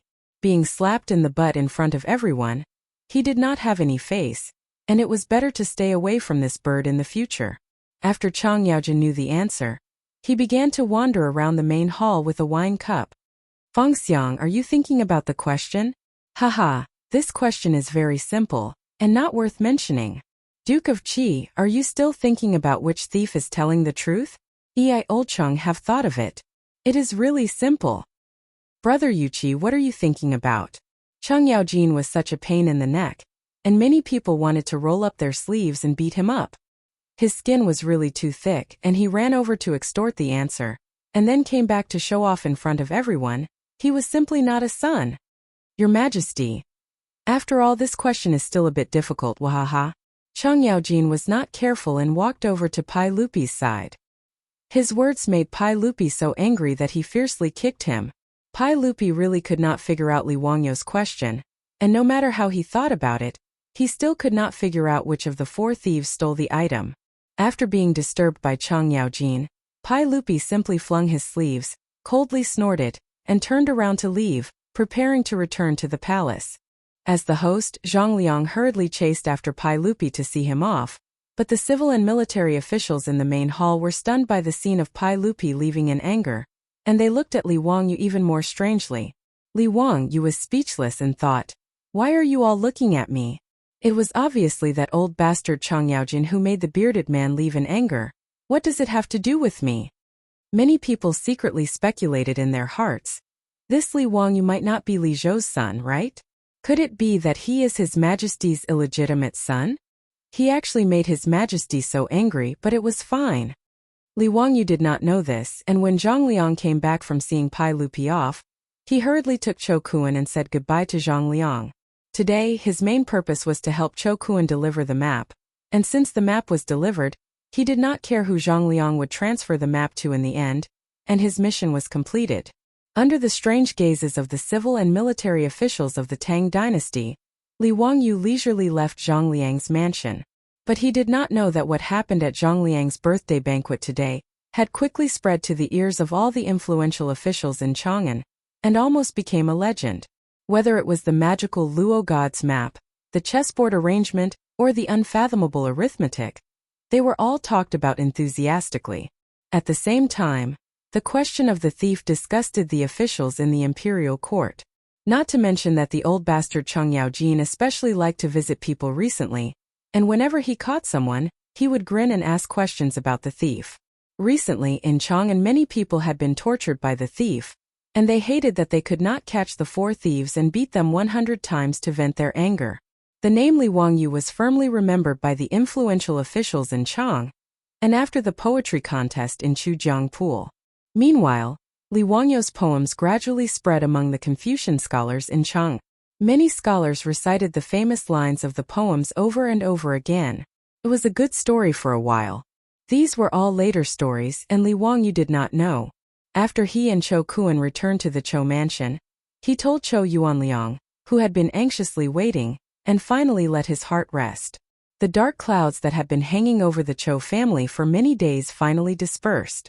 Cho Yuanliang was also very generous, and directly gave Li Wangyu 100 dawn of grain as a reward. Together with the previous 200 dawn of grain, he gave a total of 300 dawn of grain to Li Wangyu. Now for Li Wangyu, the more grain the better. He was not pretentious, and after repeatedly thanking Cho Yuanliang, he accepted it without hesitation. 1 dawn of grain weighed 50 kilograms, and 300 dawn of grain weighed 15,000 kilograms, or 15 tons. How to transport so much grain back to Dingzhou village? But Li Wangyu was troubled. Chapter 65. If they used bullock carts to transport the grain, 1 bullock cart could carry 500 kilograms of grain at most.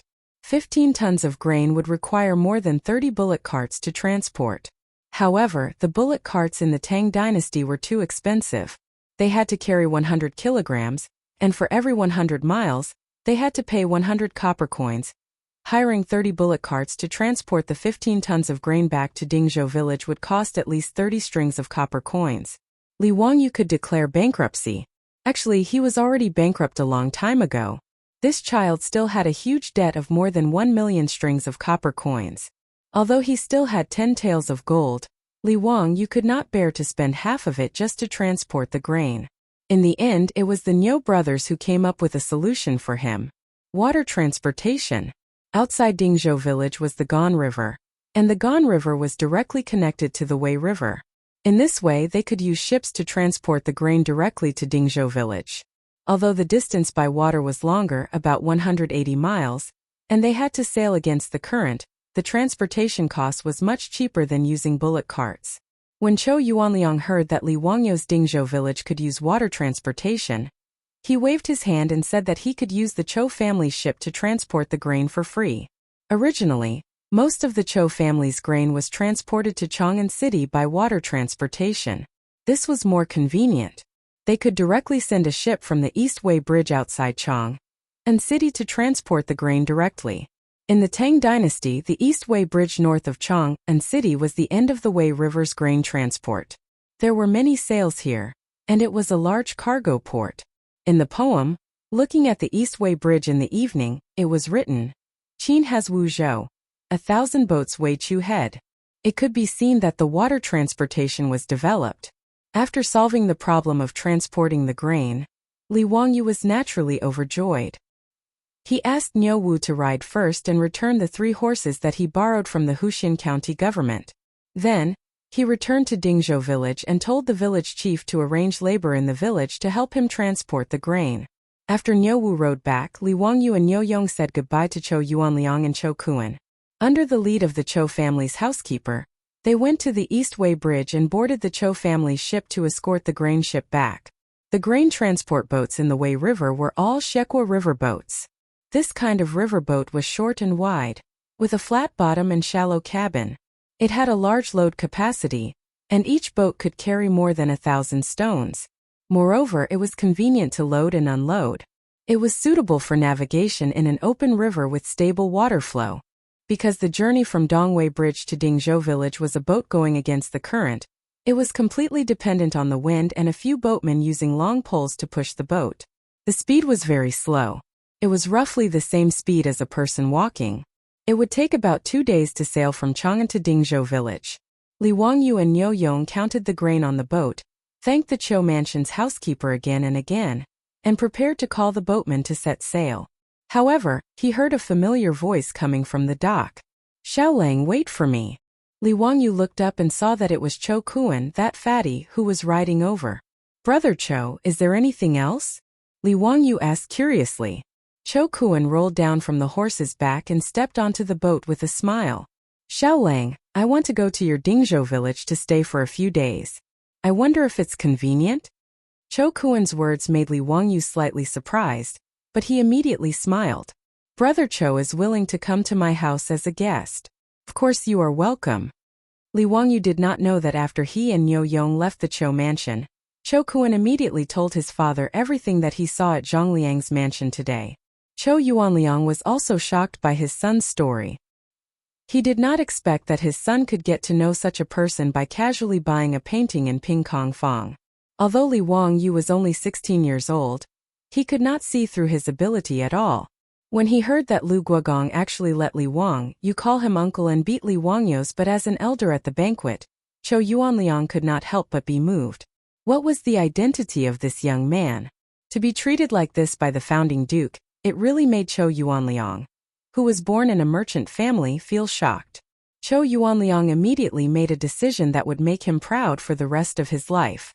He must find a way to be on good terms with Li Jia Xiaolang. He told his son Chou Kuan to immediately take the gold and silver to the dock and accompany Li Wangyu to Dingzhou village. He would do his best to help. He only hoped that both sides could have more incense. Li Wangyu did not dislike Chou Kuan. Instead, he felt that he was very much to his liking. Although the fatty was born in a merchant family and his character was slightly foppish, he was not pretentious. Moreover, although the fatty Chou Kuan was straightforward, he was loyal. That day in front of Cheng Yaojin, he stood up for justice and asked Cheng Yaojin to let him go. The boatman shouted and the boat was slowly pushed away from the dock by several long poles. It slowly sailed upstream. 2 days later, the boat sailed into Gan River. Dingzhou village was already in sight. From afar, Li Wangyu saw many people standing on the riverbank, waiting for them. The leader of the group was a stunning beauty. It was Su Chongqing. Seeing her dress fluttering as she stood on the riverbank and smiled at him, Li Wangyou's heart throbbed. It turned out that someone was waiting for him. The feeling was so wonderful. After not seeing Su Chongqing for a few days, he missed her even more. In a moment of excitement, he could not help but rush to the bow of the boat. He shouted at Su Chongqing, who was on the riverbank, "Sister, do you want to go out?" Su Chongqing was amused by him and laughed. She wiped the tears from the corners of her eyes and shouted at Li Wangyu. I don't want to go out with children. These words made Li Wangyu stunned. Don't want to go out with children? Damn, this kind of naked contempt could not be tolerated. Do you believe that I won't go to your room tonight? The people around them did not understand their joke. Cho Kuan was puzzled. Xiaolang, why don't you want to go out? Li Wangyu. There was no dock by the Gan River where Dingzhou village was located. The river boat could only dock by the riverbank to unload. There was a gap of several meters between the riverbank and the river surface. It was not easy to transport the food. Fortunately, after the old villager received Niu Wu's notice, he brought almost all the strong laborers and the few old cows in the village. Everyone was busy for half a day before they finally unloaded 300 dan of food from the river boat. The old villager asked everyone to help transport the food to Li Wangyu's house. But he stopped Li Wangyu in confusion. Why did Xiaolang bring so much food back? In March, there was a locust plague in Guangzhou. This matter was only known to Li Wangyu and Su Chongqing. In the eyes of outsiders, it was unreasonable to transport so much food to the village at one time. How long would it take to eat all this food? Li Wangyu naturally would not tell the old villager that this was the life-saving food he prepared for the whole village.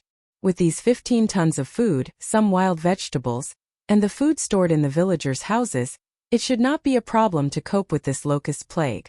Moreover, Dingzhou village was backed by the Qinling Mountains and had the Gan River to the north.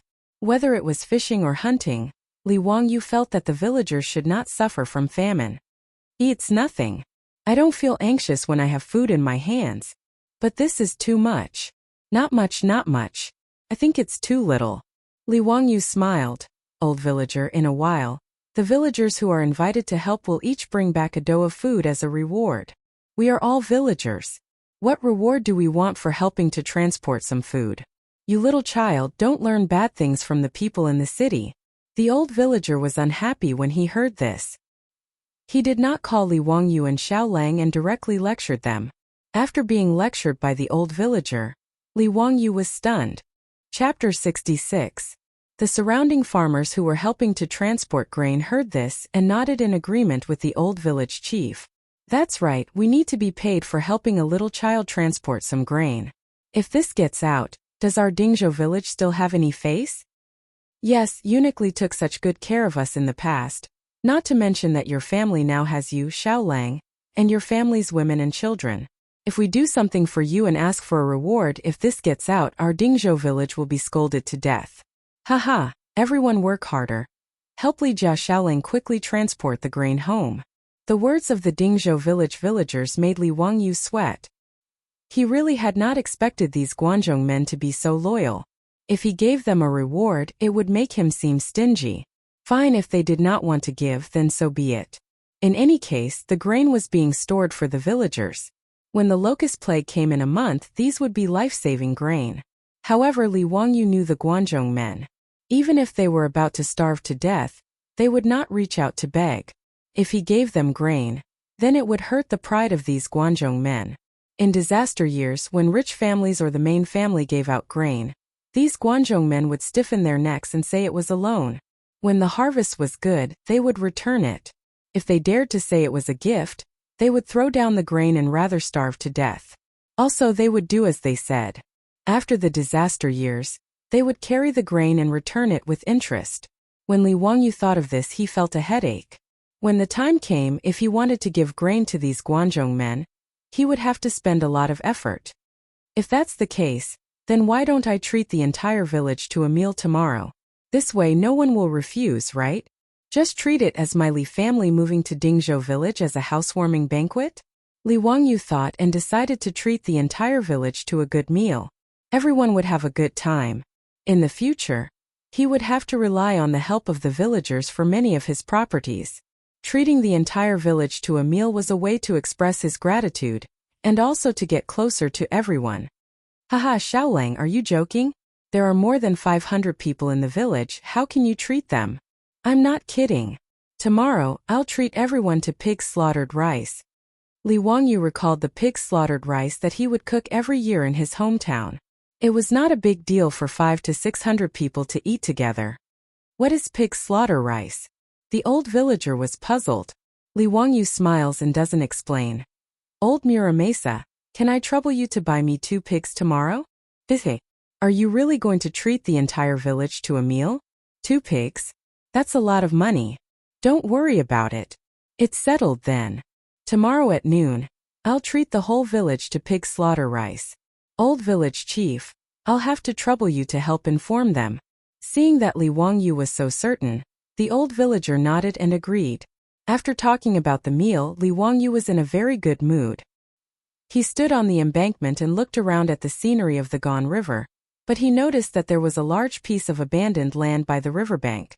There were at least a few hundred acres of land next to the river bank, and there were only a few plants growing sparsely on it, making it look exceptionally desolate. Old village chief, why hasn't this wasteland been developed?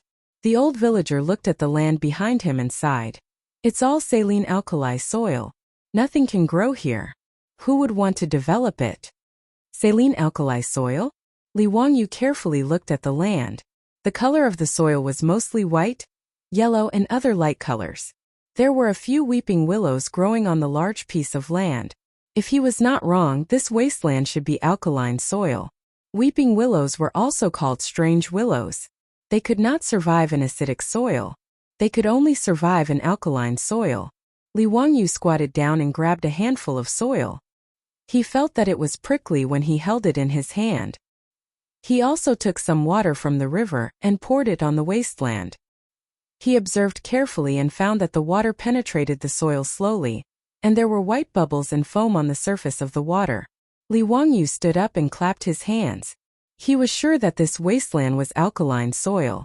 After all, he grew up in the countryside. There used to be a large area of alkaline soil in the village. Later, under the guidance of the scientists at the Agricultural Research Station, they cleaned and improved the soil and turned the waste into treasure. Even after the original wasteland was improved, the food grown on the weak alkaline soil was even more popular. However, it was the early years of the Tang dynasty. Obviously, no one would improve the saline alkali soil. Li Wangyu suddenly felt that he seemed to have found a way to make money. Moreover, he could give out the food legitimately. If he could improve these hundreds of acres of land, wouldn't it be a huge fortune? Moreover, improving the land required hiring labor. When the time came, he would use the food to hire the villagers. Wouldn't it be killing 2 birds with 1 stone? Old village chief, where does this wasteland belong to? Li Wangyu wanted to ask if the wasteland had an owner. This land should belong to the county, right? The old villager was not sure. But it's all useless wasteland. It's worthless. Then what if I reclaim this wasteland? The old villager looked at Li Wangyu like looking at an idiot. Xiaolang, this is saline alkali soil. It can't be used to grow crops. Why do you want to reclaim this land? Hey, old village chief, you don't need to know how to use this land. Let me ask you, if I reclaim this land, who will it belong to? The old villager shook his head. Naturally, it will belong to you. The county encourages reclamation. The reclaimed land only needs to go to the county to register. The reclaimed land is exempt from taxes for 3 years. However, this saline alkali soil can't grow crops. Xiaolang, don't make trouble. Li Wangyu did not refute. He just looked at the hundreds of acres of wasteland in front of him and smiled. Sure enough, knowledge is productivity. In Li Wangyu's eyes, this land was a treasure. It was close to the Gone River. Whether it was for cleaning the saline alkali soil or for watering in the future, there was no shortage of water. It was very convenient. However, he still needed to talk to Yang Quan about taking over this wasteland. It was hundreds of acres of wasteland, so it was better to be safe. He didn't want to end up with a master after he finished reclaiming the land. That would be too disgusting. Li Wangyu thought about Yang Quan's promise to reward him with 100 strings of cash if he won first place in the poetry competition. He wondered if he should go to the Huxin County Yamen again. While he was thinking about this, all of the grain had already been transported to the shore. The river embankment was only 1 or 2 li away from Dingzhou village. It was very convenient. Without much effort, the 300 dan of grain was all moved back to Li Wangyu's home by the villagers using wheelbarrows and ox carts. There was too much grain. The family's granary was full, and there was still a lot that had not been moved in. Fortunately, there were few people in his home, so there were still many empty rooms. Even so, the 300 dan of grain filled the granary and the 2 rooms in the front yard. When Li Heng saw that Xiao Lang had brought back so much grain after leaving home for only a few days, his old face was full of smiles. Perrin was also excitedly busying herself without stopping for a moment. For the people of the Tang dynasty, having grain was the happiest thing. Not to mention there was so much grain that their homes almost couldn't hold anymore. After they were done, the villagers didn't even drink a mouthful of water before leaving. The Niu brothers also prepared to leave, but they were stopped by Li Wangyu. He insisted that the 2 brothers bring back a dan of grain. A dan of grain was worth more than 3 strings of cash. How could the Niu brothers be willing to take it? Xiao Lang, we brothers didn't help you much. How can we take so much grain? If this gets out, we will be criticized behind our backs. Niu Yong insisted. Niu Wu also rubbed his big hands. We have enjoyed riding horses these days with Xiao Lang's help. We also ate and drank well in Chang'an. How can we take any more grain back? Xiao Lang, don't say any more. Li Wangyu pulled the 2 brothers and persuaded them sincerely. Brothers of the Niu family, you must take the grain back. Have you forgotten about your 9 fellow soldiers? Take it as a token of my sincerity. His words actually made the Niu brothers somewhat hesitant. The 2 brothers indeed didn't need food, but those 9 disabled comrades who had lost the ability to work did need it. After refusing for a long time, they finally couldn't resist Li Wangyu's insistence. They had to thank him again and again and carried the grain back. Chapter 67. After sending off the Niu brothers, Li Wangyu finally had the time to introduce Chou Kuan to Su Chongqing and the others. Chou Kuan, the fat man, didn't regard himself as an outsider at all. He greeted Su Chongqing and the others one by one.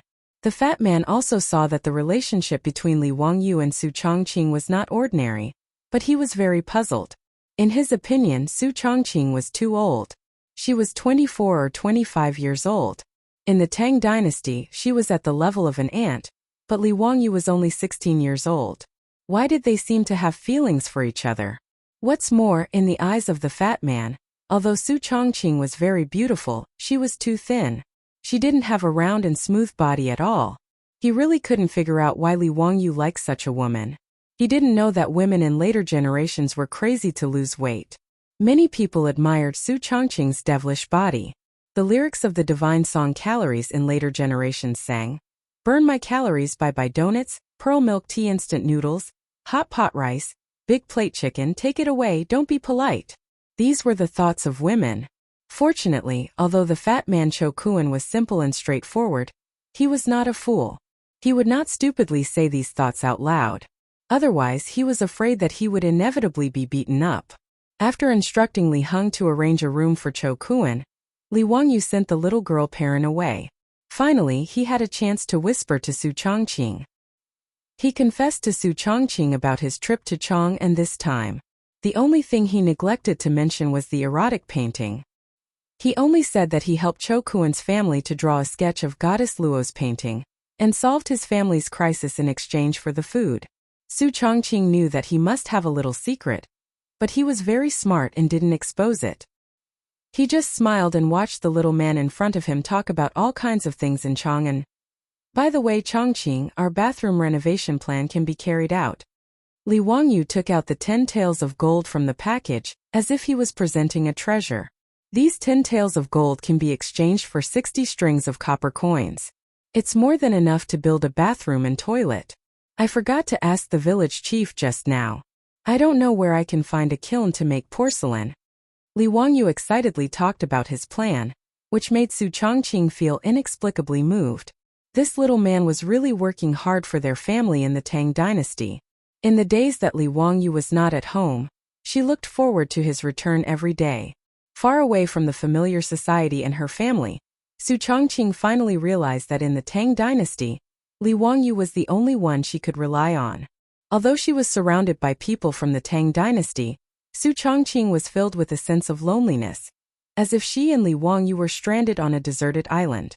After all, she was not like Li Wangyu, who had received a person's memory. Everything in the Tang dynasty was unfamiliar to her. Su Chongqing only felt that it was really good to have Li Wangyu. Li Wangyu was still talking about something when he felt a warm and moist touch on his cheek.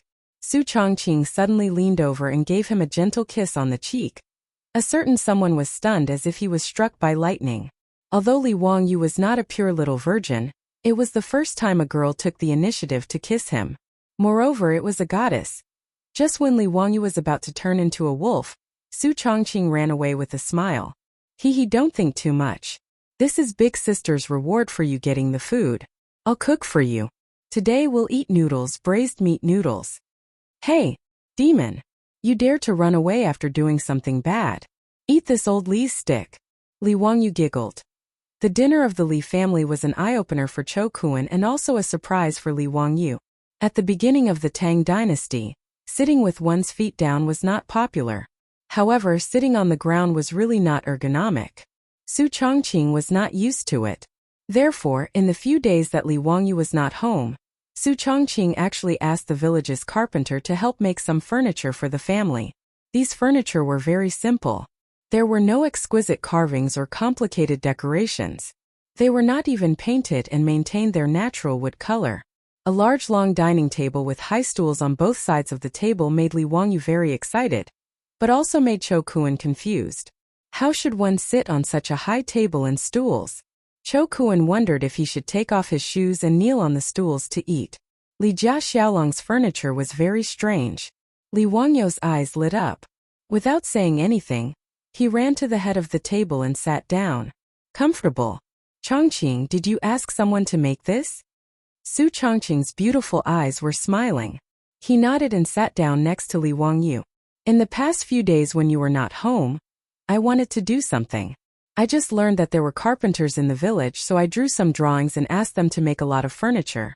I also asked someone to make a desk for you in your study. In addition, I also asked a carpenter to make 2 beds for your bedroom. If it were not for the fact that everyone was here, Li Wangyu would have hugged Su Chongqing and kissed him to express his gratitude. Of course, whether Su Chongqing would accept his gratitude was another matter. Let's eat. Li Wangyu shouted excitedly. Brother Cho, please sit down. Don't be polite. Perrin and Li Hung quickly served the noodles. Su Chongqing's cooking was absolutely excellent, especially the braised meat. There was no such cooking in the Tang dynasty now. Cho Kuan, who ate the braised meat noodles for the first time, almost swallowed his own tongue. Although Chao's family had no power, they were rich. He had been hanging around Ping Kong Square for a long time. What delicious food had he not eaten? However, Li Wangyu's simple bowl of noodles made Cho Kuan feel that what he had eaten for the past 20 years was as vulgar as pig food. After the bowl of noodles went down his stomach, Cho Kuan was embarrassed and asked Perrin to make him another bowl. Such delicious noodles made Cho Kuan forget about being a guest. Under the astonished gazes of Li Wangyu, Su Chongqing, and the others, Cho Kuan, the fatty, finished 3 to 4 bowls of noodles by himself.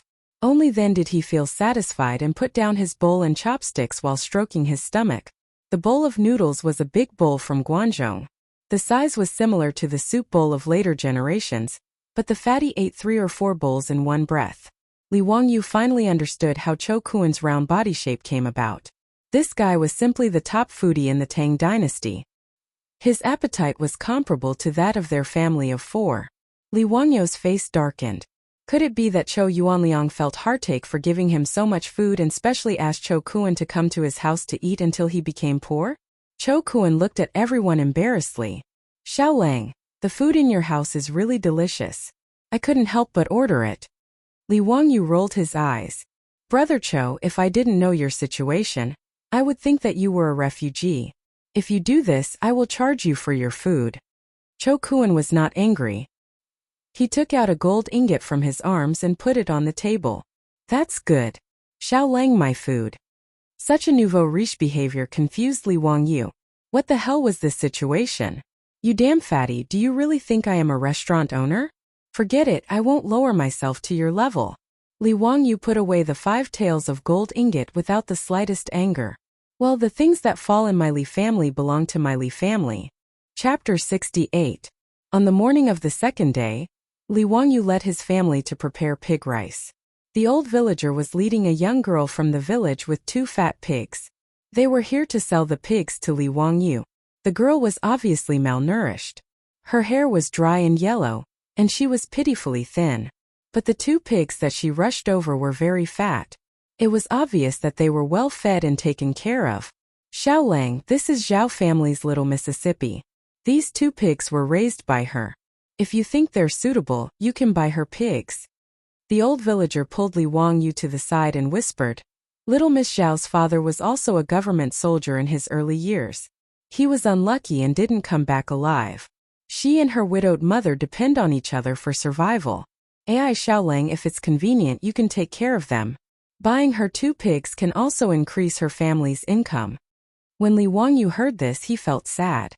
This widow and her child had suffered a lot of grievances.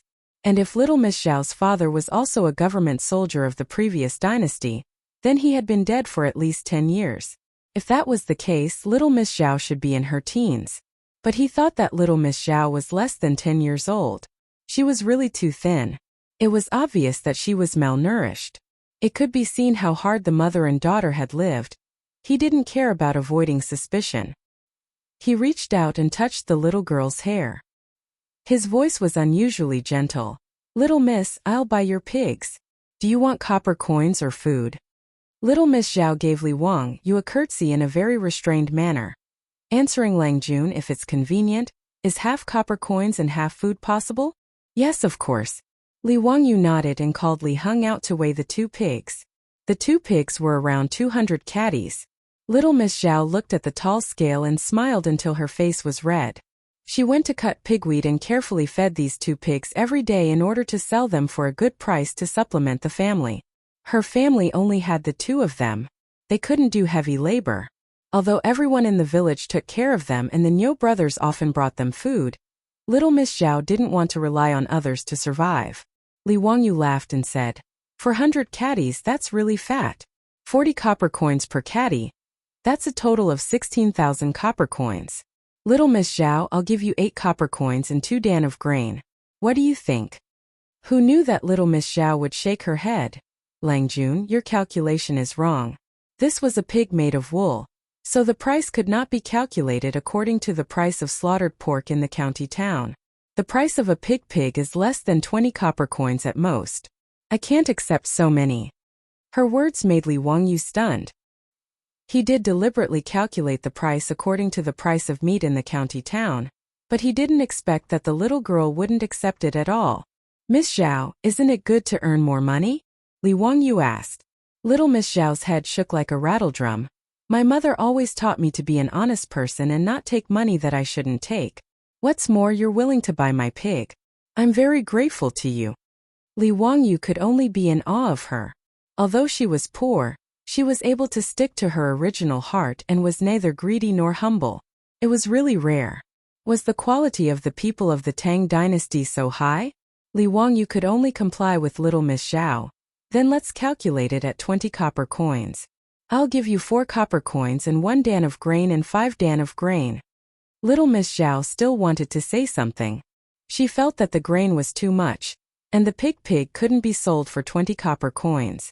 However, Li Wangyu didn't wait for her to speak. He glared at her. Do as I say or I won't buy this pig. Little Miss Zhao bit her lips. Her eyes were filled with gratitude as she bowed to Li Wangyu and agreed. He found someone to help little Miss Zhao transport the copper coins and grain home. The people who slaughtered the pig came, but they were none other than the Niu brothers. Niu Dalang Erlang, you're also cameo as butchers? Li Wangyu asked curiously. What do you mean by cameo? The slaughtering in this village is done by us brothers, haha. Xiaolang, I heard that today you're going to treat the whole village to some pig slaughtered rice? Yes, I'll have to trouble the 2 brothers to help. Li Wangyu pointed outside the courtyard, where a large pot and stove were already boiling water. Li Wangyu decided yesterday that he was going to treat the whole village to pig slaughtered rice, so he started preparing early in the morning. When they found out that Li Wangyu was going to butcher a pig and treat everyone, the village was as lively as New Year's. The old village head was directing the villagers to bring out straw mats and short tables from their houses and directly place them on the road in the village. The bowls and chopsticks for the dishes were also prepared by each household. Now they were waiting for the Niu brothers to slaughter the pig.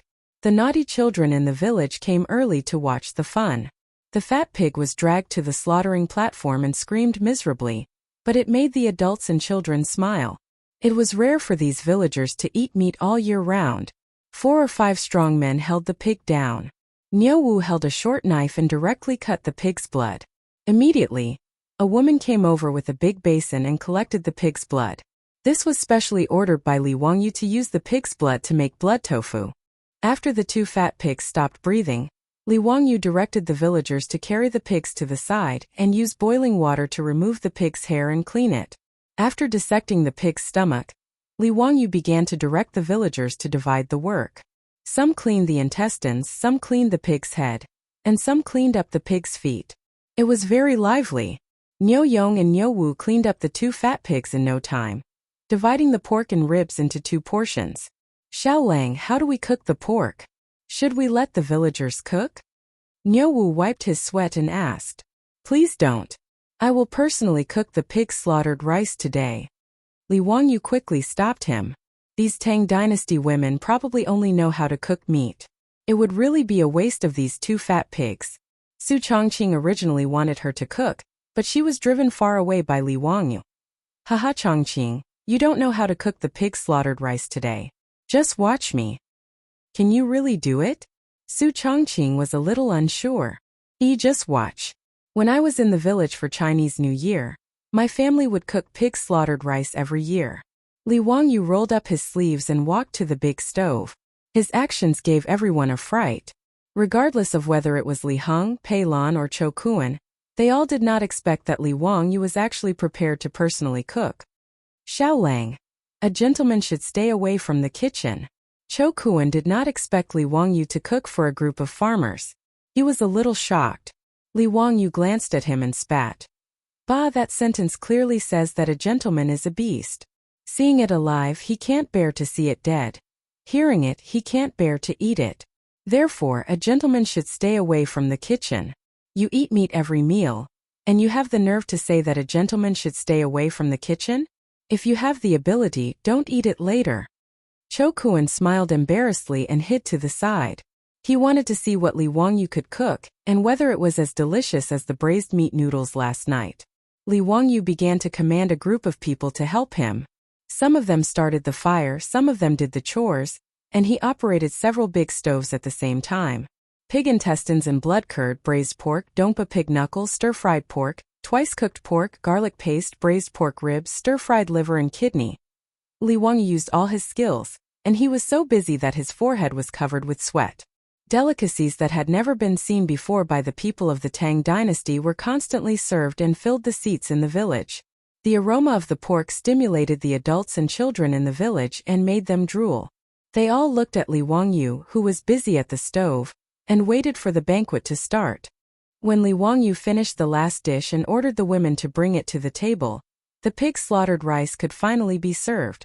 Just when everyone was ready to eat, the sound of horse hooves came from outside the village. Chapter 69. Li Wangyu looked at the people riding into the village in surprise. They were familiar faces. As the saying goes, better to come early than to come at the right time. The people riding into the village were the magistrate of Hu County, Yang Quan, and the registrar, Lu Xiao. Behind them were a few yamen runners. Li Wangyu quickly got up to greet them. Greetings to Ming House and Registrar Lu. Is there anything I can help you with? Zio, what's the good news in the village today? Yang Quan asked instead of answering the question. On the road in the village, a long banquet was set up in the open air. It was a spectacular sight. It was the first time he saw a village having a banquet like this. Li Wangyu smiled and said, Today I'm going to treat all of you to pig slaughter rice. Ming House and Registrar Lu, please take a seat. Let's have fun together. Pig slaughter rice? Yang Quan was a little unhappy when he heard that it was cheap meat. However, he still nodded and got off the horse with Lu Xiao. When the old village chief saw that the magistrate and registrar had arrived, he quickly came forward to greet them. He politely invited Yang Quan and Lu Xiao to take a seat. Zio, why did you think of making pig slaughter rice? I had a small harvest in Chang'an a few days ago. Plus, I just moved back to Dingzhou village. It's only right that I treat the villagers to a banquet. Yang Quan nodded and did not refuse. He took off his boots and sat down with Lu Xiao. The yamen runners were also called to other seats by the old village chief. Let's start. The old village chief shouted. More than 500 people in the village couldn't wait to reach out their chopsticks. Although they had never seen the dishes on the table and didn't know how good Li Wangyou's cooking was, it was still meat. Even if it was cheap meat, few people in the village could eat it. Only the Niu brothers who often went hunting in the Qinling Mountains could taste meat occasionally. Moreover, most of the Niu brothers' harvests would be exchanged for food at the county town, so there weren't many opportunities for them to eat heartily. Many women in the village were still murmuring that such good meat should not be ruined by Li Jia Xiaolang. What kind of cooking was this?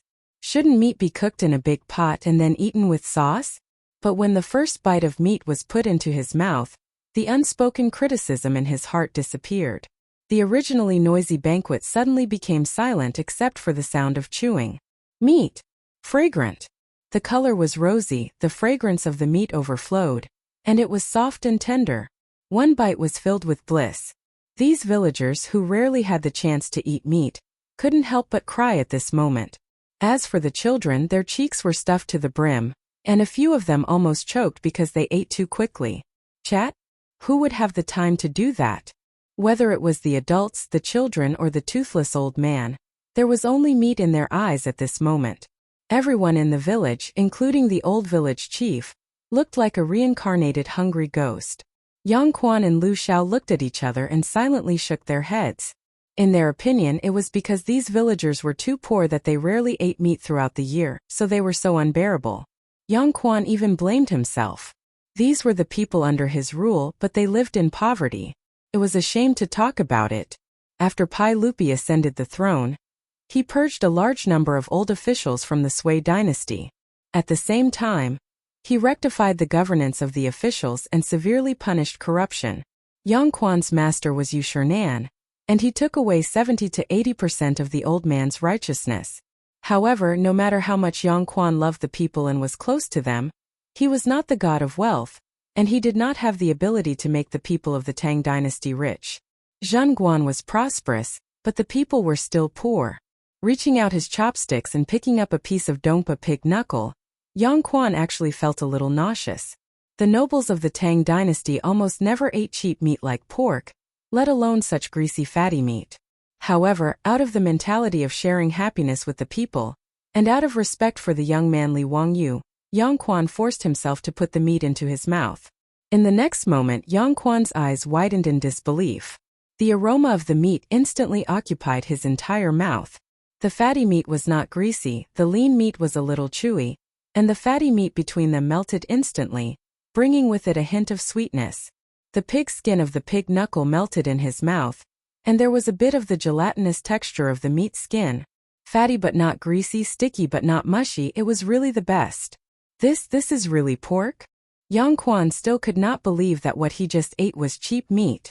Even the beef and mutton he usually ate did not taste like this. Li Wangyu chuckled and said, "Yes. What kind of dish is this?" "Dongpa pig knuckle." Li Wangyu did not think much and answered casually. Yang Quan looked puzzled. "What is Dongpa pig knuckle?" Li Wangyu was stunned and then realized that Su Dongpa would not come out of his mother's womb for hundreds of years. Dongpa pig knuckle was a special delicacy in Sichuan cuisine. It was said that it was a traditional dish made by Wang Fu, Su Dongpa's wife, and it was named after Su Dongpa's great love. But he could not explain it to Yang Quan, so he rolled his eyes and answered, "I came up with it by accident on the hillside in the east, so it was named Dongpa pig knuckle." Yang Quan shook his head. No. Since it was created by Zio, why not call it Wang You's elbow? It can show that it was created by Wang Yu, and it can also describe the delicacy of this dish, which makes people want to eat it. Haha. His words shocked Li Wangyu. Dongpa pig knuckle became Wang You's elbow? Was it really okay? Lu Xiao at the side also nodded repeatedly. Ming House is right. Wang You's elbow is much more elegant than Dongpa pig knuckle. Li Wangyu was speechless. Forget it. Wang You's elbow is Wang You's elbow. Anyway, I am getting more and more shameless. It doesn't matter if I plagiarize more and more. On the other hand, Su Chongqing, who was at the side, heard their conversation. In order to not laugh out loud, he held back his laughter until his face turned red and his body trembled. Li Wangyu was speechless. Looking at Su Chongqing, who was trying hard to hold back his laughter, Li Wangyu rolled his eyes silently.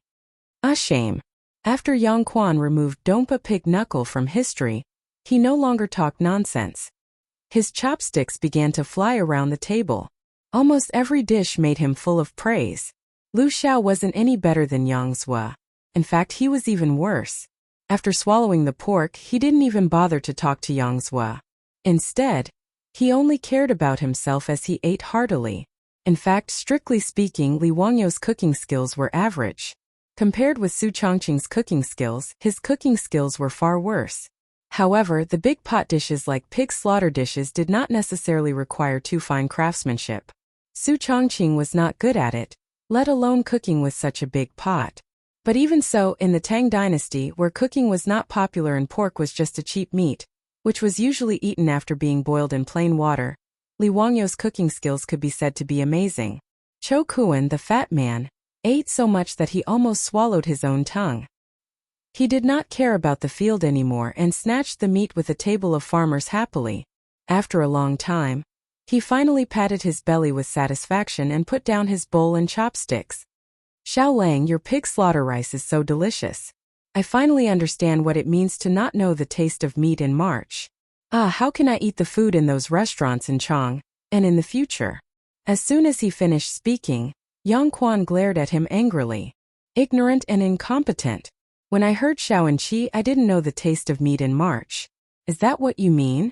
Cho Kuan did not understand. He blinked and looked puzzled. Li Wangyu explained with a smile. The phrase, I don't know the taste of meat in March means that one is completely focused on one's goal. Cho Kuan realized that he had misunderstood.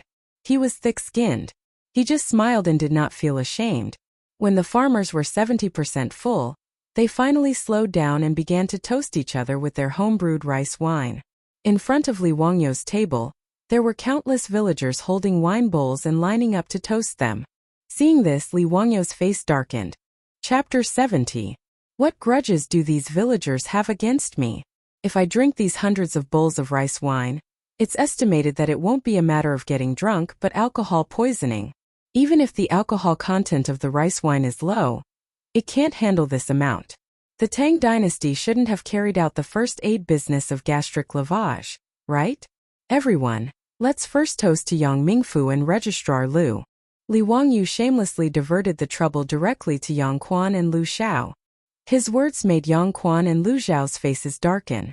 Hundreds of villagers lined up to toast. No one could stand it.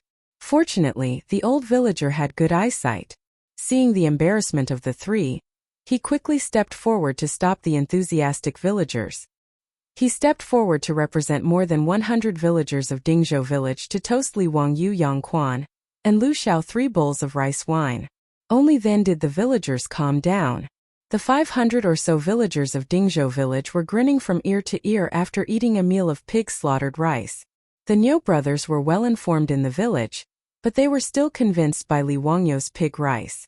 Big brother, I didn't expect Xiao Lang to be so good. He can even make pork so delicious. It's much better than the restaurants in Chang'an. Niu Yong nodded. Yes, Xiao Lang is really extraordinary. The villagers laughed even more. This pig rice should be called immortal rice. There are so many delicacies, and you wouldn't exchange it for an immortal. Zhao Xiaonyang and her mother were also at the table. She was very filial to her mother. Mother, try it. These are the pigs raised by our family. Good. The pigs raised by my son are really fat. Zhao Xiaonyang's mother cried while eating. She didn't forget to say loudly to the surrounding villagers, these are the pigs raised by my mother. Haha, Zhao Xiaonyang is really capable. Which family's man will marry you in the future? He is really lucky. I have a nephew who is very capable. Lady Zhao, why don't we become in-laws? Lady Zhao, don't listen to his nonsense. You know my family's 4th young master. He's honest and dutiful. He hasn't talked about marriage. Little Miss Zhao was already 13 or 14 years old, but because of her thin and weak appearance, no matchmaker came to visit. After a meal of slaughtered pig rice, Even Miss Zhao, who raised pigs, became the focus of the villagers. Many people ran to find Miss Zhao to propose marriage, which became the surprise of this meal. Li Jia Xiaolang is worthy of being the son of Master Li. This scholar is amazing. The dishes he made are much more delicious than those made by ordinary cooks. A scholar is a scholar. Only a scholar like Li Jia Xiaolang can make this immortal pig slaughtered rice. Another person who liked to tamper with Li Wangyu's pig slaughtered rice became immortal pig slaughtered rice. There was even a village woman who pulled the child in her family and said loudly, "Child, I will send you to school to study in the future. Only after studying can you be like Li Jia Xiaolang and be able to make this immortal pig slaughtered rice." Her words were heard by Li Wangyu. He couldn't help but twitch his face. Since when could studying and cooking skills be linked? I'm afraid that Kong Lauer's coffin can't be held down. On the other hand, Li Heng and Pei Lan had a suspicious look on their faces. Since young, their Lang Jun had always stretched out his hand and opened his mouth. When did he become so powerful? He can even cook such delicious food. Is the ancestral grave of the Li family emitting smoke? However, although they were suspicious, they didn't think much about it. They also didn't think that this Li Wangyu was not the Li Wangyu they knew. In short, the pig slaughtered rice was enjoyed by everyone. Dingzhou village was more lively than during the New Year festival.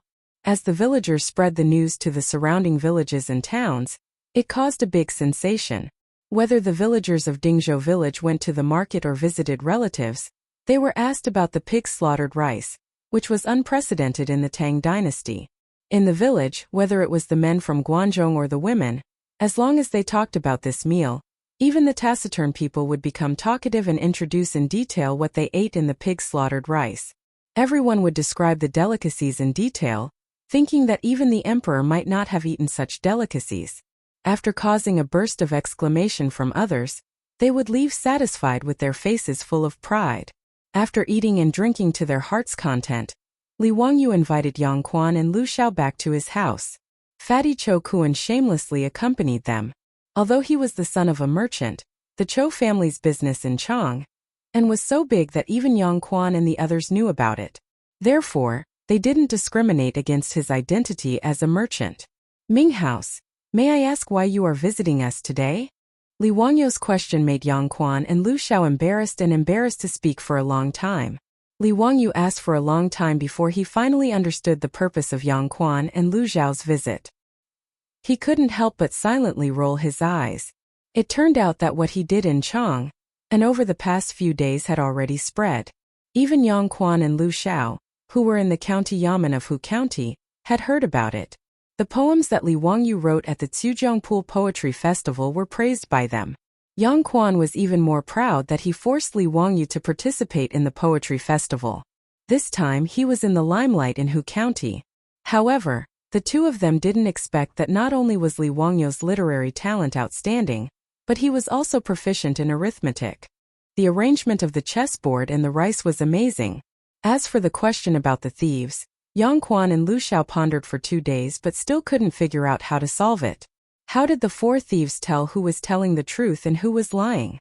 After being tortured for a few days, the two of them knew that Li Wangyu had returned to the village.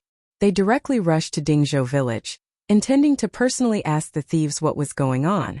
Li Wangyu was speechless when he found out that the dignified county magistrate and registrar had come to Dingzhou village for such a trivial matter. However, he didn't immediately answer Yang Quan's question. Instead, he smiled and said, "Ming House, do you feel that you have forgotten something? What is it?" "The reward for winning the poetry festival. It would have been better if Li Wangyu didn't mention it." Once he did, Yang Quan was so angry that his beard blew and his eyes widened. "You tired kid, you still have the nerve to mention it? The teacher sent someone to deliver a letter to me. You bastard, why did you drink that day? You drank yourself to death and in the end, in front of the teacher you spoke nonsense." Yang Quan almost said that Li Wangyu had randomly recited poems in front of Pai Lupi. However, when he remembered Yu Shernan's letter instructing him to keep this matter a secret from Li Wangyu, he quickly changed his words. "What did I say at that time?" Li Wangyu was also a little nervous. Did he recite the sentence, "How can I lower my eyebrows and bend my waist to serve the rich and powerful, making me unhappy?" Yang Quan ignored him and said, "What did you say? Think about it yourself. Then are you still going to give the reward of 100 strings of coins to Ming House?" Li Wangyu looked at Yang Quan anxiously and asked. Yang Quan had the urge to beat this kid with the sole of his boot, but he restrained himself from hitting him. He coldly snorted and unhappily ordered the Yamen runners to bring in 2 rattan chests. The copper coins of the Tang dynasty were of excellent workmanship. A copper coin weighed 5 kilograms, so 100 strings of coins was 500 kilograms. 2 rattan chests were filled to the brim with copper coins. This made Li Wangyu overjoyed. This Yang Quan was not bad. He was a good person. Li Wangyu gave Yang Quan a good person card in his heart. At the same time, he hurriedly summoned Li Heng to bring the copper coins to the storeroom. "Xiao Lang, now can you clearly explain the matter of the thief crossing the river?" Lu Xiao said with a smile. Since Yang Quan had already given him the copper coins, Li Wangyu naturally would not hide anything. He explained the question in detail to the two of them, causing them to be stunned for a long time. After pondering over the key points, they suddenly realized that the two of them had been tortured by the question for a long time. It was really difficult for them to speak. Yang Quan and Lu Xiao both glared at Li Wangyu. They felt that this kid was really too hateful. Chapter 71. After Li Wangyu finished explaining the robber's problem, he suddenly remembered the barren land by the river yesterday. It just so happened that Yangzhou had come to the village today, which saved him the trouble of making another trip to the county Yamen. He hurriedly asked, "Dare I ask the Ming family, does the wasteland by the riverbank north of Dingzhou village belong to the county?" "That's right. Kid, can you buy that land?" Yang Quan was stunned. He didn't understand why Li Wang, you wanted to buy that saline alkali soil. Why do you want to buy that barren land? Li Wangyu hesitated for a moment and decided to tell the truth. To develop it. Nonsense, that's saline alkali soil. How can you develop it? Hehe, of course I have a way. Otherwise, I wouldn't have wasted money to buy that land. I'm thinking of turning trash into treasure so that I can make money to repay the county. Li Wangyu didn't expect that his words would make Yang Quan suddenly stand up. His hand trembled as he pointed at himself. His face was full of excitement. "Zio, you can't joke about this. Can you really make saline alkali soil grow food?" Even Lu Xiao was excited. His hand that was stroking his beard trembled. He pulled out a few strands of his beard but didn't feel the pain. Instead, he grabbed Li Wangyu's arm and said, "Xiao Lang, tell us quickly. What do you mean?" It's what I said just now. I'm going to improve the saline alkali soil and develop it to grow food." Li Wangyu didn't understand why the two were so excited. "Is there any way to turn saline alkali soil into treasure?" Yang Quan asked. Li Wangyu didn't want to say. He could see that Yang Quan and Lu Xiao were very nervous about this. Could it be that there were a lot of saline alkali soil in the Tang dynasty? Why are the Ming House and the registrar so nervous? "Zio, do you know that our Guangzhong Dao is densely populated? We have always had less land but more people." Yang Quan let out a long sigh and sat down again. Li Wangyu naturally knew about this. According to the rules, each household in the Tang dynasty should be granted 100 mu of land, but in Guangzhong circuit, each household could only be granted 20 mu of land. Guangzhong Daoist has more people than land, but the saline alkali soil alone is tens of thousands of acres. It will be a waste to just leave it there. If Guyu really knew how to manage saline alkali soil, then it would be a great achievement. This county will definitely submit a memorial to the imperial court for you to be conferred an official title. Yang Quan's explanation enlightened Li Wangyu. He hadn't thought that Guangzhong Dao would have so much saline alkali land. However, Xie Jing wasn't interested in being promoted to an official. He couldn't wait to avoid it. Why would he be in a hurry to become an official? "Ming House, I do know a little about managing saline alkali soil, and I can teach you. However, if it was submitted to the imperial court, there would be no competition. How about some debt reduction? Look at the 10,000 mu of saline alkali soil. If you can reclaim it, it will be 10,000 mu of good farmland. A consultation fee of 100 copper coins per mu isn't much, right?" Yang Quan and Lu Xiao didn't understand what Li Wangyu was talking about. However, they understood Li Wangyu's meaning. Yang Quan glared at him again. Nonsense.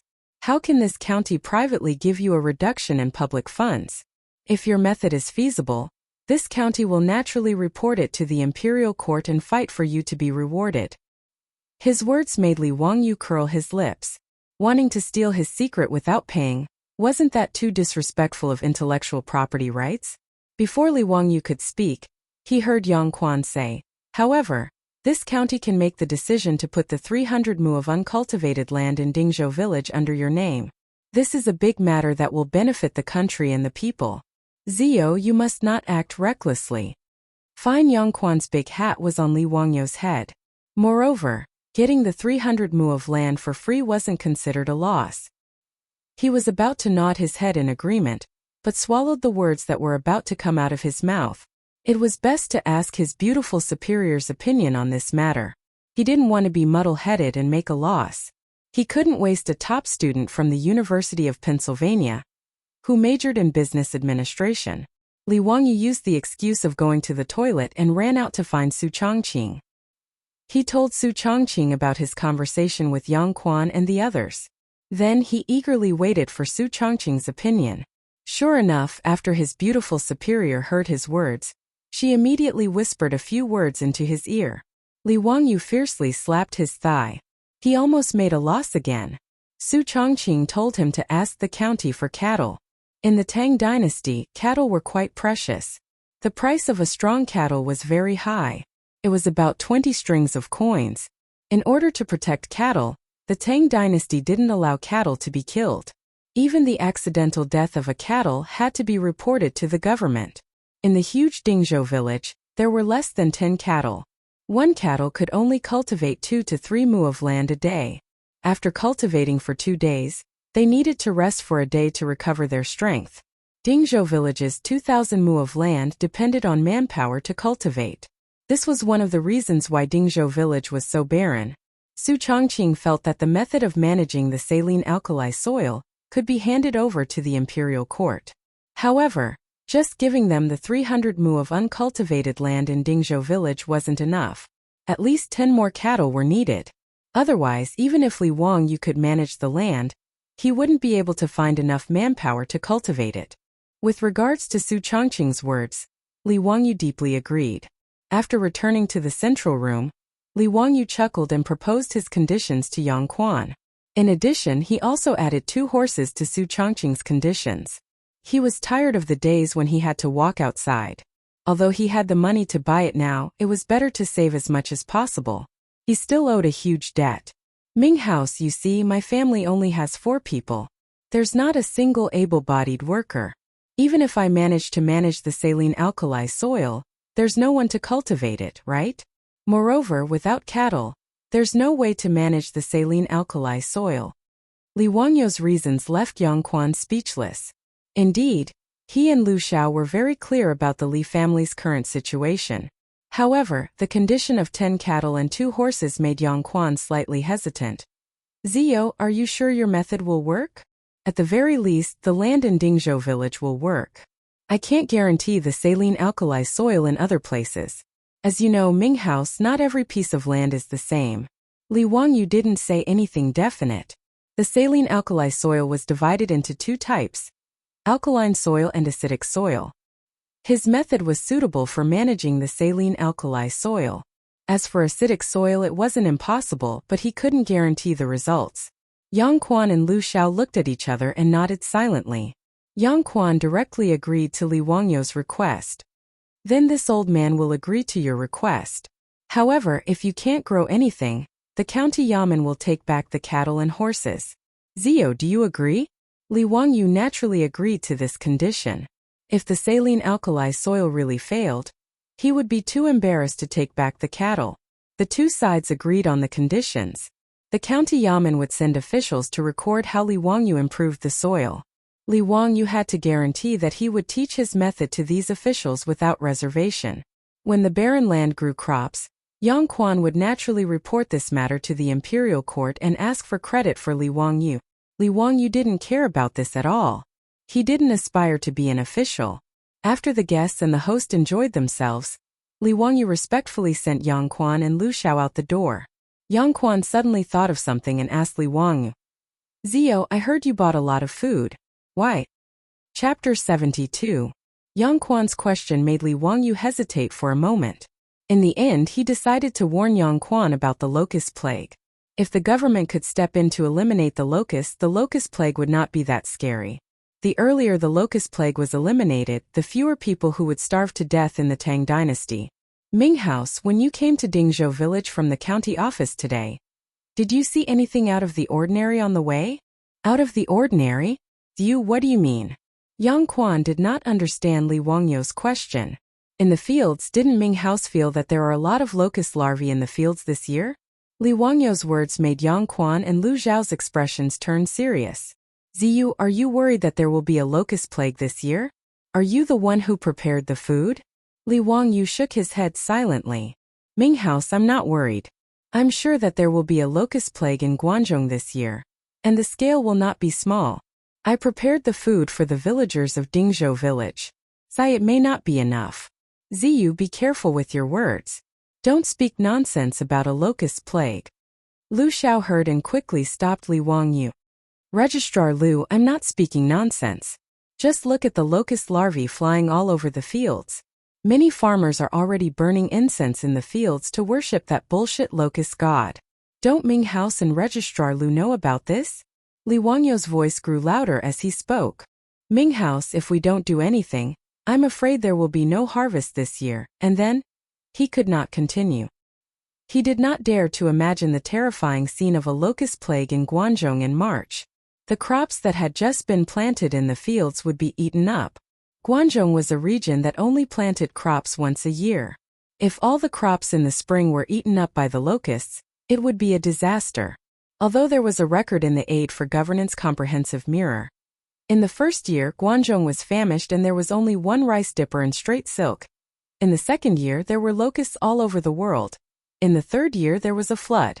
Although the people eat the food, they have never tasted any complaints. Yes, the world is big. The scattered people return home salty. The rice is no more than 3 or 4 qian. However, Li Wangyu didn't really believe the records in the history books.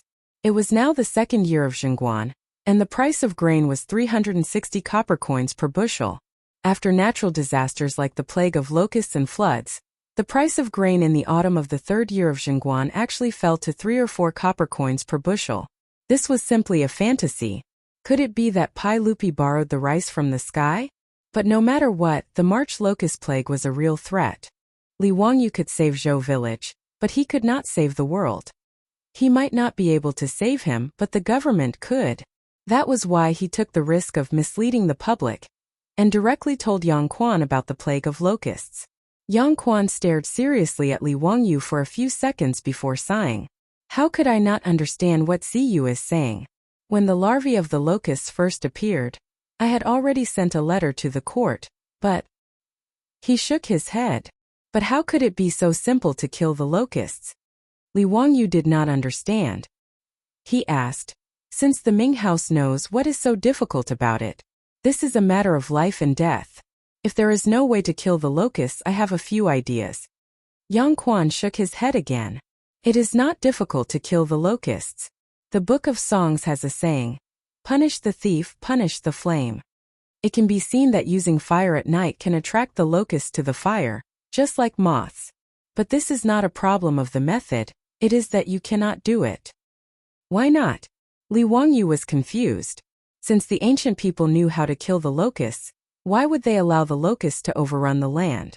Yang Quan and Lu Xiao were silent. This made Li Wangyu even more anxious. After repeated questioning, Yang Quan finally opened his mouth to explain. First, the people are ignorant. They think the plague of locusts is released by the locust god to punish the people. Therefore, they are unwilling to kill the locusts for fear of offending the heavens. Secondly, there are many disputes between the court and the great scholars. Therefore, we have to think about how to deal with the locusts. Lu Xiao also explained, Ziyu, things are not as simple as you think. Our Tang dynasty believed in Buddhism. As the saying goes, sweeping the floor does not harm the lives of the ants. We love the moths and the lanterns. There are many disputes about how to deal with the locusts. Li Wangyu was confused by the words of the two officials. This was the first time he had heard the saying that locusts should not be harmed because they were also living beings. After the locusts consumed the food, when the people of the Tang dynasty traded their children for food, human life was no longer a living being? Saint Mary. There was a Saint Mary in the Tang dynasty. Then the ministers in the court are just going to watch as the locusts overrun the land?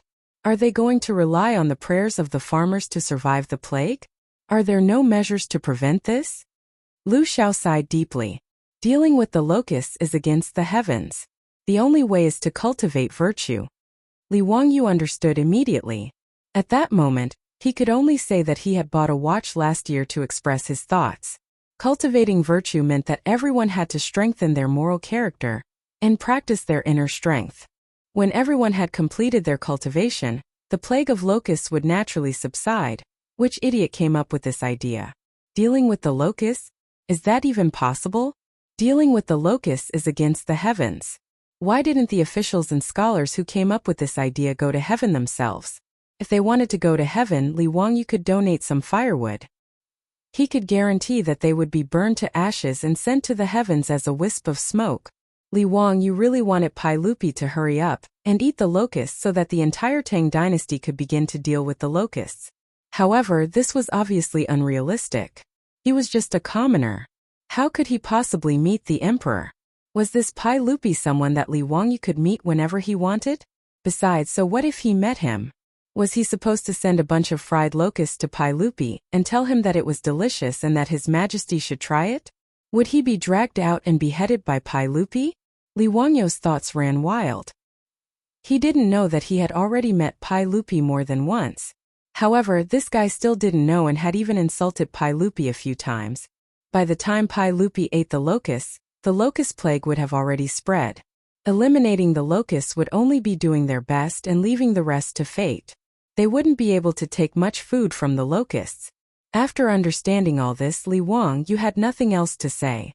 He cupped his hands and sent Yang Quan and Lu Xiao out the door. In this locust plague, it was better to save oneself. It was impossible to rely on the government. Cho Kuan didn't say anything. After Yang Quan and the others left, the fatty pulled Li Wangyu with a nervous expression. Xiaolang, will there really be a locust plague? Li Wangyu looked at the fatty in surprise. Only then did he realize that Cho Kuan's family was in the food business. If the locust plague really did appear, it would have a huge impact on their family's business. The locust plague is certain. Go back and tell your father to stock up as much food as possible. However, Brother Cho, I have a request. When the locust plague happens, the price of food will definitely skyrocket. I don't ask that you open your warehouse for free, but at least don't hoard food for huge profits. Is that okay? Li Wangyu nodded and replied. Cho Kuan's fat face flushed red. Xiaolang, what are you talking about? Although my Cho family is in the business, we have never done anything unscrupulous. Seeing the fatty's reaction so strong, Li Wangyu knew that he had wronged him and hurriedly apologized. Knowing that the locust plague was about to happen, the fatty couldn't stay in Li Wangyu's house any longer. He hurriedly left and prepared to return to Chang'an to discuss this matter with his father. Li Wangyu didn't ask him to stay. He cupped his hands and sent the fatty Cho Kuan out the door. The next day, the people from the county government came. Li Wangyu and the old villager led a few officials to the riverbank to measure the size of the wasteland. The county government created a document, and the 300 mu wasteland officially belonged to Li Wangyu. Xiaolang, can you really manage this saline alkali soil? The old villager's face was full of disbelief. He had never heard that saline alkali soil could be used to plant crops. I can indeed improve the soil. I also need the old villager's help. I need to invite some people from the village to do some work. Li Wangyu's words made the old villager somewhat embarrassed. Xiaolang, it's not that I don't want to help. It's just that right now it's the spring plowing season and the busy farming season cannot be delayed. There is a shortage of labor in the village. It's really difficult for you to find people to help. The old villager's words didn't make Li Wangyu worried. He had already thought about it. Hey old villager, the county gave me 10 cattle. Can I use these 10 cattle to exchange for labor with the village? What? Xiaolang, don't joke. The county gave you 10 cattle? Yes. Li Wangyu's words made the old villager sit down on the ridge of the field. speechless for a long time. Chapter 73. With manpower, 2 able-bodied laborers could only plow half an mu of land a day, and they were already exhausted to death. With oxen, 1 man and 1 ox could plow 2 or 3 mu of land a day without any problems. In total, 1 ox was equivalent to 8 or 9 able-bodied laborers. If Li Wangyu could really provide 10 oxen for the village to use, then the old village chief would have no problem finding dozens of men to work for him. Dingzhou village had 127 families and a total of 563 people, among which there were about 200 able-bodied laborers. However, because of the lack of oxen, every year during the farming season, the entire village had to work together. Not only was the speed slow, but the quality of the land could not be compared to that of oxen. If Li Wangyu could really provide 10 oxen to help the village with the spring plowing, then it would really be a great help to the village. Not only would they be able to spare some manpower to help Li Wangyu, but they would also be able to take a breather during the most important spring plowing of the year. The Tang dynasty was an agricultural society, and the spring plowing was the most important day of the year. Including the royal family would hold a ceremony on an auspicious day in February or March. On that day, Pai Lupi would wear ceremonial robes and go to the altar to worship the heavens and the ancestors. After that, he would go to the royal family's farm to plow the land. Pai Lupi would personally plow the land, and the leaders of the 3 provinces and 6 departments would lead oxen to plow the land. Even Empress Zhang's son would bring a group of imperial concubines to sow the land. Under the guidance and escort of the officials from the Ministry of Rites, Taichung Temple, and Jinwu guards, amidst the sounds of drums and hymns, they went back and forth 3 times, completing the 3 rejections and 3 rejections ceremony. Although Pai Lupi's ceremony was just a formality, it also showed the importance of the spring plowing in an agricultural society. Now that the spring plowing was imminent, it was not surprising that Li Wangyu was able to get 10 oxen. It was not surprising that he was able to scare the old villager like this. The old village chief grumbled as he got up and grabbed Li Wangyu's arm. "Xiao Lang, you can't joke about this matter. When will the oxen be sent?" "The county government will send the oxen tomorrow. However, old village chief, if I want to keep this ox, the prerequisite is that I must first manage this saline alkali soil. Therefore, I have to trouble the old villager to find someone to help me. Otherwise, if the saline alkali soil is not improved, the county will take back the cattle, and I won't have any cattle to lend to the village." As soon as the old villager heard his words, his eyes immediately glared. "Xiao Lang, just say the word. I'll call for as many people as you need. If anyone dares to not come, I'll beat him to death." The old man's calculation was very clear. Although the 10 oxen were given to Li Wangyu by the county government, the old man's calculation was very clear. But since Li Wangyu was willing to lend the cattle, it was the cattle that belonged to the village. If more than 100 farmers in Dingzhou village could own 20 oxen, they would be the envy of the surrounding villages. Such a precious cattle, since it had entered Dingzhou village, there was absolutely no reason for it to be taken away. "Xiao Lang, is your method really feasible? This old man has never heard of growing food on saline alkali soil in my life." The old villager was now only worried about whether Li Wangyu's method of managing saline alkali soil was feasible. "Old village chief, don't worry. There is absolutely no problem with my method. Can you tell me about it first?" The old villager still wanted to hear it first. "First of all, deep plowing, then washing and soaking the soil. Then add soil, and finally add fertilizer to increase the fertility of the soil." Li Wangyu did not hide the method and simply told the old villager. The old villager was somewhat puzzled. "I understand the rest, but what does washing mean?" "It means that you have to surround the soil, wash it with a lot of water, soak it, and repeatedly remove the saline alkali components in the soil." The old villager shook his head as soon as he heard this. He pointed to the hundreds of acres of saline alkali soil in front of him and said, "How is that possible? Xiao Lang, look at such a large piece of land. How much water does it take to wash and soak it?" His words made Li Wangyu stunned. He pointed to Ganhe. "Isn't this Ganhe? You can have as much water as you want. Ganhe's embankment is only a few meters high.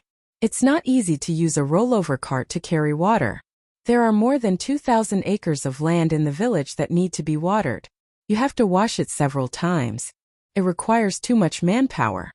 The old villager shook his head. Rollover cart? Li Wangyu looked at the rollover cart on the embankment and suddenly realized. He couldn't help but smile. Old village chief, I have a way to carry water without manpower. What? Without manpower? Do you want to use cows? That won't do. Cows can't be used. The old villager did not understand Li Wangyu's meaning. Li Wangyu smiled and did not answer. There were 3 stages in the development of water wheels in China. The first stage was the rollover cart invented by the Eastern Han Dynasty. It was also called the dragon bone water wheel. It mainly relied on manpower to carry water. The second stage was the rollover cart invented during the Tang and Song dynasties. It was described in the Book of Agriculture and was a water-carrying machine. It was powered by manpower or animal power and looked like a dragon bone cart. The third stage was the water wheel invented by the Yuan and Ming dynasties. It looked like a water wheel in the future. The earliest record of the rollover cart was in the Tang dynasty. It was gradually popularized after the Song dynasty. But now it was only the beginning of the Tang dynasty. The rollover cart had not appeared yet, let alone the water wheel. The efficiency of the rollover cart to carry water for irrigation was very high. Li Wangyu knew how to make the water wheel in the future. When he was young, there were many water pumps in the village. He was very clear about the structure of the water wheel. Old village chief, is there anyone in the village who is good at carpentry? Yes. Didn't your family ask old Lu to help you make a lot of new things a few days ago? Why do you want to make furniture again? When the old villager said this, Li Wangyu remembered that Su Chongqing had asked the carpenters in the village to make the furniture. Although the furniture was simple, Li Wangyu could see that the carpenters were very good.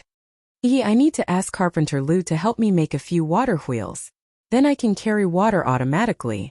Old village chief, you wait and see. I guarantee it will be easy to use. Haha, I will take care of the irrigation work in the future. Li Wangyu didn't wait for the old villager to react and ran towards the village, leaving the old villager dumbstruck and confused. Has this kid lost his mind? Carrying water automatically without manpower? Isn't that a god? The old villager sighed. He felt more and more that Li Wangyu was outrageous. Before he could finish lamenting, he saw Li Wangyu running back like a gust of wind. I forgot to ask you where Carpenter Lu lives. The old villager shook his head. Let's go. I will take you there. But Xiao Lang stopped fooling around. How can the water be carried automatically without manpower? Aha, you will know in a while. The two returned to the village and went straight to Carpenter Lu's house. Carpenter Lu was in his 50s this year. He had been a carpenter his whole life. His 3 sons were also carpenters with him. It could be considered a family skill.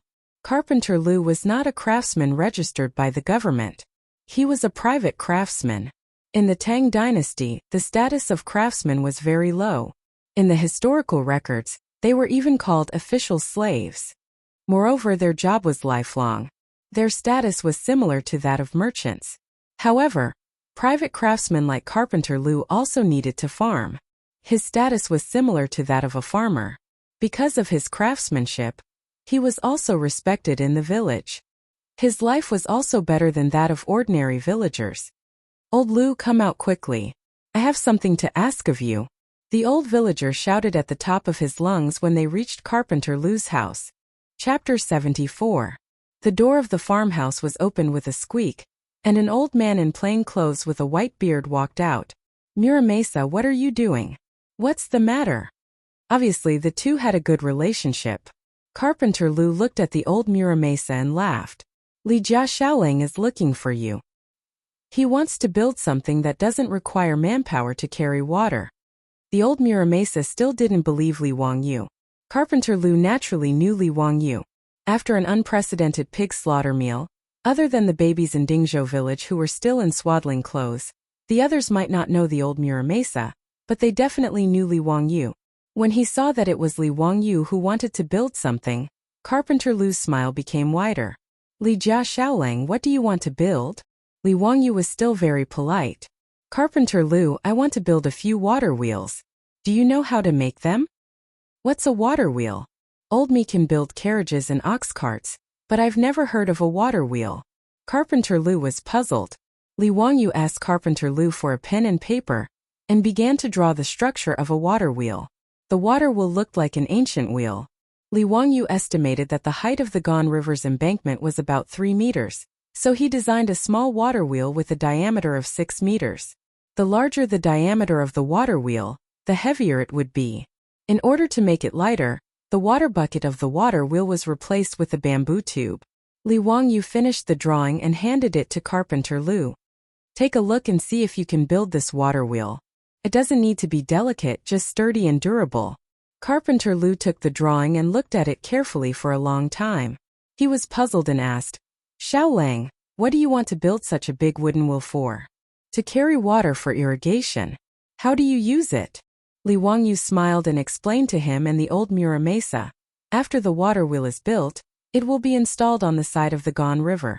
When the time comes, the power of the water will be used to move the water wheel.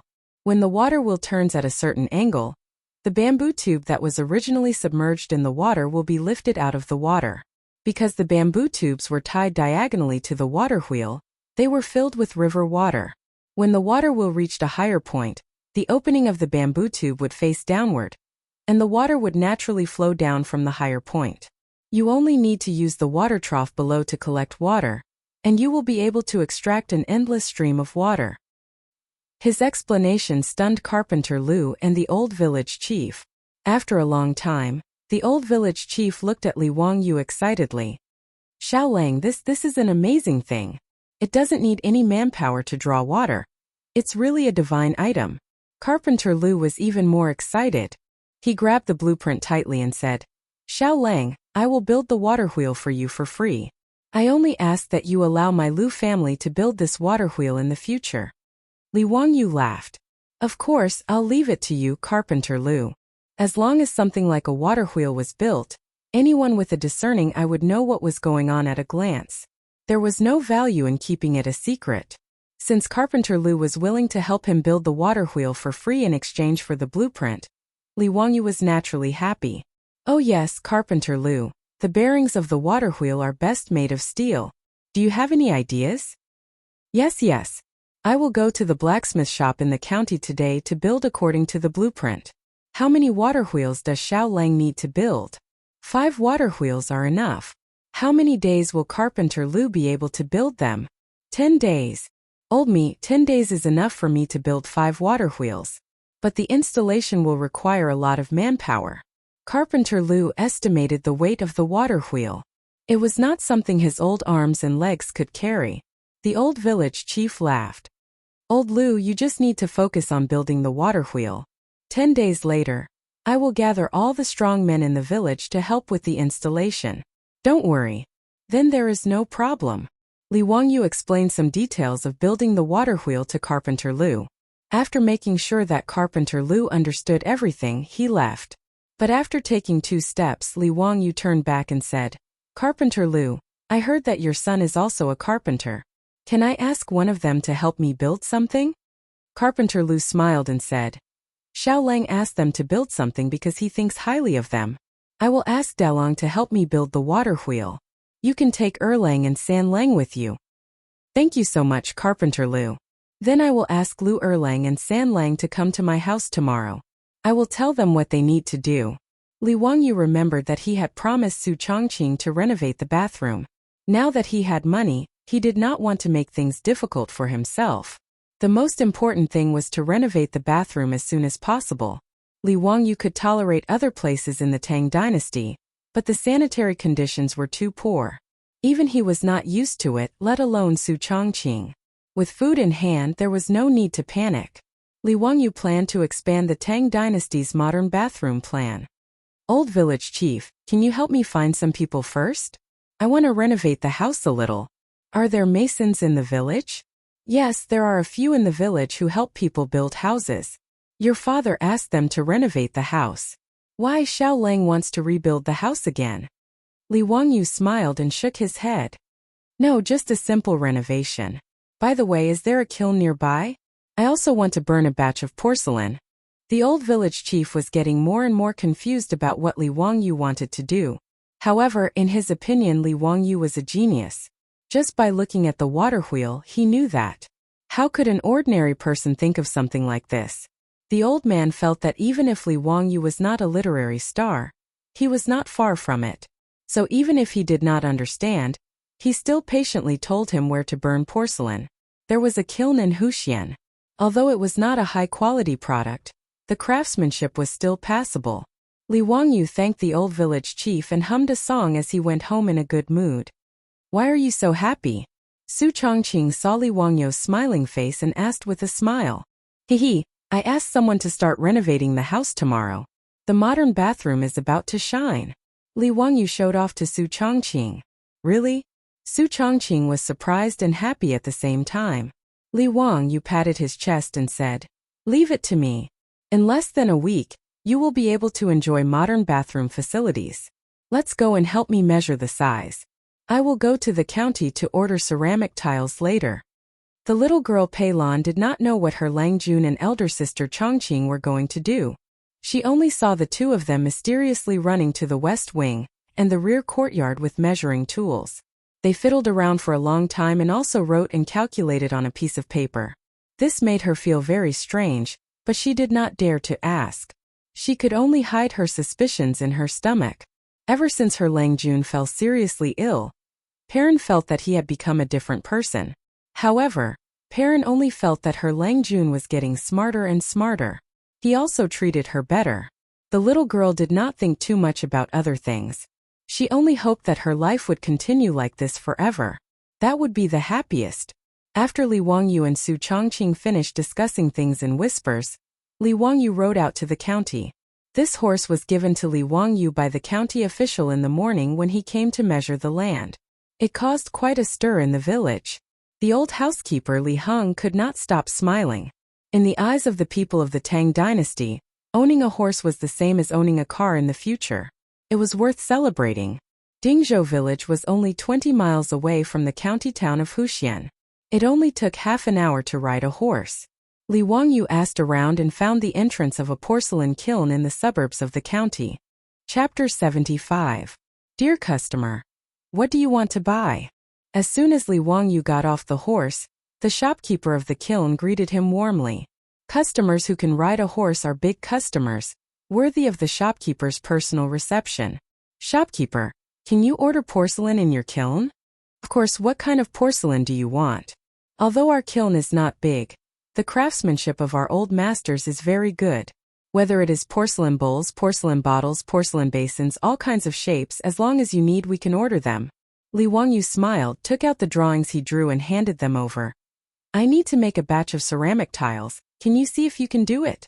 How can a modern bathroom not have ceramic tiles? Not only does it look beautiful, but it can also be waterproof. Li Wangyu thought that it was necessary. The shopkeeper looked at the drawing on the drawings, and his face was full of pain.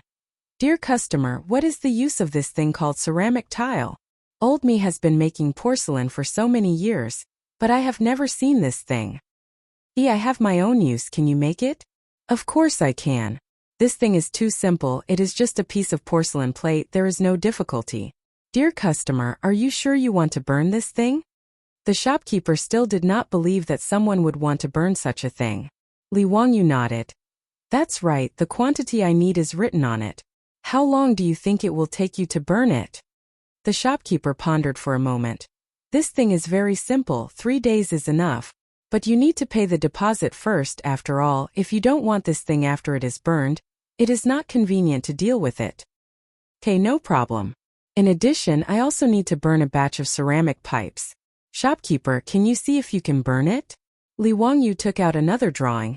It was the size and style of the ceramic pipe he was going to use for the sewage pipe. No problem, this kind of ceramic pipe is also very simple to burn. The shopkeeper glanced at the drawing. It was just an ordinary ceramic pipe. Many fastidious rich people would also order it for the sewage pipe. Just when the shopkeeper thought that Li Wangyu was going to burn these simple things, Li Wangyu took out another drawing from his arms. What is this? The shopkeeper looked at Li Wangyu with a puzzled expression. The toilet bowl used for the toilet is also made of ceramic. I wonder if it can be made? Don't think that Li Wangyu was wrong. During the Tang dynasty, the toilet bowl was indeed called this. Originally, the toilet bowl before the Tang dynasty was called huzi. But the grandfather of the Tang dynasty's founder, Li Yuan, was named Li Hu. In order to avoid the word huzi, he changed it to mazi, and then it slowly became a toilet bowl. Of course, Li Wangyo's toilet drawings were not as complicated as the ones in the future. In fact, it was just a sitting flushing toilet. There was no backflow or drain. Otherwise, with the pottery technology of the Tang dynasty, they might not be able to make it. His explanation made the shopkeeper stunned again. He looked at Li Wangyu with a strange look, wondering why this customer ordered so many strange things today. However, he would not refuse money. He nodded and replied, "Yes, it can be made." Before he finished the drawing, Li Wangyu put his hands into his arms again.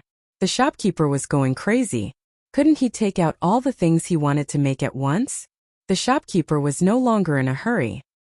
He glanced sideways at Li Wangyu, wanting to see if Li Wangyu would take out any other blueprints from his bosom. Li Wangyu was scared by the shopkeeper's stare.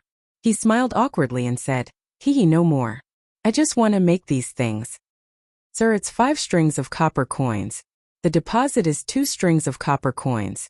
After confirming that Li Wangyu was no longer taking out drawings, the shopkeeper calculated the total price. "Okay, but you have to help me deliver it to Dingzhou village. Is that okay?"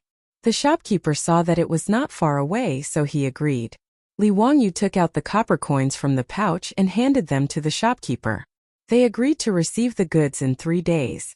The order of ceramics was settled. "By the way, shopkeeper, there should be a lot of abandoned and broken pottery pieces at the entrance of your kiln, right? Is it convenient for you to give me some?" The shopkeeper silently rolled his eyes. Why did this customer keep making strange requests?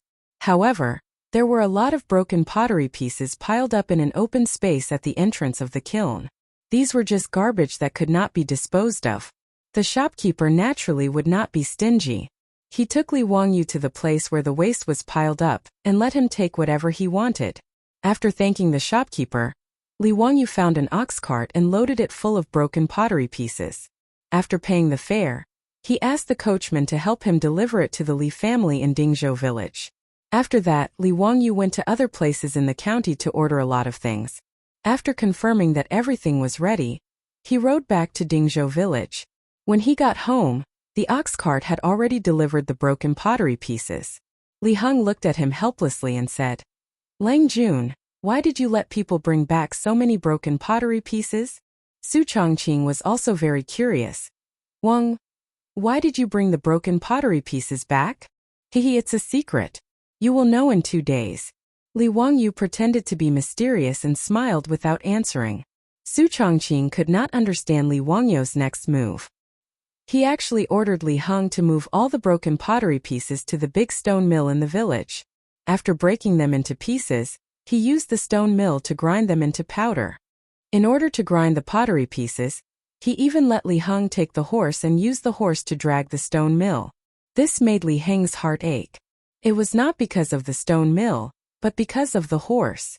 "Lang Jun, why are you grinding this thing? Can this thing be eaten as rice?"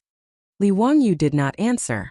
He just smiled and said that he had a big use for it and told him to go quickly. The villagers were stunned by Li Jia Xiaolong's actions. They had seen people using stone mills to grind flour, but it was the first time they had seen someone using stone mills to grind pottery pieces. Many men, aunts, and children in the village ran to the stone mill to see what was going on. "Husband, why is Li Jia Xiaolang grinding this broken thing?" A woman asked her husband in a low voice. "How would I know? Maybe he is feeding it to the chickens?" When raising chickens in the countryside, sometimes they would feed some sand to help the chickens digest. Because the chickens did not have teeth, they would eat some sand or small stones to act as teeth and help the chickens digest their food. Isn't the sand ready-made? Why does he need to grind it? Also, look at how fine housekeeper Li grinds it.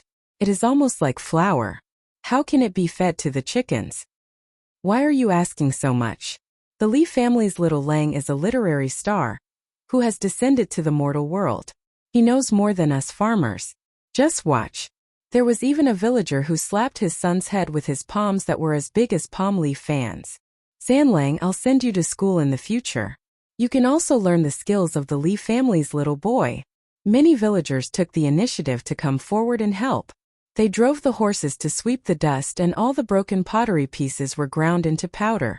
After moving a few bags of pottery pieces back home, Li Wangyu checked them and only asked Li Heng to pack them up. They would be useful in 2 days. The next day, the county government sent people to drive all the cattle to the village. As soon as they entered the village, they caused a sensation. Men, women, and children in the village all rushed out after hearing the news to see the precious cattle.